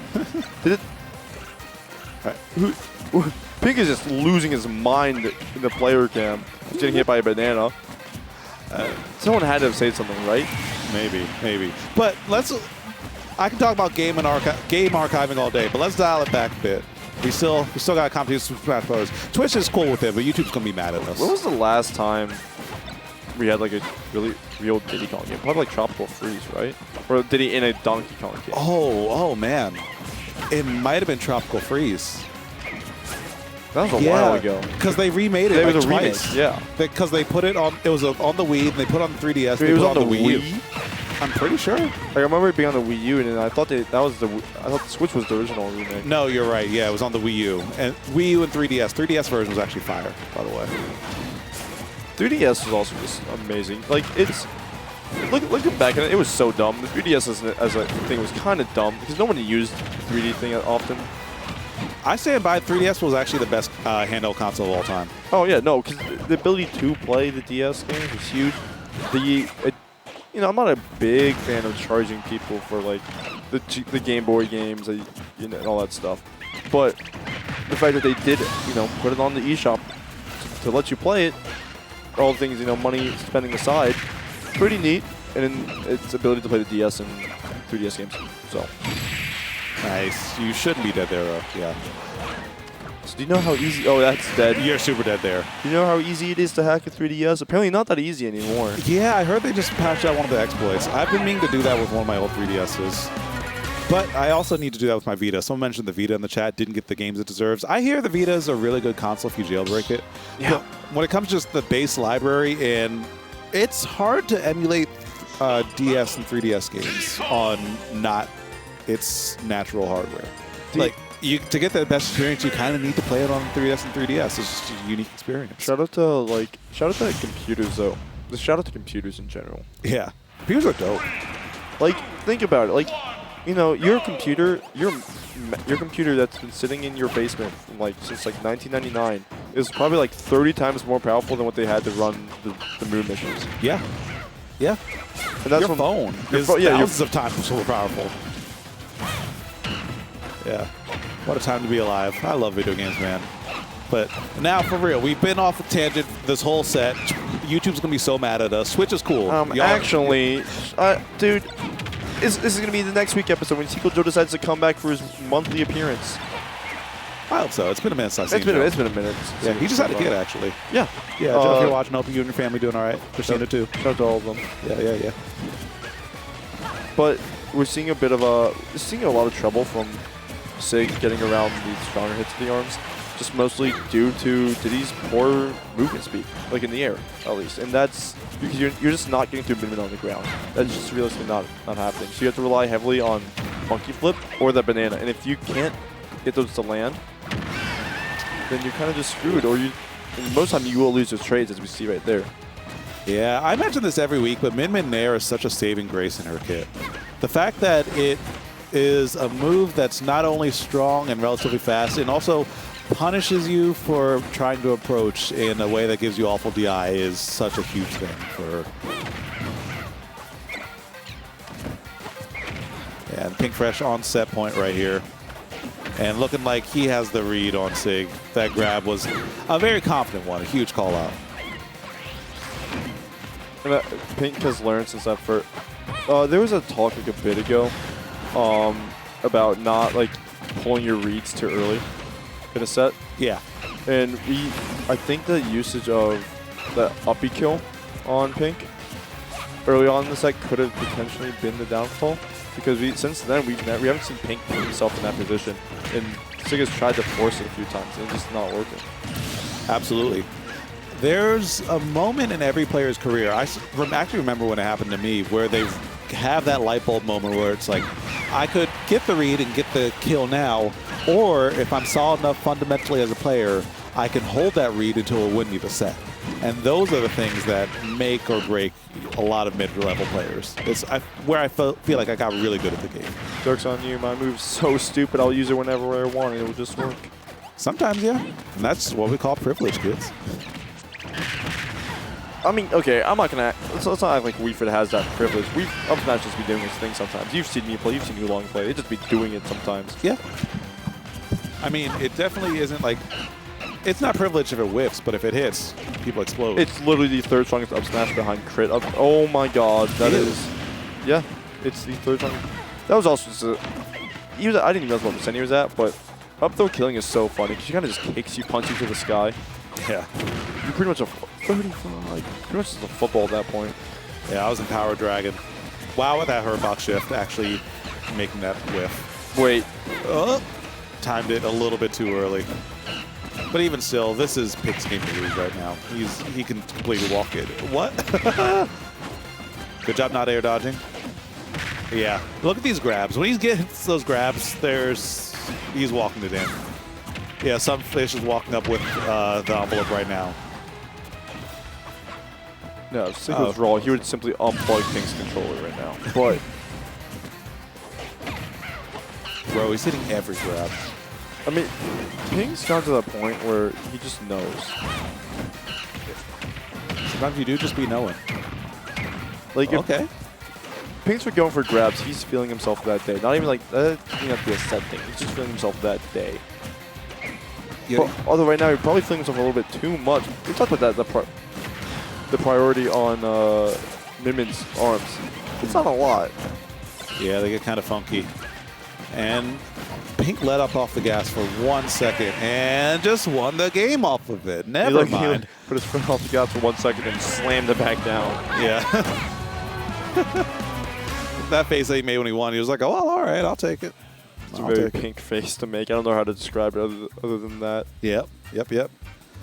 One of the cornerstones of the community. But we got ourselves our grand finals locked and loaded. No one would have been surprised by this, just taking a cursory look at the bracket. It's going to be Pink Fresh and Enhanced PV. As we were saying before, 2 of the best in MD, one of the best Clouds and one of the best Minmins to be rocking it in the world.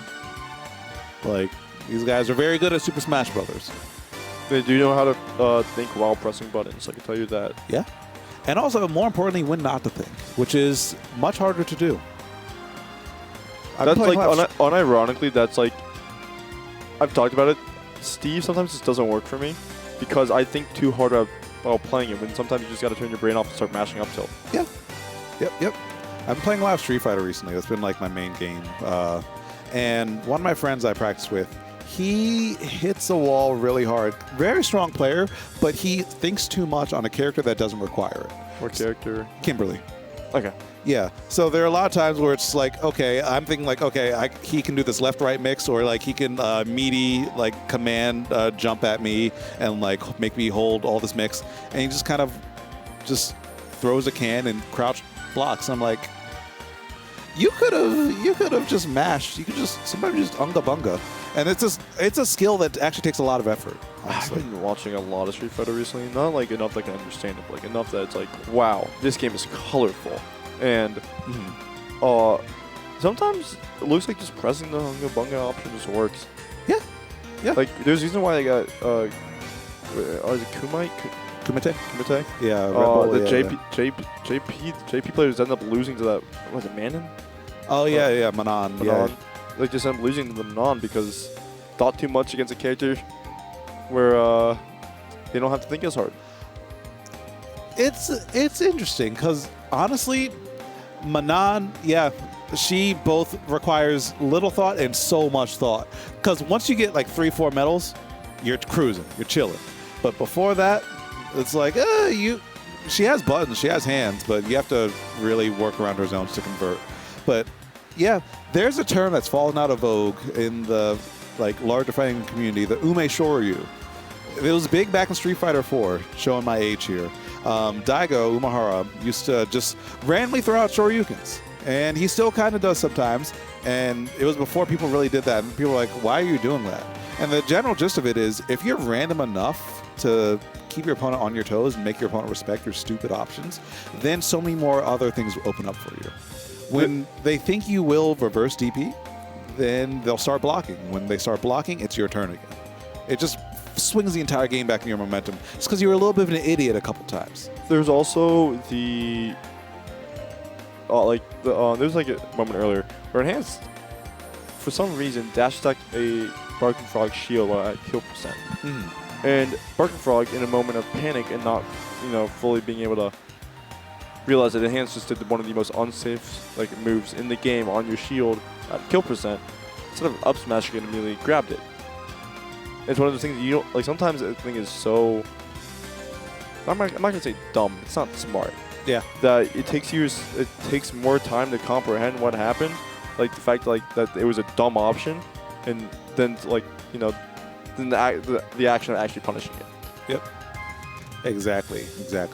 And if you can't tell, we are killing a little bit of time. Enhanced just walked by us just a minute ago, so I don't know what he's doing back there. Maybe grabbing a little snack or something.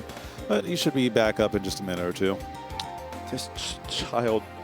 I've started waking up, not much say early, but I've started waking up earlier than normal. And I've been trying to start slowly, consistently doing that. And that means, getting out of here before midnight would be nice. But that'd be pretty great. Enhanced would have to have the fastest min clouds that we've seen. With these two, it's possible. It's possible, but he'd have to get to that table now. We'd have to start now. Can we also talk about the fact that that how long ultimates like windscreens are. Melee's is just you're out and in like a snap. Yeah.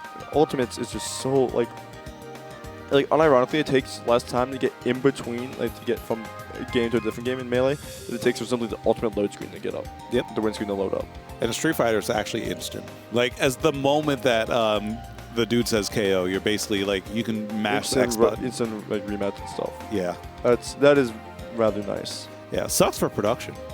Yeah. My heart goes out to production in that game because... What happened to all your cool crowd shots? Yeah. It's just like, immediately, it's like, KO, round 1. And like, no player shot, no nothing, just players just mashing the X button. Hey, I respect it. Sometimes you need to get in there. Yeah? Yep. Someone asked what happened to ZD and Dexter. ZD still comes out every now and then. Dexter's been away for a few months recently, but I still see him tweeting. I think he... Dexter came around. Dexter came last week. Yeah. It was last Tuesday. Got second, but... He's just too nice with it. Yeah. After like a 3-month break, you can just get second. Sheesh.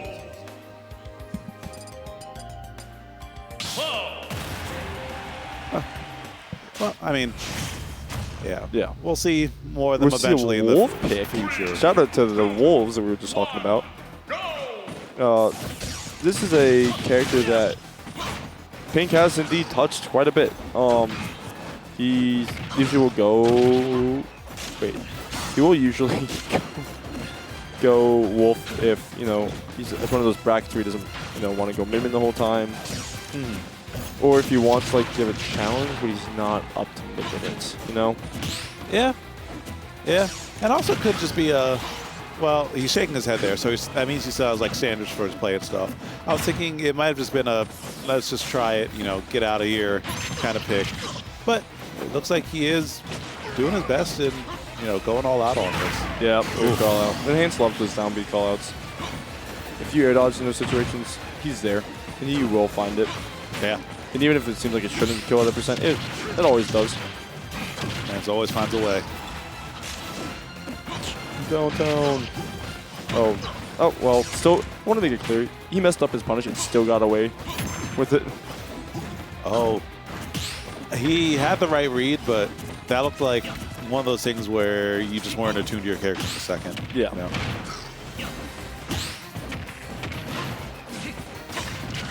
And the fact that Wolf Nair is so... What's what I'm looking for? Yes.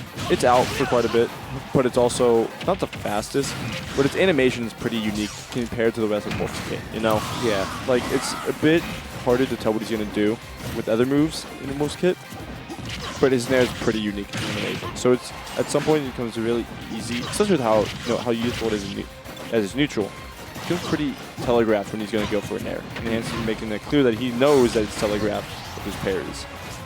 Wow, with that side beat not grabbing the ledge, but still making that. Was dumb. Oh, the GameCube controllers suck.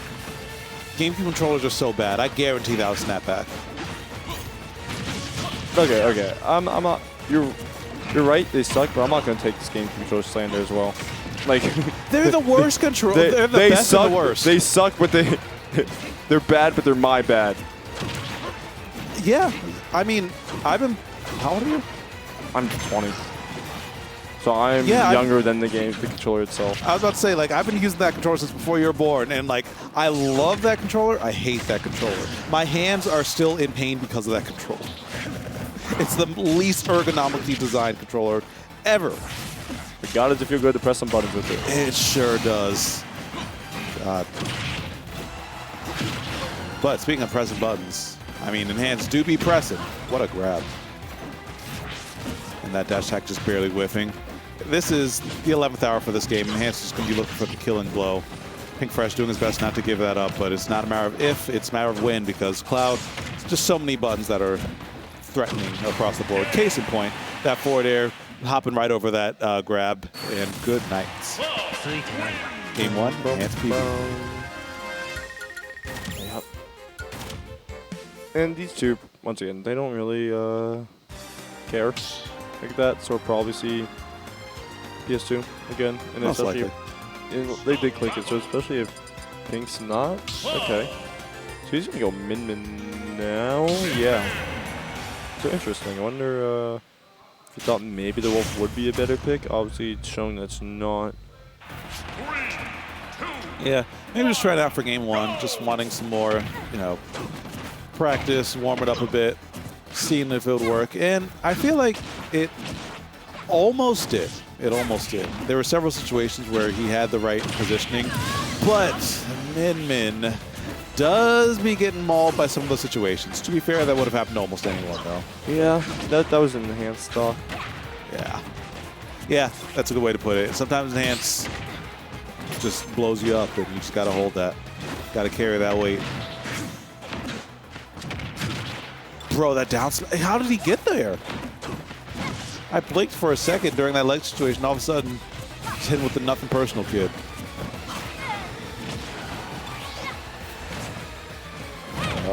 Okay. That Nair almost connecting. Would have liked to take that stock. With these rolls, actually, now that I'm watching Enhance a little bit more closely, the rolls have kind of been the saving grace. A lot of times people assume roll is like a scrubby option or just kind of a neutral option at best, but there is an art to rolling, especially against a mid.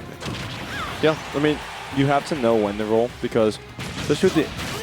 Bro, that's unfortunate. You can't be moving forward when that happens. I think it's also because he was running and then he slid off the ledge. He slid off of it. Yeah, if he did a little hop beforehand, I think that would have been curtains. When does down throw start killing? Not, well, I guess we'll find out at a later date. Yeah, another day. Just burning that limit. Maybe trying to read a jump. I feel like that's the kind of read that Enhanced does when he's giving the opponent a lot of credit. Yeah. Because he was rolling in a lot and Pink Fresh recognizing that might be like, okay, let me jump instead. And then Enhance can just throw out that blade beam, cover that jump, and just kind of win the war on multiple fronts. Nice reaction again. And bro, Enhance is swinging that sword. Nope. I cannot be, that move is not like that unsafe. He really just watched his drive and then absolutely whipped the ball. Hey, but you got a limit though. Playing the long game. The question is, are you going to be able to actually use it? And if you are, how efficient is it? I guess that's... Got space. Got out of the corner. You actually got a hit off of it. Yeah, set up for the kill. Optimal. Optimal stuff. All right. And so with that, Enhanced PV up 2-0 right now. Looking like it might be a clean sweep. And if it's fast enough, you might get your wish, Nick. Could be up before midnight. Oh my god, I was joking when I said that, but it seems like it's a legitimate chance. Yeah. We need a 3-minute game or less from Enhanced PV. And as I said before, these guys' games go quick. They're not campers. Once you get to a certain point, it's really not worth it to play the slow game unless it's like very specific matchups or you're playing very specific characters. And oh my god! All right, y'all. So it's been a great Xanadu. Yeah, thanks for tuning into Xanadu number 516. It's been. We'll see you on Friday. Grind does start at 7:30. Although, you know, sometimes with race scheduling and traffic exists around Laurel, it can take into 7:45 potentially. Who knows? Yeah, we're speed running this. If we buffer our outro, then we can save frames. if we start just mashing words here. Yeah. Nah, but for real, Enhance is kind of cooking. Like he has been. To Pink's credit, he has been fighting back. Oh, absolutely. He isn't just giving it up for free.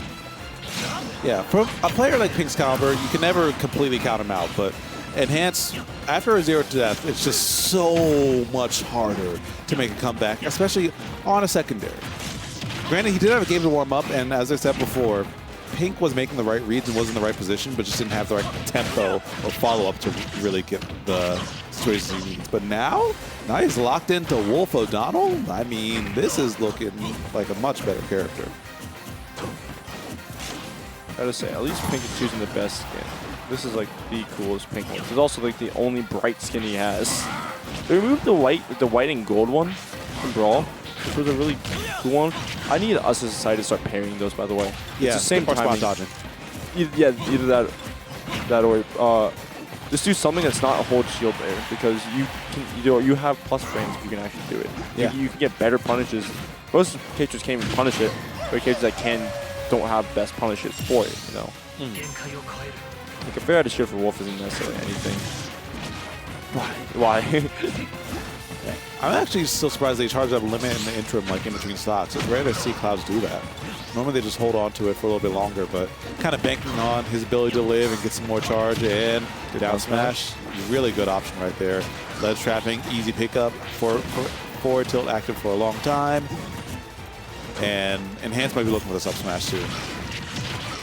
All right, he has 45 seconds. Good back throw right there. And if we actually probably gonna be over if he mashes it at all on the shield, because that's gonna be a free up B. But I get the vibe he's about to do it exactly at midnight. 30 seconds. 30 seconds. However, oh. Uh-oh. Okay, still alive. What's this edge guard going to be? Looking for something. Actually finds it. Okay, there's a big combo. Doesn't get a dash attack here, though, and because of that, down air here for a very long time. I'm actually pissed off. This is going to happen. This is going to happen. Yep. And I hate this dude. I hate this dude. Exactly. It just turned midnight. It exactly turned midnight when you won. Are you kidding me? On the second. He knew. He knew. All right. He had the whole thing planned out, calculated before he walked into this venue. All right. He might still be in algebra class, but damn, this kid's good at math. Congratulations, Ness, on winning Xanadu. Couldn't have done it 2 seconds earlier, I guess, but it is now Wednesday, July 19th. So that means a new day. So reach out to your loved ones, say hi to them, Yep. some water. Yeah, and that's all for me. Follow me on Twitter, Nick14. Yep. Threads. I'm just gonna keep mentioning Threads till the end of the year. For the memes. Yeah, gotta do it. Everyone's deleted that app anyways. Let's be honest with ourselves. Yeah, it's just more data scrapping anyway. Yeah. But like we were saying, we got Melee tomorrow, 7:30, VG Bootcamp 2, I believe. FGC nights on VG Bootcamp, 356, the new hotness. A lot of people entering that. We had like 50 people last week. I need to come through. This has been pretty good. Yeah. My Thursdays have been busy, but at the moment I get a free Thursday, I'm back in there. I want to enter. I'm trying to compete. But Friday, 7:30, the grind. It's going to be good times. Always a good time to play some Smash Brothers or just some fighting games in general. Xanadu's the place to be. Faro social media, already plugged it down there. Meantime, between time. We got y'all next week, too. We'll be back Tuesday, 7:30. VG Bootcamp, no better place to be. See you next time. Peace out.